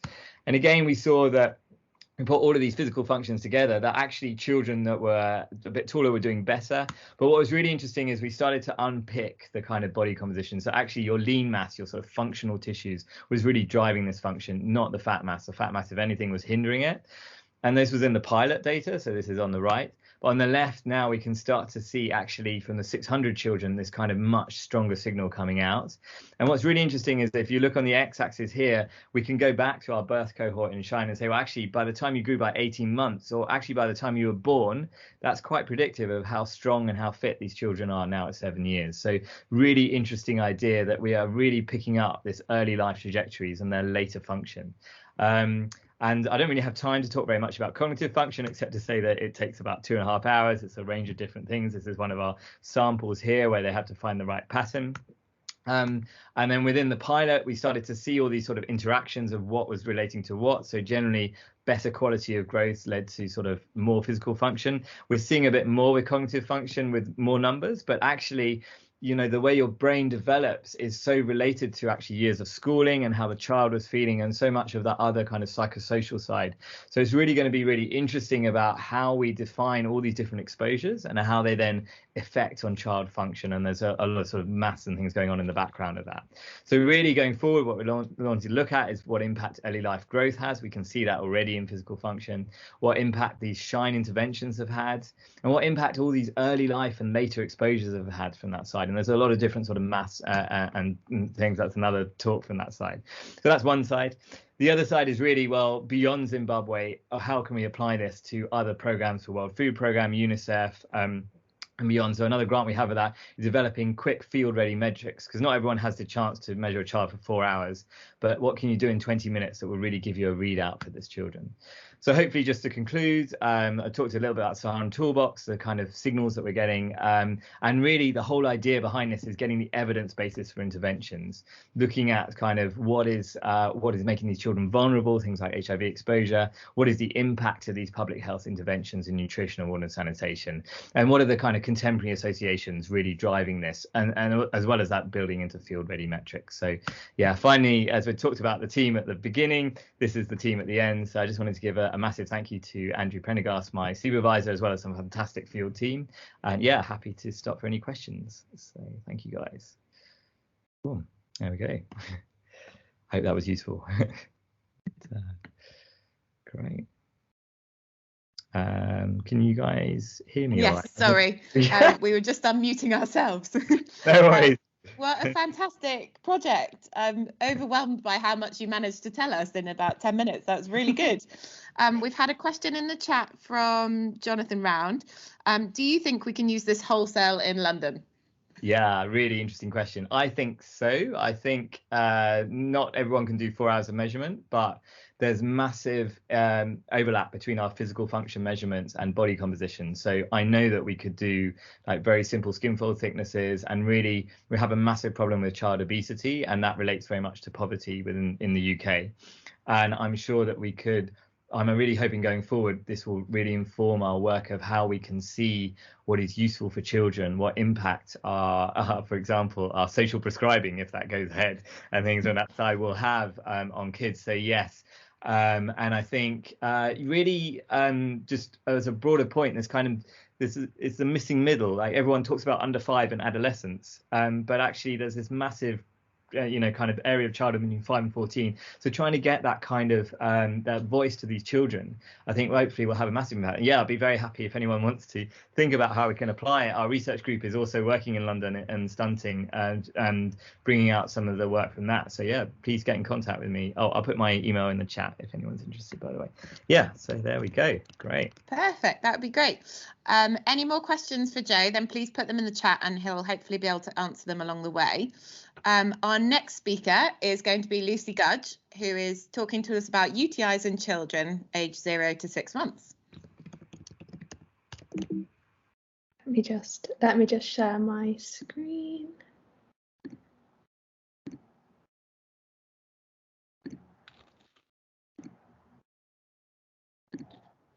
Great. Can everyone see my slides? Yes, we can see them, Lucy. Brilliant. So good afternoon, my name's Lucy. I was an FY2 doctor at West Middlesex Hospital last year, and I've actually applied for paediatrics training, so I'm hoping to start in September of this year. I'm here to talk about an audit which was undertaken by myself, Dr. Dipali Shah, who's one of the consultant paediatricians, and Dr. Ranjani Talathoti, who's one of the paediatric registrars at West Middlesex Hospital. So the aims of our audit were to review the current practice at West Middlesex with the NICE guidelines for children under the age of 6 months old presenting with an E. coli confirmed urinary tract infection.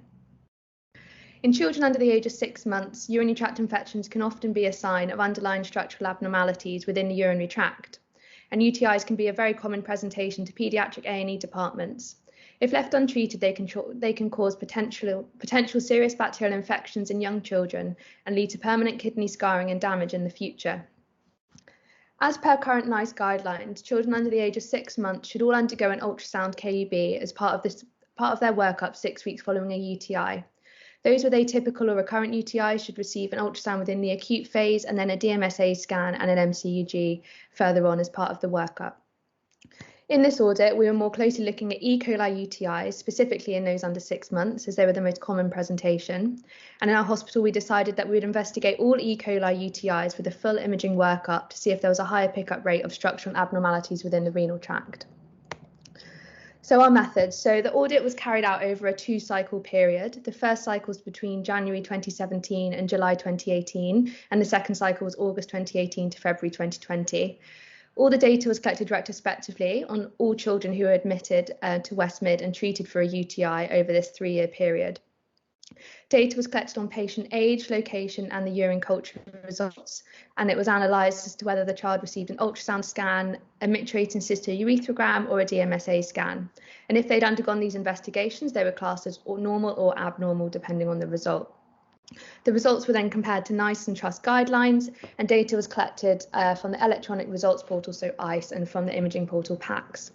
Just to quickly recap for everyone, I'm sure you know, but we'll just talk about what the different scans are quickly. So ultrasound is used to detect structural abnormalities within the renal tract.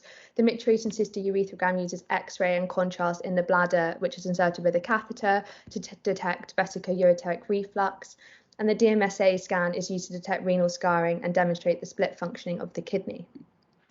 So our results. So a total of 223 children were analysed as part of the audit. These were children of all ages who presented to West Middlesex within this time period. We then split this down into a smaller cohort, which we wanted to focus on. So 82 of these children were aged under 6 months of age. So in our first cycle, there were 41 children, and there were also 41 children in the second cycle.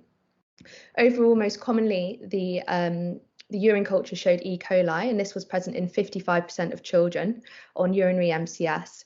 And there were 26 children from cycle 1 and 19 children from cycle 2. The remaining 37 children were aged under 6 months, grew different bacteria in their urine culture. So they were classed as atypical UTIs. So of these children with E. coli UTIs, 97% of them underwent an ultrasound scan at 6 weeks. 71% had an MCUG and 38% had a DMSA scan. So as part of this audit, we didn't look so closely at the DMSA scans because at the time the audit was conducted, the scans were performed at a different hospital trust, and there were issues with uploading the results to the computer systems and access to the paper notes. Therefore, the results and data aren't as reliable for the DMSA results. So looking more closely at the ultrasound results. So as I said, 97% of children underwent an ultrasound scan at 6 weeks after the initial infection. One child didn't undergo the scan and they were lost to follow up as they were not brought for the scan at the time. And this is following NICE guidelines. So as per NICE guidelines, all of these children should have undergone an ultrasound scan due to them being under 6 months of age.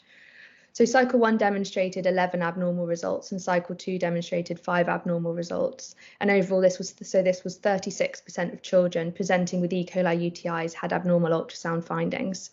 The most common abnormality which was detected was renal pelvis dilatation in 14 of the cases. One child had a duplex kidney and one child had a renal vein thrombosis. We then focus more on MCUG, so these children wouldn't routinely, as per the NICE guidelines, have had an MCUG, but 71% of the children within our audit underwent one of these scans. So a total of 17 children from cycle 1 and 15 children from cycle 2 underwent the scan. Of these, 31% of patients showed abnormal results. So you might ask as to why we said we were going to scan everyone and only 71% of children underwent an MCUG. And there were a number of reasons as to why this was. This included the child was not brought for the scan, some parental choice. And at the time, as I said, our hospital system was undergoing a major change. And so appointments were lost and letters were not sent out. And at that time, if the child was well and were over 1 year of age, then the scan was not routinely performed. So again, looking more closely at the MCUG results, so 60% of these abnormal results demonstrated unilateral grade 3 vesico-ureteric reflux, 20% demonstrated grade 2 reflux, one child had grade 1 reflux, and the other child had bilateral grade 3 reflux. And those with grades 1 to 2 reflux were commenced on prophylactic antibiotics until the age of 1 year, and those with grade 3 or higher were started on prophylactic antibiotics until they were out of nappies. Now we come to the slightly more interesting part as to why this is relevant. We found that there were 4 children who underwent an MCUG despite having normal ultrasound findings, who then went on to have abnormal MCUG findings. And this was 32% of those who were classed as having a normal ultrasound finding. This led to them being followed up by the paediatric consultant and being started on prophylactic antibiotics and having regular follow-up. So despite having normal ultrasound results, 3 of these children had grade 3 vesico-ureteric reflux, one of whom was bilateral in nature. So grade 3 vesico-ureteric reflux is classified as reflux where there is mild to moderate renal pelvis dilatation with minimal blunting of the fornices, which can often be picked up on ultrasound, but as demonstrated here, can often be missed.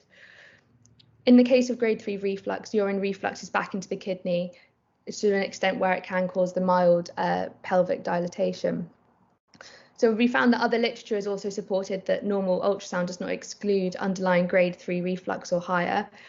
And a large 2013 study carried out in the USA by Giuliano et al. Showed that in 24% of children presenting with their first UTI, reflux would not have been detected on the ultrasound scan.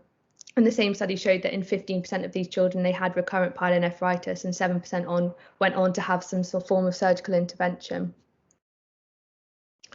So in conclusion, under current NICE guidelines, those children with abnormal results and underlying structural abnormalities would not have been detected. The current NICE guideline states that routine imaging to identify reflux is not recommended for infants and children who have had a UTI, except in specific circumstances. However, it has been demonstrated here with the 2-cycle audit that often structural defects have been missed when these scans have not been performed. And if missed and the child has reflux without prophylactic antibiotics, there is a risk of recurrent UTIs or more seriously scarring of the kidneys, which in later life can cause hypertension and potentially chronic kidney disease. So at West Middlesex Hospital, we're continuing to investigate all children under 6 months old presenting with UTI with a full imaging workup, regardless of the organism, and our trust guidelines have been updated accordingly. It's hoped we'll perform another audit cycle where this can be looked at in more detail, with particular regard to the MCUG and subsequently DMSA results as we have more patient data on that now.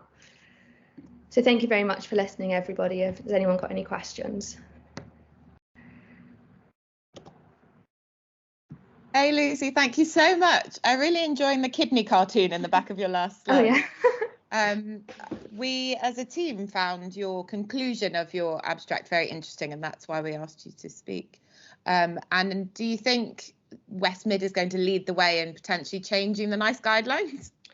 Maybe not changing the NICE guidelines, but maybe more locally having some impact and just considering that maybe there is maybe something more going on, especially if a child has come in unwell with a UTI, and just considering these investigations further. And I think having done 2 cycles of the audit where it has demonstrated similar results in both suggests that there maybe are cases where these children that maybe then would have presented as recurrent UTIs, it's been prevented by starting the prophylactic antibiotics earlier.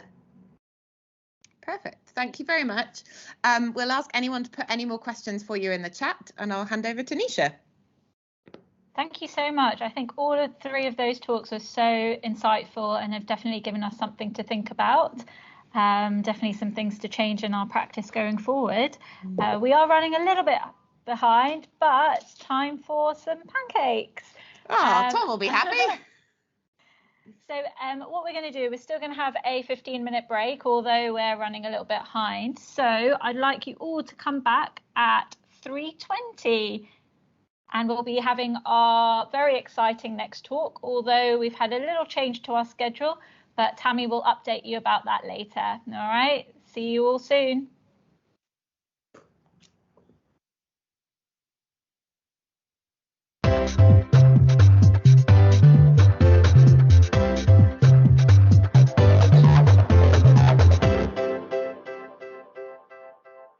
Bounce around London.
Hello.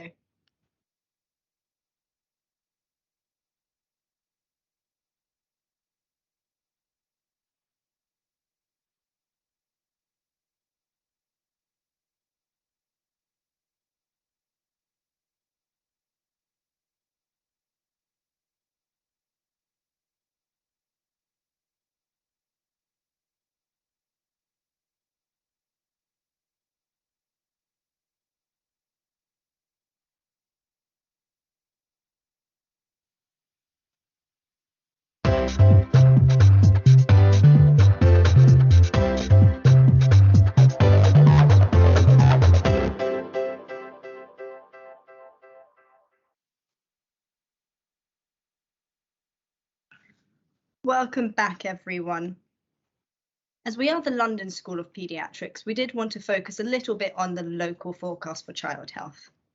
A quarter of the population in London is made up of children and young people, and they suffer from poorer health outcomes than anywhere else in the country, with higher mortality and morbidity rates.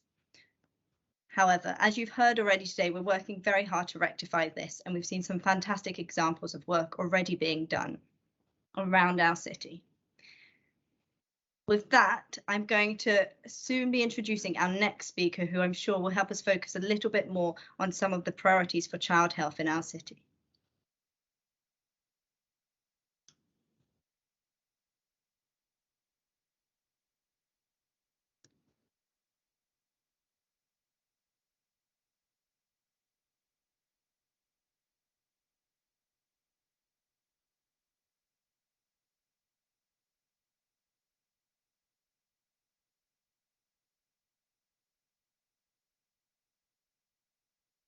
Well, welcome back.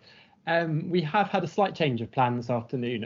Unfortunately, Vindawaka, who you will see in the programme, was taken ill this morning, so we were unable to have him join us today.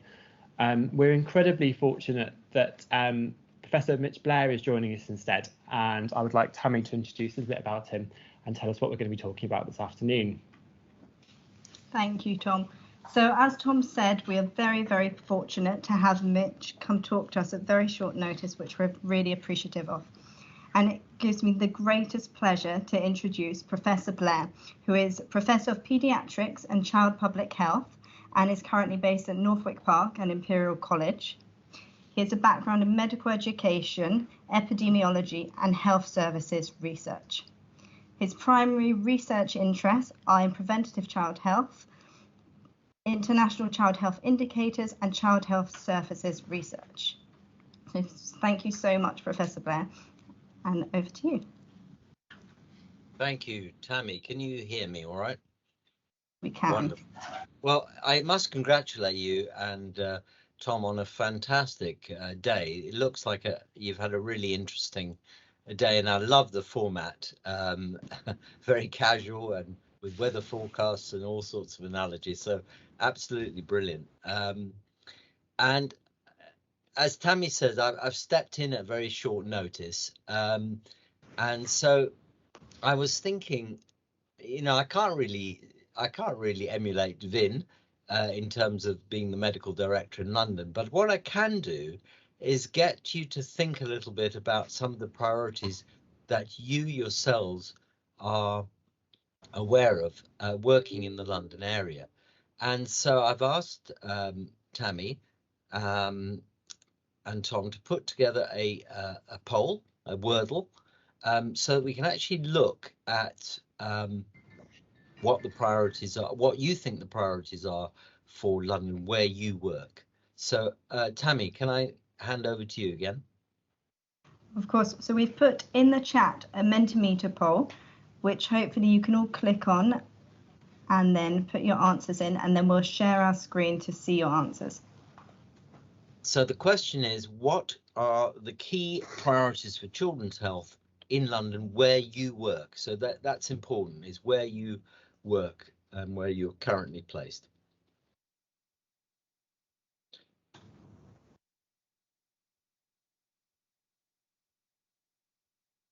I think you'd give us 2 seconds. We should get that up on the screen for you now. I can just see our technical guys sorting it out in the background. Fantastic. So So a slight variation on what Mitch had asked for. He's very focused on where you work, so just think about locally as well.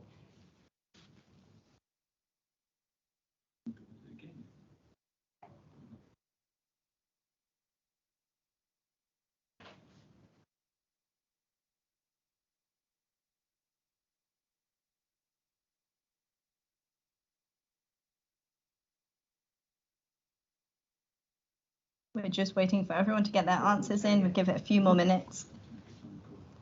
We've got some stuff coming up on the screen already. I understand there are about just under 70 people, aren't there? A bit more. I think so, and we hopefully we'll have some more people joining. I think we've been around 100 most of the day.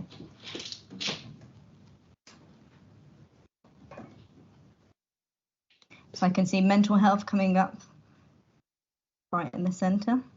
Poverty's come up again and again. Obesity.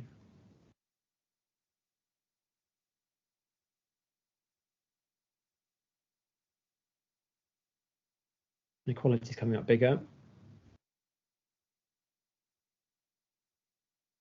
Give it a few more seconds and then we can share that.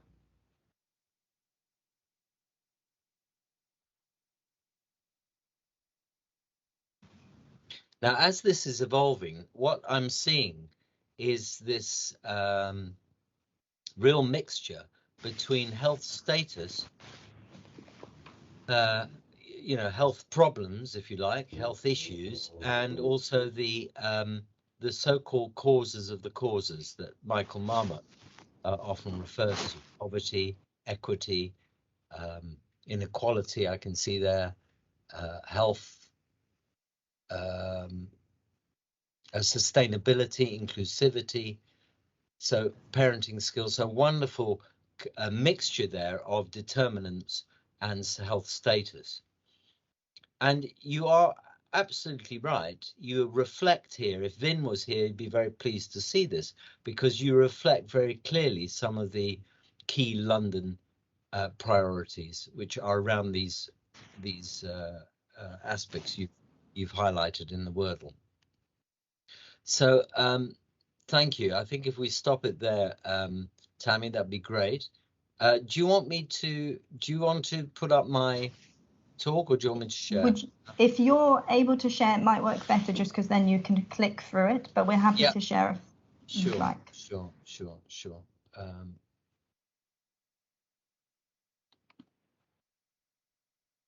Let's see if I can do that.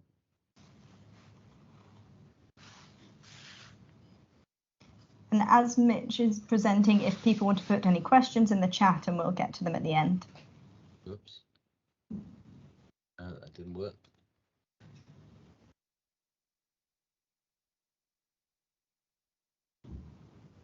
Sorry, Tammy, I'm just trying to find, here we go. Yeah. So if I put that on presenter, will that work? Okay. Let's have a look. Is that all right? Yeah, Can you see that? Perfect.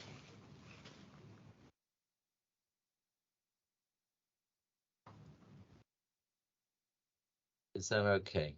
Okay, great.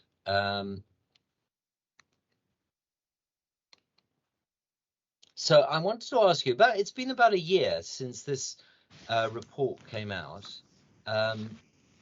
looking at the health and well-being of children and young people in England. And it was produced by Marilena Korkodilis. And Marilena has the very unusual position of being the child public health lead for London. And that particular document is something that is published on the BACAF website, the British Association of Child and Adolescent Public Health. And I would strongly recommend, if you've not seen it, do have a look at it, because it's a fantastic document and it really summarizes in very easy infographics what the key priorities are and what sort of things we can do about them. Now, is that just showing one slide at a time? Yeah. Okay, good. So this overview of child health in England, I'm going to leave you to have a look at, because I won't talk over it, but just have a look at the key priorities there, and you will see or the key indicators there, and you will see a number that you have raised yourselves. And some of these I think are quite surprising, and other things are quite gratifying. So when I started my job 24 years ago here in London, the infant mortality rate was double that at least. So there's certain things that have definitely got a lot better, but there's certain things that have got a lot worse. And you've already highlighted a number of these issues, and I just wanted to tease some of those out a little more with you. One of the things that I think is quite interesting is today I was speaking to my CAMS colleagues. I finally got through to someone. I got through to a triage individual, and I said to why I have asked for a consultant to phone me about a case, and I'm delighted that you're telephoning me, but I'm wondering why the consultant hasn't phoned me. And she said, well, I'm going to be triaging the case, and I wanted to know what you thought was needed. And I said, well, this is a child who needs psychotherapy and systemic therapy, family therapy. And she said, well, the waiting list for systemic therapy is about 2 years. And I said, well, we're not going to be able to help that child properly. She said, have you looked at the other resources that are available? And I said, yes, of course I've looked at the other resources. There are lots of good online things. There's some charity input. But actually what's needed for this girl is family therapy and psychotherapy. And she said, well, I'm not sure we'd be able to provide that, but I'll look into it. And for me, this is a real big issue. And I'm wondering whether many of you have noted mental health in your Wordle, and whether you're getting access issues like I had today as a major problem, and what can be done about that, because it certainly needs serious advocacy to make to change this. Now this is a very sophisticated audience, I suspect, and you will know that healthcare in its own right probably contributes to about 20% of one's health. Health behaviors, about 30%, things like smoking, diet, alcohol, sexual activity. The physical environment, and a number of you have mentioned pollution in your Wordle, physical environment, 10%. And then the vast majority that contribute to health, as you well know, are the 40% around education, jobs, family and social support, income, and community safety. And with that in mind, often doctors think, well, if it's really only 20%, and I have a major role to play as a doctor in providing health care for my patients. But if it's only 20%, that's actually a very small amount of the endeavor required to keep people healthy. And this has interested me ever since I was a student and a registrar in how we can actually blend our public health knowledge, our public health activities with our clinical activities. So one of the priority areas, I'm going to flick through a few priority areas for London. And one of the priority areas where London is definitely out of step with many others is around emergency department attendances. And ED attendance is the most fascinating area to research. So if you look at this graph, it's a little old now. I didn't have a chance today to update it, but it's not that different in most parts of the country. But our ED attendance in my own hospital, Northwick Park, is shown on the left here. You see the age at the bottom, the thousands of attendances on the left-hand side, on the y-axis. And what you'll notice is the phenomenal number of children that come into the emergency department, both males, which are orange, and females that are grey. And what you also notice is that the dark colouring, the dark orange and dark grey, are the admission rates. So children make up one of the largest groups, other than people in your age group, that make up the second largest group of ED attendances.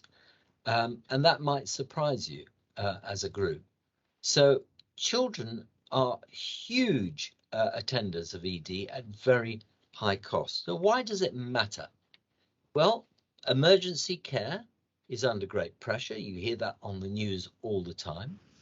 The rates have been increasing constantly. Children are very frequent users compared to any other age group other than the over 75s. A&E attendances are often preventable, especially in the preschoolers. And we're talking about vast numbers, 2 million children aged 0 to 4 attending emergency departments in England as a whole. That's about 4 kids every minute. And it probably feels like that on the ground. Over an 8-year period, there's been a 35% increase in A&E attendances. But that begs the question, and we did some research looking at this, about whether children are actually increasingly seeing their GPs or not. Because often I think many of us in hospital think that the numbers coming through are huge and that GPs may not be seeing them. Well, this is not the case. If you look at GP consultations, certainly for the less than 1-year-olds, that's the top chart here, GP consultation, top left-hand chart, you see these are vast numbers of consultations and they are increasing. Whereas actually for the 1 to 4-year-olds and 5 to 9-year-olds and 10 to 14-year-olds, there's been a gradual decrease from 2013 to 2016. What a shock. For outpatients, that's very different. Outpatients have constantly increased, and so have emergency department visits for all age groups, other than the 1 to 4-year-olds and 10 to 14-year-olds, who seem to have stabilized over the last few years. And this is a cohort study that we did looking at 2007 to 2017 in England. And elective admissions are shown in that last graph. So if you think about it, the whole system is actually pretty hyperactive at the moment. And that begs the question, what influence, and I've been very interested in particularly the under ones and particularly how we can avoid ED attendances for low acuity problems, which make up something like 40 to 70% of all baby or infant ED attendances. You will know that there are many influences on A&E attendances, and they're shown here, and you will be familiar with these, I'm sure. And the common causes are around 10 conditions. In fact, this is a very interesting graphic, because if we taught our medical students and our nurses and our trainees really well in these 10 conditions, we'd be hitting about 40 to 50% of ED attendances. And this I find quite interesting, because that hasn't really changed for 20 to 30 years. It's very similar sort of patterns nationally. The inequalities, which is a big focus of this conference, are shown here, and the red are worse than England, the green are better than the English average, and yellow are similar. And you can see London is an outlier. It has attendances which are much greater than many other parts of the UK, other than the north east and northwest. So you're probably thinking, well, what's that about? What can we do about it? And I'm interested not only in reacting to this, but also how we can proactively do something about this. And what do we know from research that makes a difference to ED attendance? Well, they fall into 3 areas: better healthcare provision, and that's interesting, getting better access, particularly and better quality of care; prevention, promoting breastfeeding, improving immunization uptake. And we wrote a paper a couple of years ago looking at opportunistic immunization. So if anybody's interested in how do we actually do that in a hospital setting, and how acceptable is that to parents and to staff, do have a look at that paper. It's an interesting paper. parental support to help manage minor illness, something that Tammy and I have been working on for some time now, as have people like Sue Laurent, who I noticed was on this call. So there's quite a few things that we can actually do. And why should we do it? Because actually there are massive costs involved with A&E attendances. It's estimated between 30 and 54 million pounds could be saved if we were able to bring the attendances of all children brought down to the level of the least deprived. So let's just stop there for a minute and think, what could health professionals do to make a difference? What could you personally do, given that ED setup and that ED background?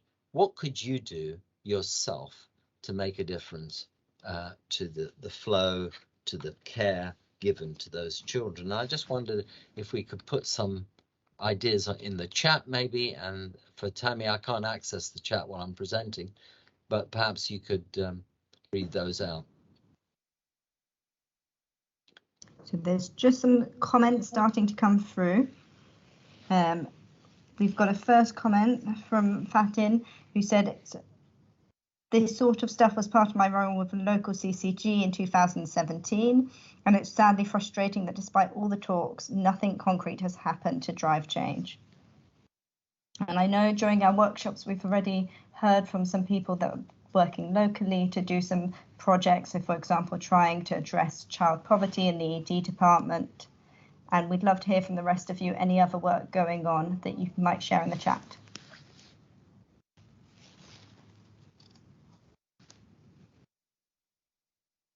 Thank you, Tammy. So we've got a comment here about easily accessible and relevant health education in the community, e.g. in children's centre. Yeah. Got another comment about collaboration between primary care and paediatrics. Mm-hmm. A comment from Lucy about integrating care, working in reach, learning together. And then she talks about the CYP-HP in South London, which shows that this sort of model benefits more deprived areas. The comments are really coming through now. It's actually a really interesting point coming from Chantal about a lot of the messages we give in PTD reinforces some of the belief parents have around health-seeking behaviour. So that's a tricky balance to play that one. Yeah, that's a very good point. Yeah. Kate, I see, has put something in.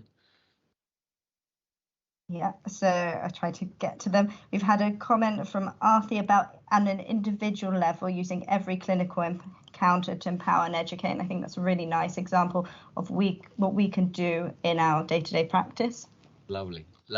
Well, that's really helpful. That's a fantastic input. I love this approach, which is... Sorry, Tammy.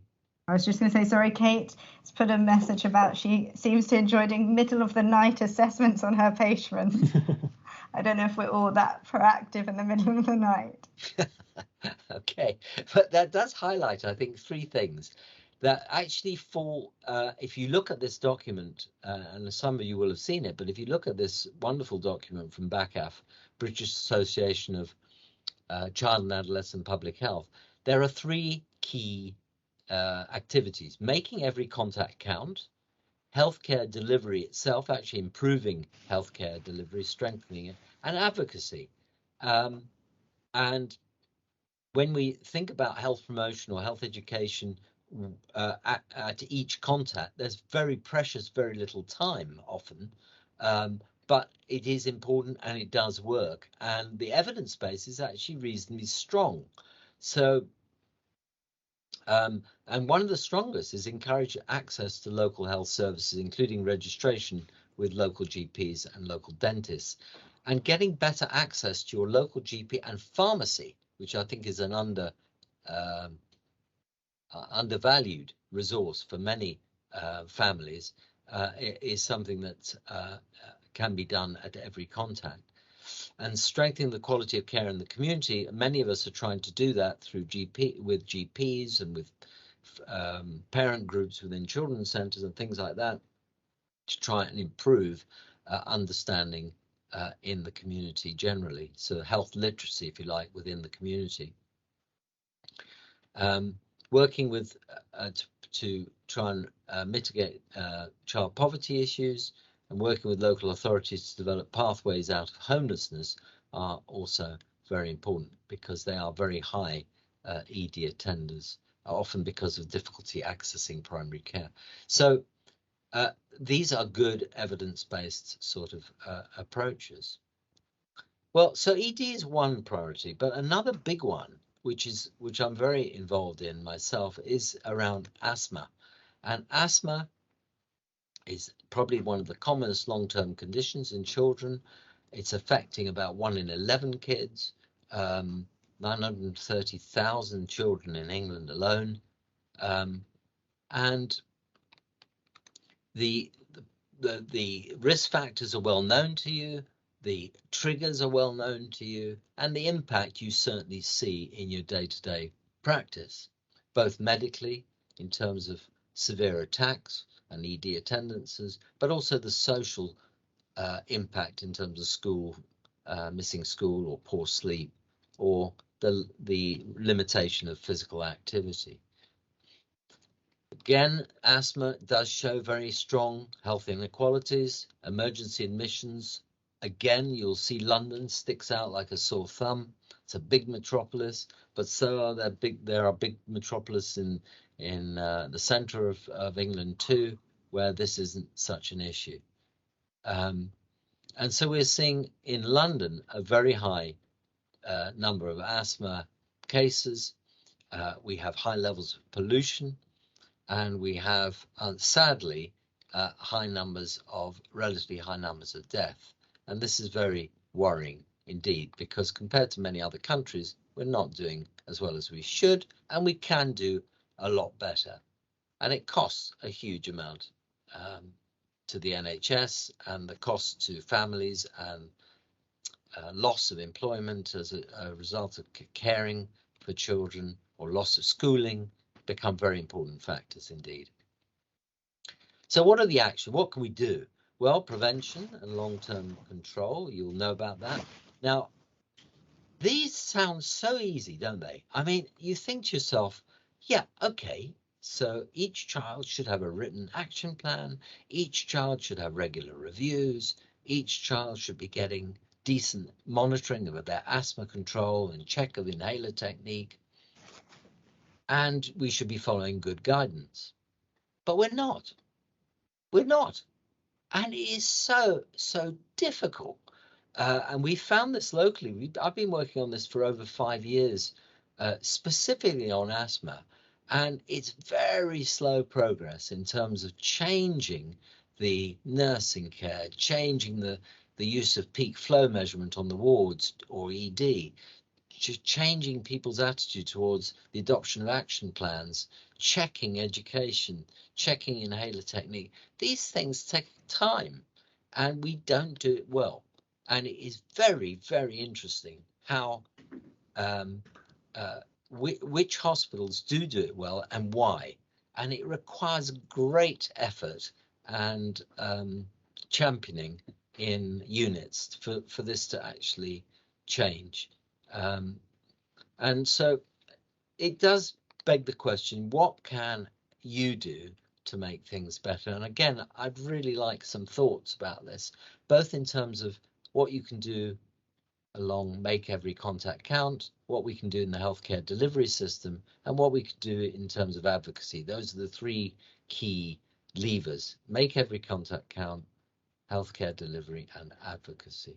And I just wondered if we could have some comments on that. What could you do locally, or whether in fact you've cracked this? If you have, please let me know, because I want to learn from the very best of you. So what can we do to make a difference? And whilst those comments are coming through, I thought I'd just give you a bit of feedback from the chat, which has been very busy whilst you've been talking, Mitch. Right. There's a lot of conversation going on about the role of paediatricians and if they should be playing a bigger role in primary care as a GP paediatrician, perhaps more European approach. And I know we've got at least one GP in the audience who might have an opinion that they'd like to share. And then there's also some very nice ideas from other emergency departments where they have QR codes for advice and information in other languages. And quite an interesting point there, someone saying, actually, I believe another college, or I presume a different school of view on this, might have a different view. So interesting to think about what our colleagues in other specialities would think to us discussing this, I suppose. In terms of what? I didn't quite understand that.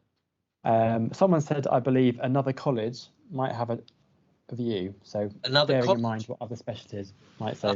Okay. I think that might be the College of the General Practitioners. And if anyone there has any emergency medicine, a view about our role in the community.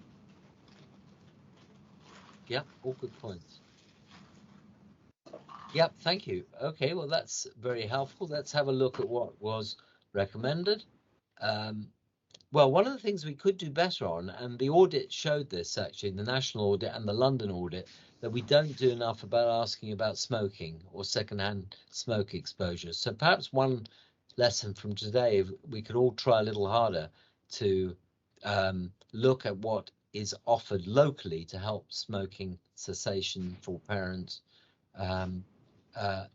You know, being mindful of reviewing immunizations and encouraging uptake, working like we are doing now locally in Northwest London with partners in primary care, pharmacists and nurses.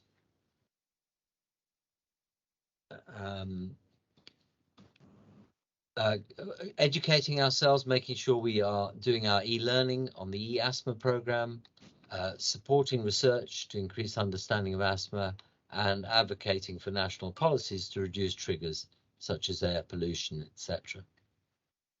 So again, those three things make every contact count: healthcare delivery and wider advocacy, which I think is a feature of this conference today, which I wholeheartedly support. Great comment there from Sue Lauren. Make sure parents take a photo of their management plan as they leave the department. I think that's a nice, easy one to make sure they're definitely taking it home with them. Yeah, brilliant. Thanks, Sue. Yeah, there are such easy things that one can actually suggest that will make a difference. QR codes to smoking cessation services in the local area would be helpful too, and that's something we've been trying to do here, but they've decommissioned many smoking cessation services. So pharmacies are now doing a lot of this themselves. So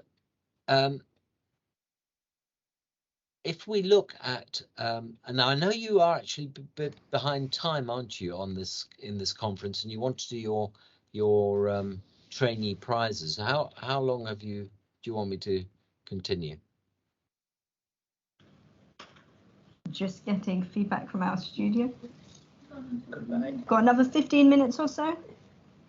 Yeah, I'll have to call you later. All right. Fine, no, it's fine. Okay, good. If people are happy, then we've we've looked at emergency department issues, we've looked at asthma. The next area that is a priority, and I don't think I saw this actually in the Wordle. I don't know if the Wordle can be brought up again, Tammy, or perhaps you can look at it yourself. Did dental health come up there? It came up in very small. Very small.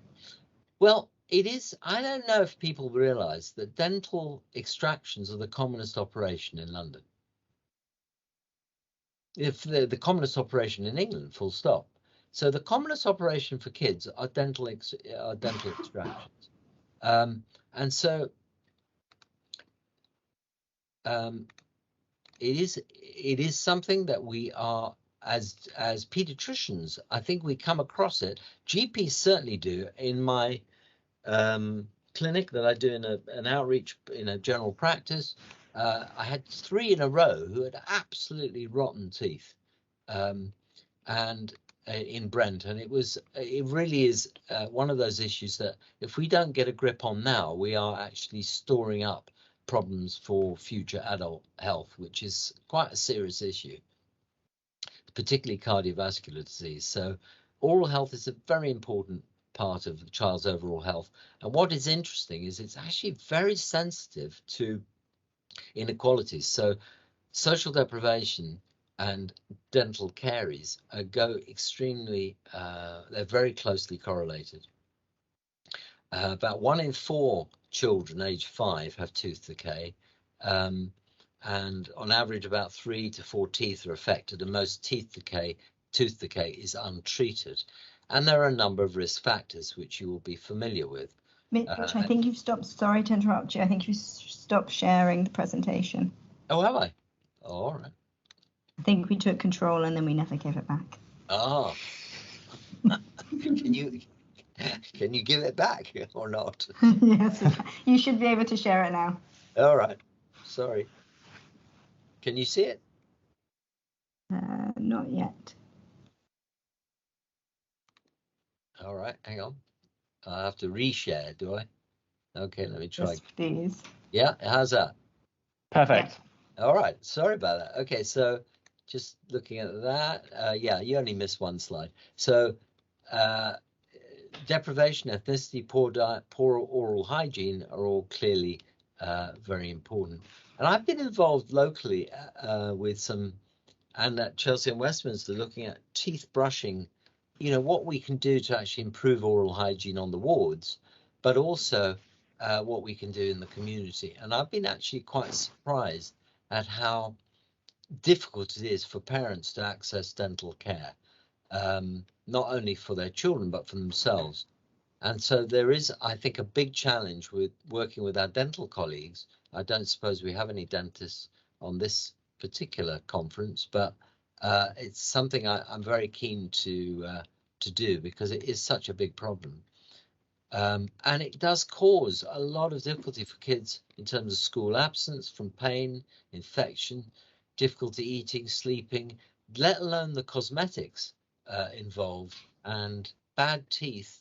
If you've got really bad outward appearance of your teeth, you have less chance with good employment and interviews.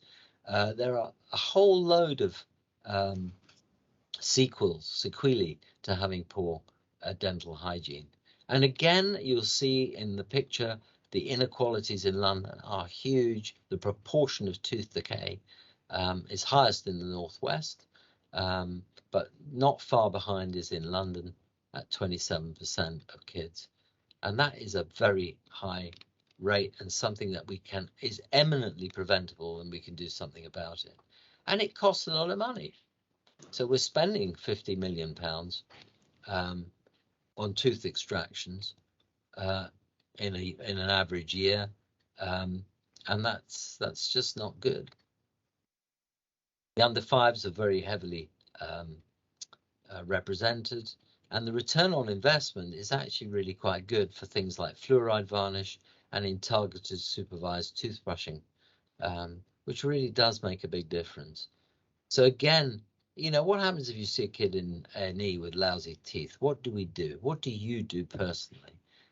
What can you do in the time that you've got? What can you do in general practice in the time you've got? These are things that work. How many of us remind parents that you should be taking your child to the dentist as soon as you can when their first teeth are up? So again, let's just ask the audience. Around the area of make every contact count, healthcare delivery and advocacy, what would you suggest? What would you do? What could you do tomorrow or tonight when you're on call that would make a difference? We're just waiting for some comments to come through, but there's certainly been a lot of comments about education around teeth brushing in schools, and that used to be quite common, but appears to be much less common now. The availability, being able to access dentists. I know today's the first time I've finally managed to get onto an NHS dentist list in 5 years, and that's only through nepotism, so it's very difficult. And I wonder if anyone has any suggestions about how, if they address dental health for the children they see in hospital. We've had a comment about mini mouth care introduced at, I don't know, Calvary Pal. North Thames Paediatric Network. Yeah, and great comment. There's a great poster that popped up in the intervals earlier about tooth decay and recognising that in the ED. It was a good reminder for me. I really enjoyed it. Good, good. And that's the sort of thing that we should all benefit from. So this is one of the lovely things about a conference like this. Those posters over the tea time were really great. I really enjoyed those. So, you know, that's great. Let's connect with each other and try and spread some of these good initiatives so that we can do more. So asking if the child has received dental care, advising around regular dental checks, trying to work with your local area to find out about dentists who are particularly good with children or are willing to do checks of the under ones, which is a real issue here. Signpost the Sugar Smart app to support reduced sugar in diets. It's quite a nice app which just shows you how much sugar there is in cereals, for example, or produce that you're buying in the supermarket. And I've got a comment from the author of the lovely poster, Roseanne Vero, who I think caused lots of interest about it. Just elaborating on what I found in the ED when doing my teeth project is actually lots of parents didn't know dental care was free or that small children under 4 needed to go.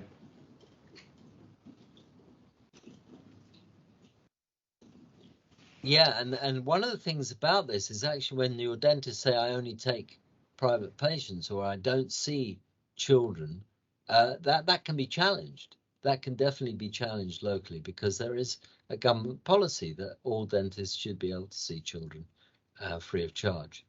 So that's a real issue for many. Any other comments at all? We've got a comment from Adele Lucy about asking about juice in bottles, educating and empowering families. Simple changes like switching to an open cup. Brilliant.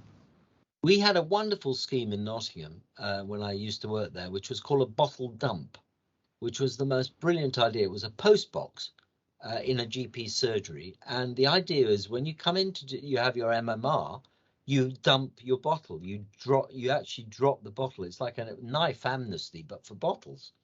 And you shove the bottle in the post box and you transfer MMR time to a cup. Now that you might argue might be too late, but actually it's a very good signal to parents, especially as you walk into the practice.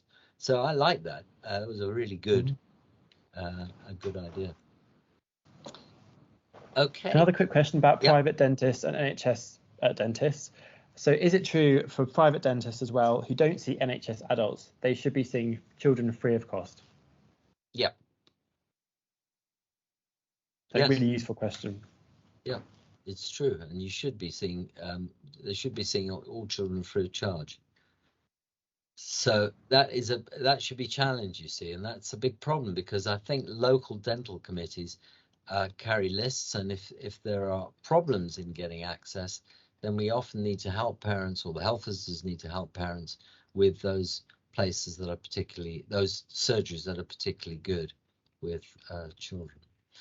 So finally, I just wanted to pick on the last topic area, which is around overweight and obesity, which you've already highlighted.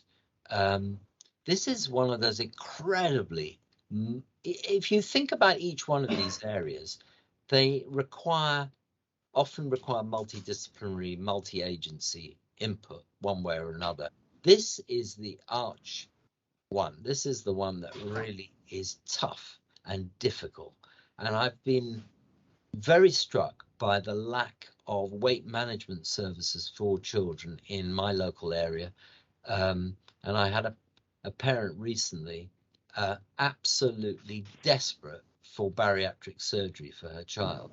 And I said, they won't even consider you unless you've done a 12-week or 10 to 12-week weight management intervention. And if that weight management intervention isn't available locally, you're not even on step one. So I think there's some real big challenges here. This is a big problem that you know about, that you see regularly. And again, massive health inequalities with very large high proportions of overweight and obesity in the more deprived parts of England and in London. I don't need to repeat these statistics because you know them quite well. But you're talking about between a quarter and a third of children are obese, depending on age, and the inequalities are very stark, both in different ethnic groups and in different deprivation centiles. And it is, I sat on a group in the Academy of Royal Colleges with Terence Stevenson, who's the chair at the time of the Academy, and we represented 200,000 doctors in this country trying to develop a policy for obesity reduction across all ages called Measuring Up. And if any of you want to look at that document again, those recommendations are still extremely pertinent today. And it does require government action, education, public health campaigns. One of the strongest things we can do is support breastfeeding and improve the environment in terms of physical activity. And the costs are enormous, and they're going to break us in terms of secondary effects if we don't get a grip on this. And we've already started to see some good work, particularly in the preschool age group and the school entry statistics, where there's some leveling off, but not so much in the secondary school children. And I think this is really an interesting challenge. I see it in outpatients almost weekly, and I guess you're seeing it all the time, either in general practice or in ED. So again, what do we do? What do we do? What do you do when you see these children? What should we be doing to advocate better services locally? So let's just open that up for the last session, the last topic area, and see what comments come up. What can we do individually? What can we do for the healthcare system? And what can we do from a wider advocacy perspective? So just while waiting for any comments to pop up, an absolutely shocking article just shared by Dr. Izar again, discussing a palliative care at 13 years old because of health complications as a result of obesity. So a really good article just shared there. Oh yeah, right. Where was that published?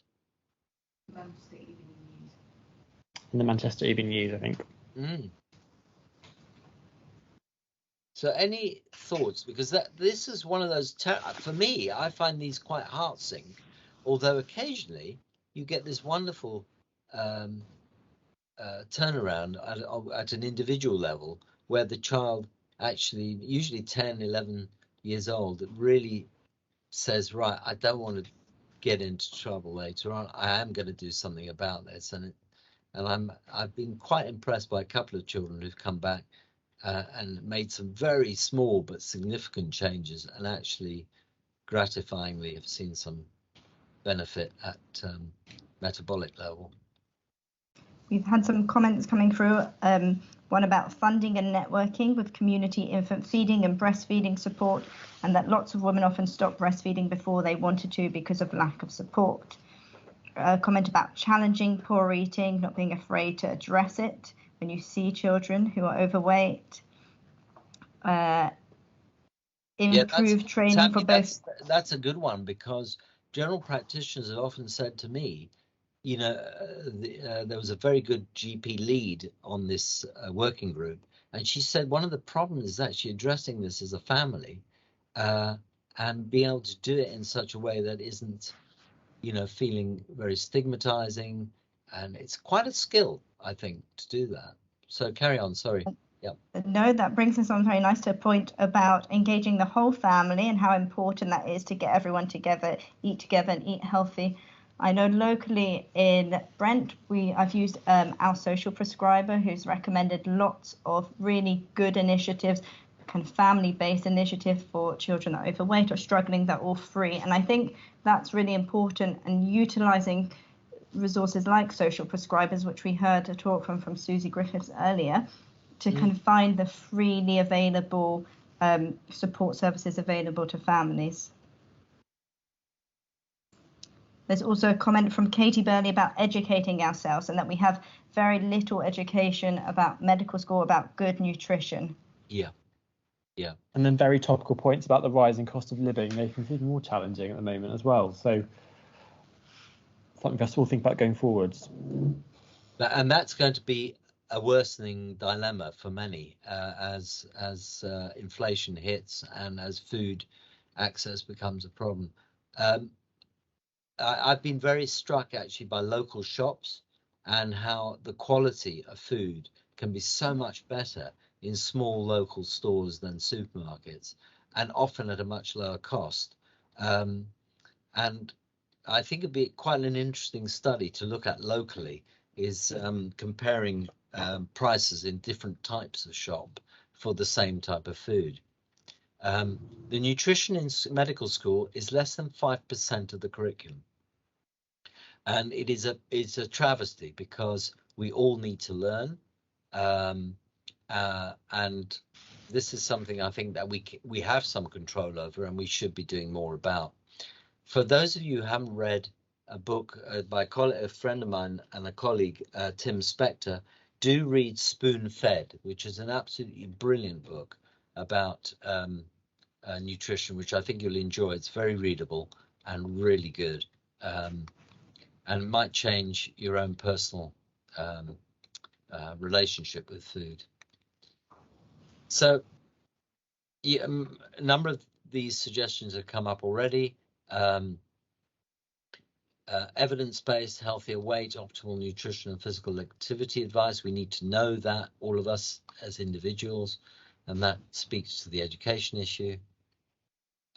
Using opportunistic moments to open up conversations about weight.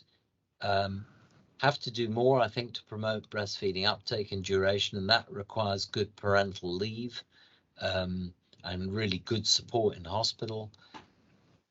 Mums are being chucked out very early now, often without time to actually establish breastfeeding, and that is really very problematic, I think, and a big change over the last 20 years. Encourage parents to sign up for Start for Life information. Be familiar with the local obesity care pathway. And if you don't know it, or there isn't one, help develop one, as two of our registrars did here 15 years ago, and they're both consultants working here now. And they helped to develop a local obesity care. Really important for local GPs in terms of what to refer and what not to. And then try and advocate for local policies that stop, for example, putting fast food joints in their schools. You know, how many chicken shacks do you need in a high street? So there's some serious issues about planning and space. There's a family in Brent that was trying to put a charity in Brent that was trying to improve picnics in the spring and summer for BAME communities and trying to get them more active in parks. And the rate limiting step was actually safety, perceived safety in parks, because there weren't enough wardens to actually patrol and keep the places safe from kids who were actually shooting up or were, you know, causing problems in terms of violence, etc. And that you know, these are real issues, and this can only be dealt with if we're working together with our local authority partners. So I wanted to leave you with that, and perhaps just one last slide, which was really about what we're trying to do locally, which is to improve not only in paediatrics, community and hospital integrated care, but also locally in our hospital with ENT colleagues, obs and gynae colleagues, and palliative care colleagues who are really keen to further develop integrated care arrangements with primary care colleagues and local authority colleagues. And I see this as being the next very big piece of work that's already, you know, I think paediatrics is very much leading the way here, but there are other specialties very keen to do the same. And I think we're going to reach a tipping point soon where this will become normal business, and it's certainly much more joyful, much more enjoyable than solely working within the hospital, in my view. So I'll leave it at that, Tammy, and hand back to you. Shall I? Can you stop me sharing, or I'll stop it? There you go. I think, well, if you stop sharing, perfect. Thank you so much. That was a really enlightening talk, very thought-provoking, as evidenced by the extent of chat going on during the talk. I thought I'd leave you, we've almost run out of time, so you probably don't have time for questions. But I wanted to leave you with one nice example that we've got from Okudo, because there's been a lot of talk about support in breastfeeding and postnatal support. And she's described having 12 new breastfeeding peer supporters being trained to help midwifery and paediatric teams. They're all local parents wanting to learn and support others to get the care and advice many of them didn't have. That's great. Where's that? Whereabout is that? I think that's in North Middlesex. Oh, that's great. Well, we need to be in touch. That is actually a brilliant initiative. It'd be very interesting to hear more about how that was funded and supported. It sounds even better. I think 10 languages between them as well, so really accessible. Fantastic. God, that's a really good initiative. Excellent. Thank you. Thank you so much. And I don't know if you have a couple of minutes, Mitch, if people wanted to put questions in the chat that you might be able to respond to. But I think we need to move on because I'm being signaled to present our PAFTA winners. Yeah, sure. I'll stick around and do some answering in the background. Okay. Thank you very much.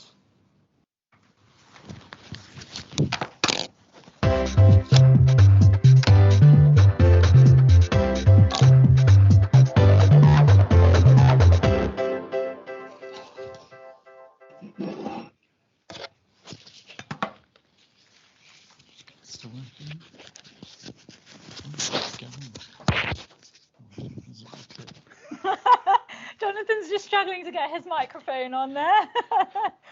Low-tech stuff always defeats me. Okay, well, how amazing. Thank you so much again to Prof. Blair for filling in last minute with such an incredible talk. Lots of things for us to talk about, and I'm sure lots of initiatives that we're all going to get started locally for sure. Now on to the last few bits and pieces of our conference, but some of the most exciting parts as well. So, as you know, every year we run the Paediatric Awards for Training Achievements, the PAFTAs. We run those locally here in London, and then those winners of all the categories get put forward to the RCPCH conference nationally and get an award if they win nationally. At our local London School of Paediatrics conference, we really wanted to award our winners and celebrate all the excellent things that they've been doing. So I'm going to hand it over to Jonathan to present the awards. And I think some of our prize winners are here today. But not really here today. Well, they're sort of virtually here today. They're like kind of somewhere around in the ether, aren't they? There are some that aren't, which is strange considering they are sort of also there almost as much as the people that are here. Anyway, we also thought, I was just thinking this probably speeds things up a bit because normally, I don't know, I love award ceremonies, you know, but quite a large chunk is the bit where they kind of toddle up to the stage and everyone's clapping. Absolutely. And then you actually get quite tired. Now, I don't know, if you, children, parents out there, you might have been to your children's school thing. And I was taught one very useful thing because there's so many awards there. Just make it economical with the clapping. So just clap like this because it really goes on a very long time. That definitely happens at graduation ceremonies. Oh my goodness. I'm pretty sure. So as a Patel, they asked us not to clap until they announced every single Patel, just because of how many of us there were. But we've only got, what, 5 or 6 awards? 5 or 6 awards. So I think they all deserve their own little clap. I think we'll be all right. First thing to say is that we had, I think you probably know this as well, because I think you probably sent it to me, but we had 192 nominations, which is like, you know, not a world record. It's like off the dial world record. So, which must be the biggest number of PAFTAs worldwide. Well, probably. Well, I mean, 10% maybe in the universe, actually, think about it. Absolutely. I mean, we have 1,500 trainees. And we had 192 that's nominations, that's a but lot. across nurses and healthcare professionals as well. We better actually get on and I think actually we nominate should. some people. We could go on for a while otherwise. I managed to keep all the stuff on the table as well, and add my laptop as well with the high quality information here as well. Okay, who do we go for first? So have we got a drummer? The drum roll? The drummer, okay. Sorry, just before we get to this, what you can't see is what's going on in the background. Frankly, the team here is slightly losing it, I think. I hope you're also okay out in online Teams land. What do we got? So, allied contribution to paediatrics. So this is an amazing thing, because actually the really important thing I think we have to recognise is we don't work in this little silo. In Mitch's talk, we saw actually how important actually so many other people are. But allied contribution actually references physiotherapists, occupational therapists, play therapists. I love play therapists so much. Me too. And so many different people. And our award, our PAFTA this year goes to Lucy Briggs.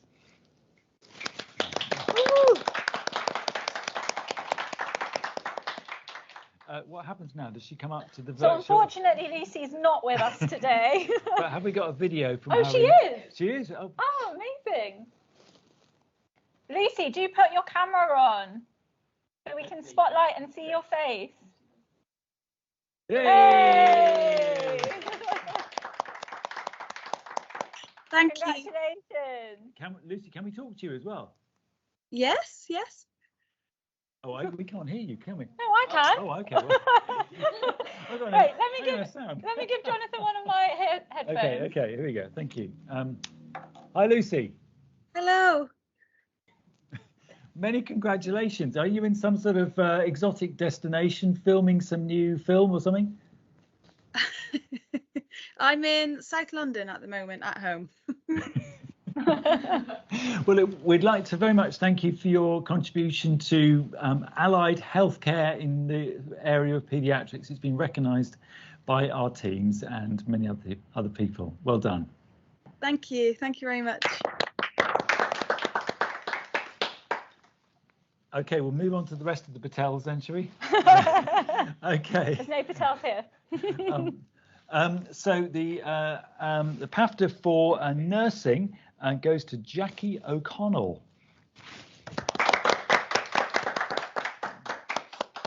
It looks like we got Jackie with us. Oh, hi, Jackie. Hey. Hi, everyone. Many congratulations. Thank you. Absolutely delighted. Where are you at the moment? So I'm at Costerdale, North Middlesex Hospital. Well done.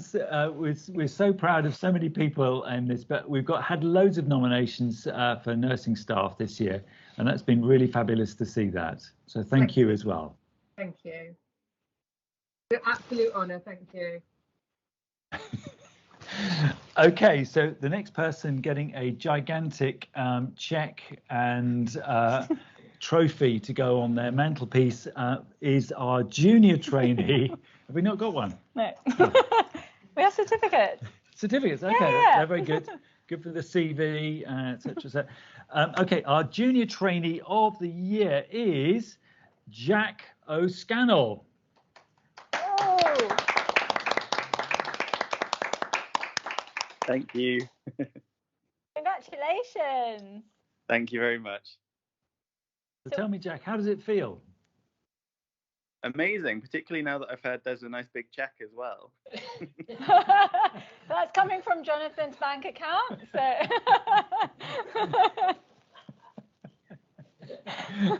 Well done, though. Okay. Moving on, our senior trainee of the year is Akudo Okafero.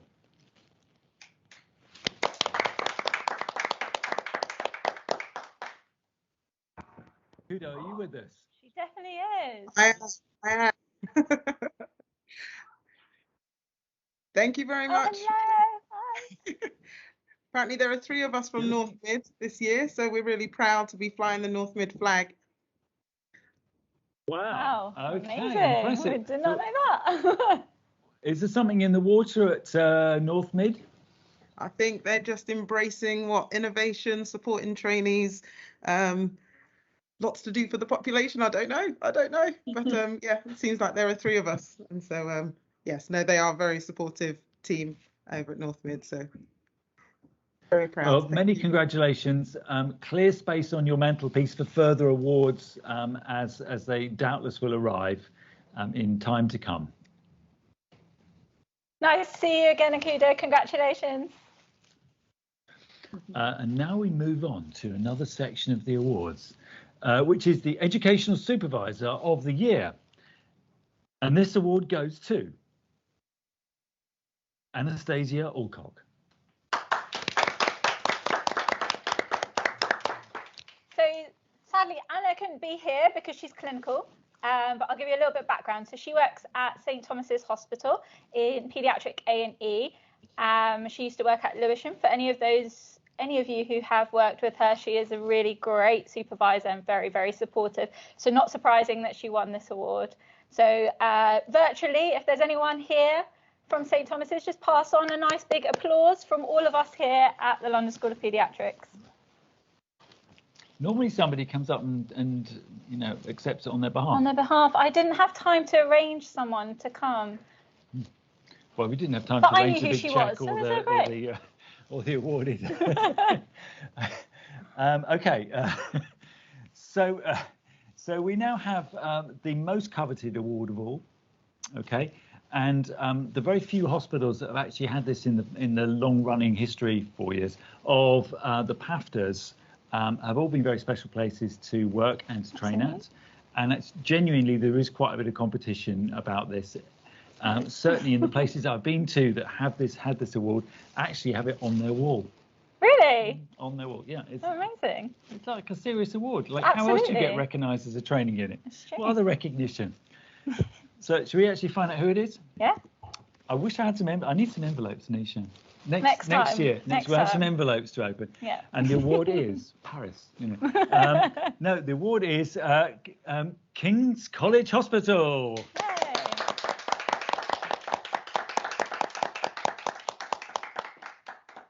And I think we've got a few people to accept the award. Do you want to say who you are and just say a little bit about actually what you've done and what you might say is responsible for making you get to a position where you have this award? Hannah, do you want to go first? No, you go first, Lucy, because you are college tutor and you are probably the reason that we do have this award. So thank you very, very much. Highly planned. Yes, absolutely paid to say that. That's so nice. We have been absolutely shouting this from the rooftops, as you might imagine, for the last week or so. I've been interviewing for registrars, and each time I meet somebody new, I say, "Did you know we're an award-winning unit? You should definitely come and work here." So we're incredibly, flattered and pleased. And I think it's a really good nod for us to keep doing the things that were mentioned in the PAFTA, and to really keep those at the centre of what we do. The nomination mentioned things like our work around, we've got some amazing EDI advocates and EDI teaching, and some quite involved sort of thinking around that, thanks to some amazing characters like Moa Kazolier. And so I think it was a really good nod to say, let's keep doing the good things that we are doing and not to lose sight of those. So thank you.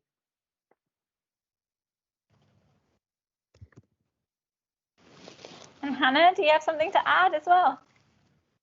No, ditto what Lucy said. I think all the training units in London are amazing, so I think we're very proud to have won this. Well, congratulations again. As a current, not trainee, but fellow in King's, I definitely know why you've got the award. Well done, and continue the incredible job that you're doing with all of us trainees. All right, congratulations, guys. And we're sending you like a naught-sized thing so that it can go on the wall of the seminar room. I think that would be the way place for it, anything? Yeah, absolutely. I don't know what the 0 stands for. Shouldn't it be number 1 for number 1 unit? That's smaller. That's smaller. Okay, fine. All right.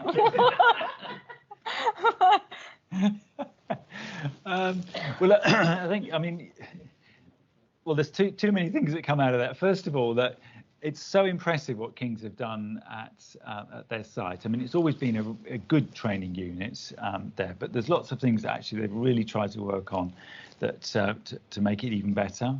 And it's also the sort of reward that you have to be above actually quite a high average, because actually the training units in London, obviously some go up, some go down. But by and large, actually, if you look across the country, things look pretty good from a training point of view. And so this is exceptional. Absolutely. But I think everyone deserves a round of applause for the last year. So for all training units, all trainees, nurses, and everyone else. Great. And now for even more exciting news, I'm going to hand it over to Jonathan to present the awards for our best poster and our best abstract presentation. That's exactly right.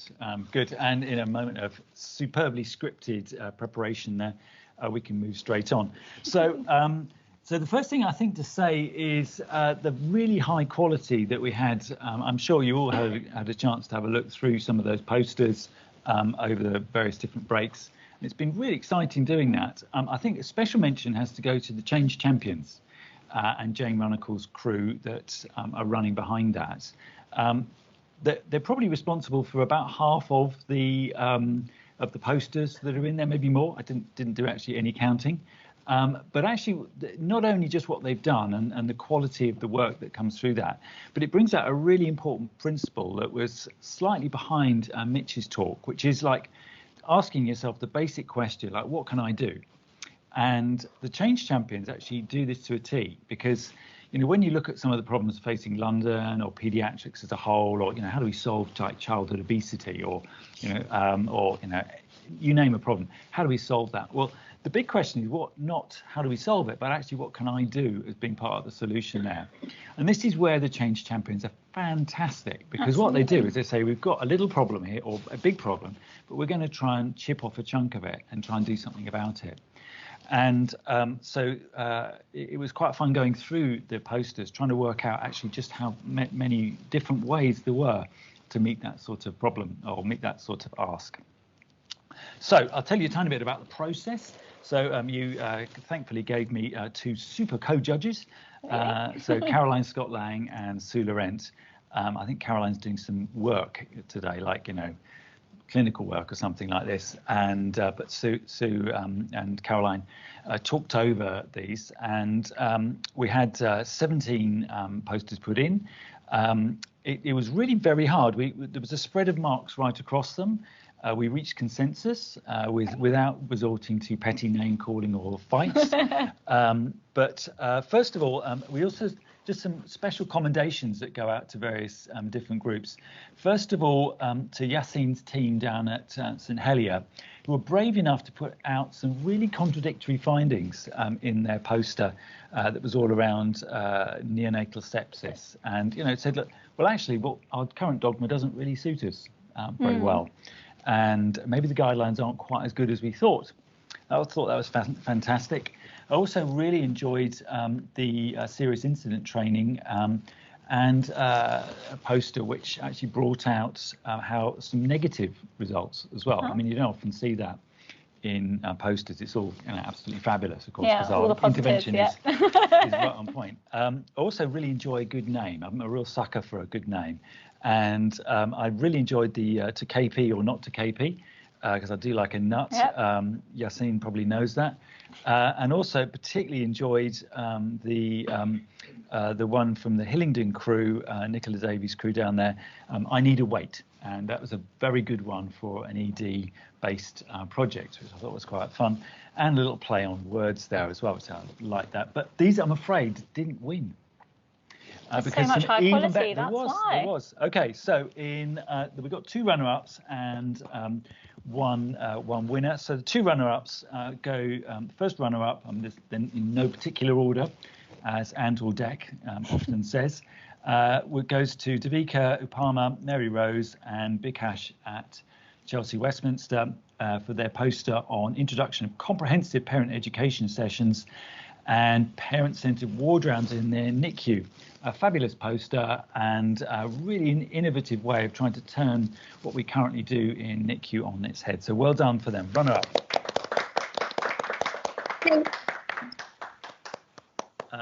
And our other runner-up, are we getting comments here from anyone? No. We're just going. I think maybe in the interest of time, we get comments from the winner. Are you saying I'm talking too much? Yes. Yeah, okay. basically. All right.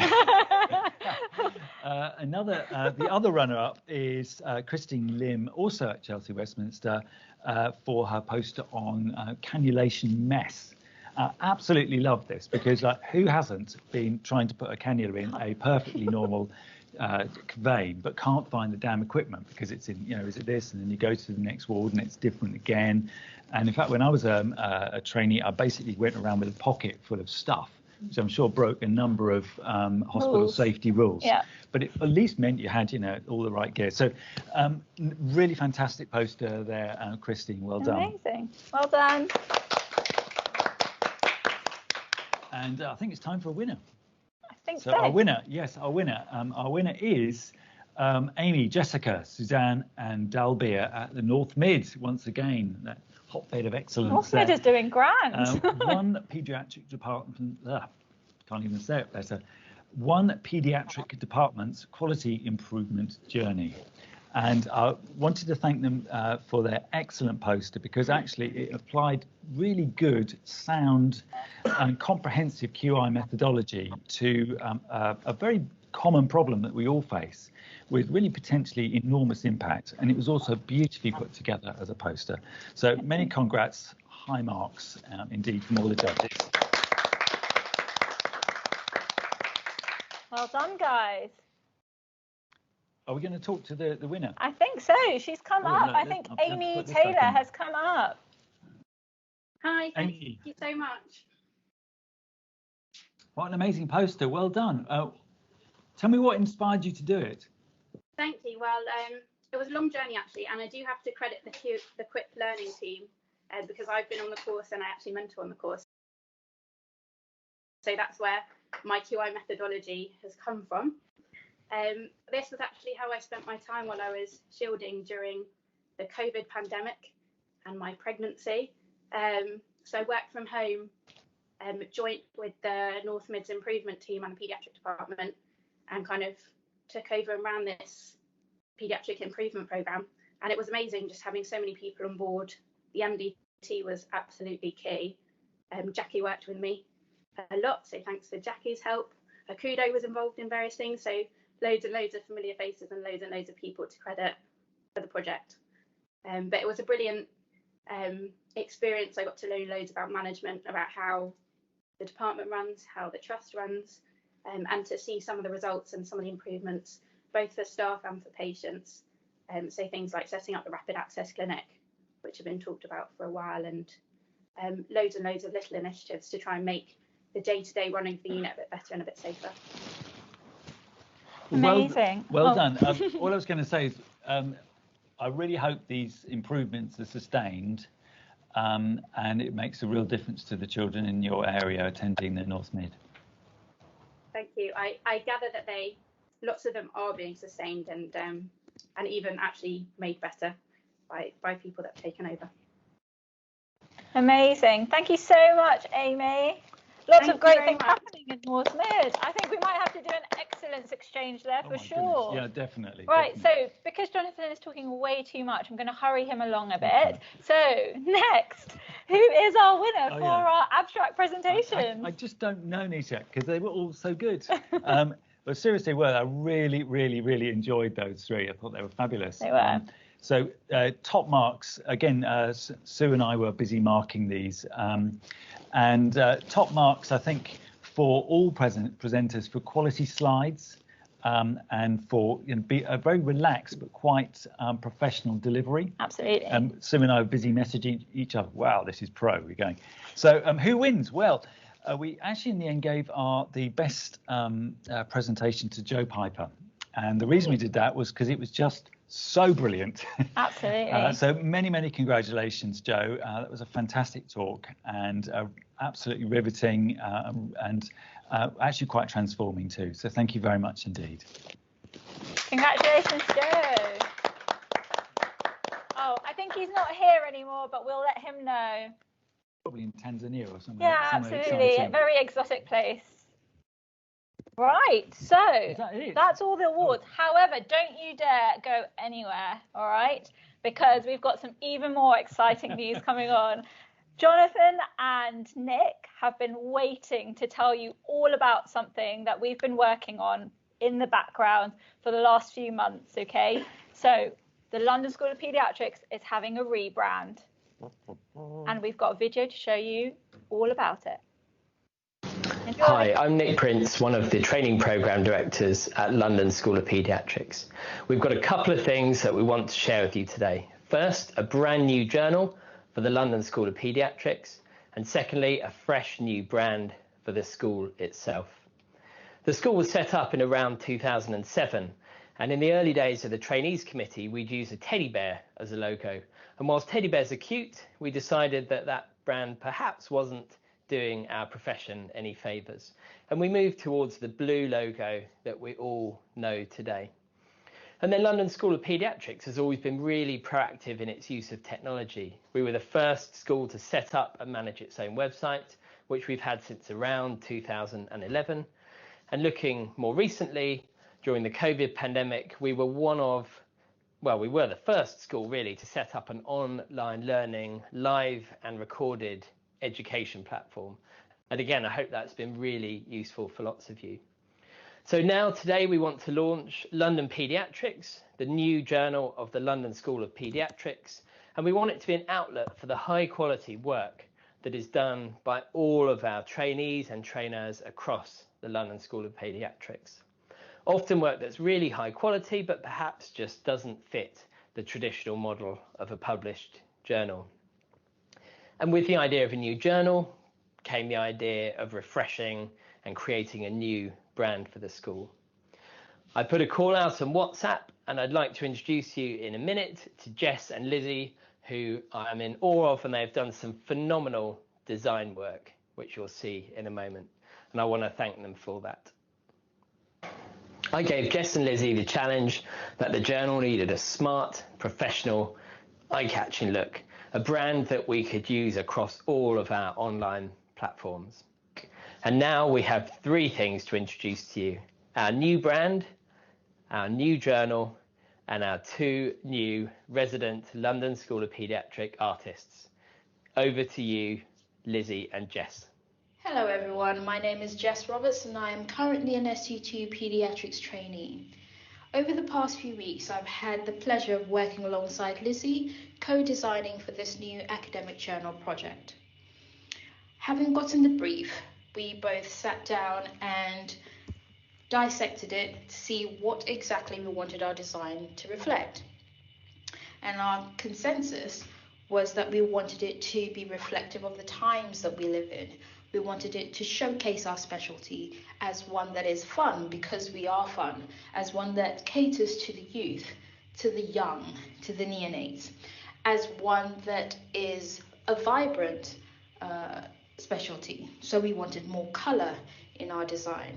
We also wanted it to reflect our pursuit of knowledge as we are designing for an academic journal. We hope that we've been able to capture this with this design and that you love it as much as we do. Thank you. Good afternoon, everyone. My name is Lizzie Aguinaldo, and this is actually my first year as a pediatric trainee with the London School of Paediatrics. And what a year it is already proving to be, to already be given this opportunity to work alongside these visionaries who share a passion to bring our profession into much greater heights. And so when Nick put out a call on WhatsApp, I was so very excited, so very keen to be part of this new transition into a more vibrant face into the school's timeline.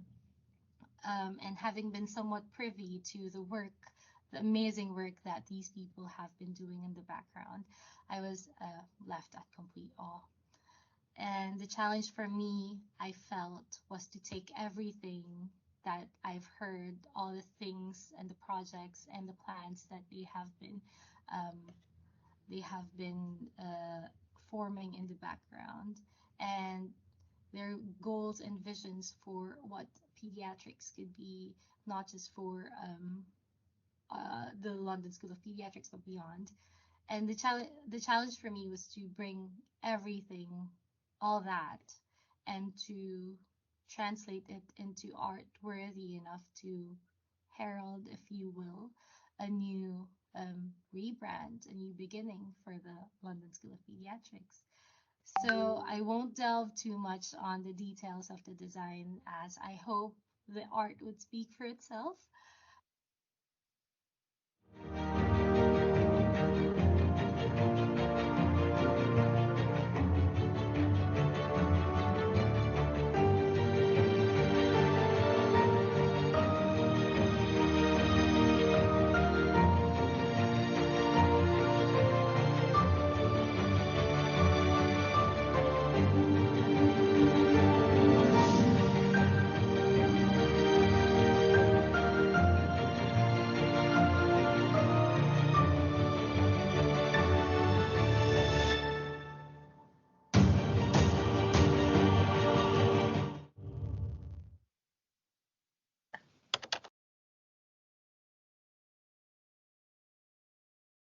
No. Wow.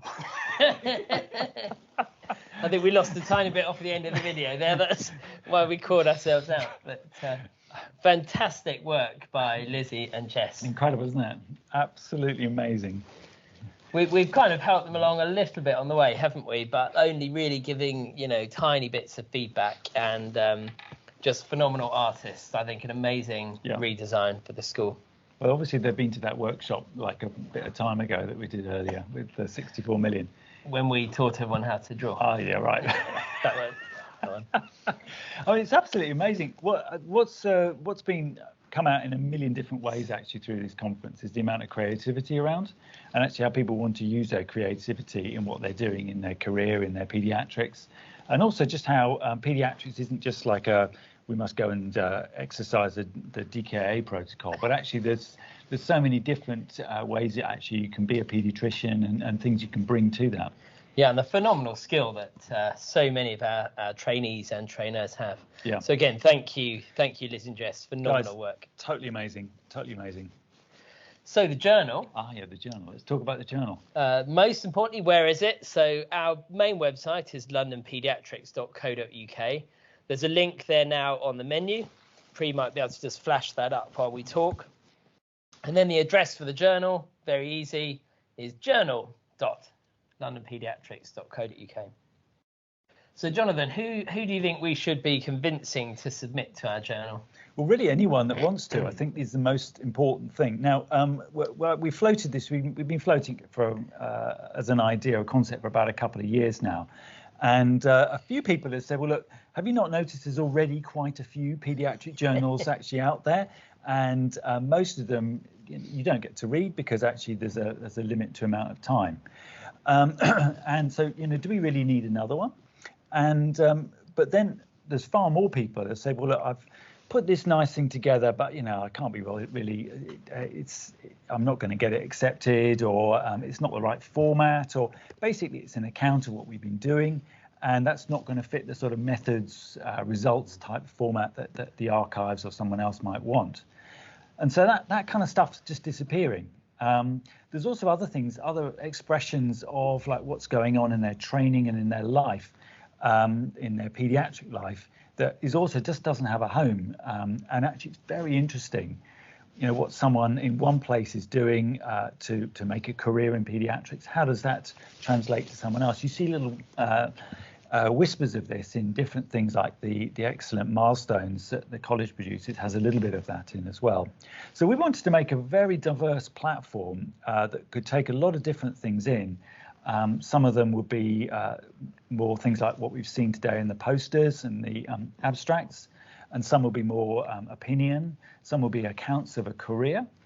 We're also quite keen to have some sort of video and other sort of formats that could fit in our online journal, because it's never going to be printed, and that couldn't really go anywhere else.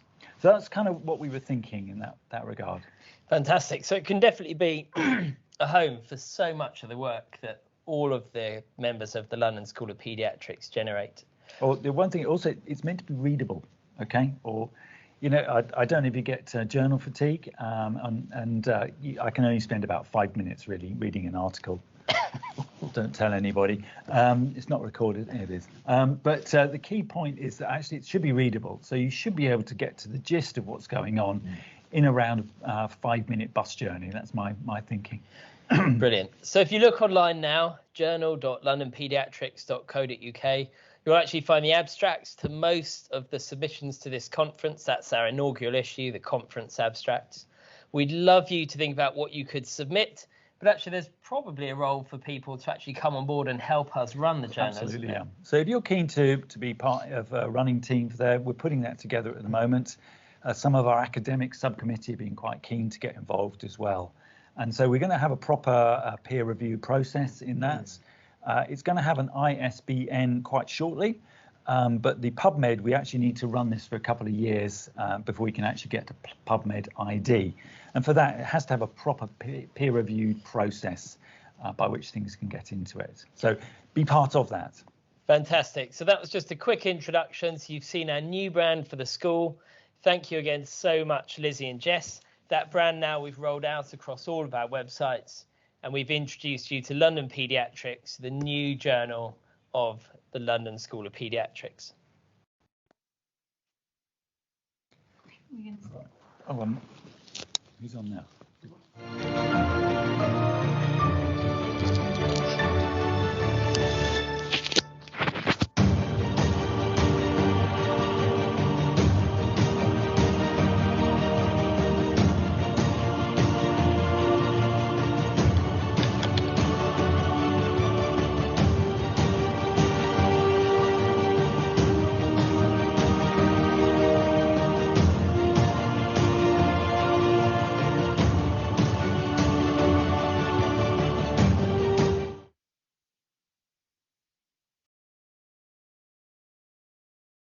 Fantastic. That was so exciting to see, Nisha. It's really exciting to see our names in there as well. It's growing, it's happening. And it's been a lot of work in the background, particularly from Nick's point of view. He spent hours and hours and hours trying to make this happen.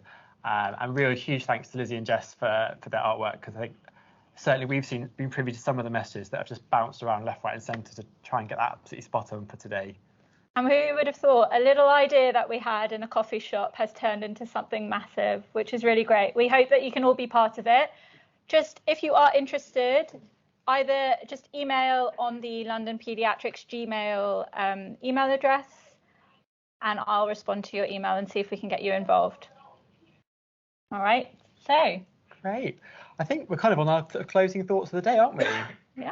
And I don't know if there's one more opportunity for our lovely little jingle to make an appearance, because I think that's been a key part of the day, and we've certainly been giggling every time it's popped up. And dancing.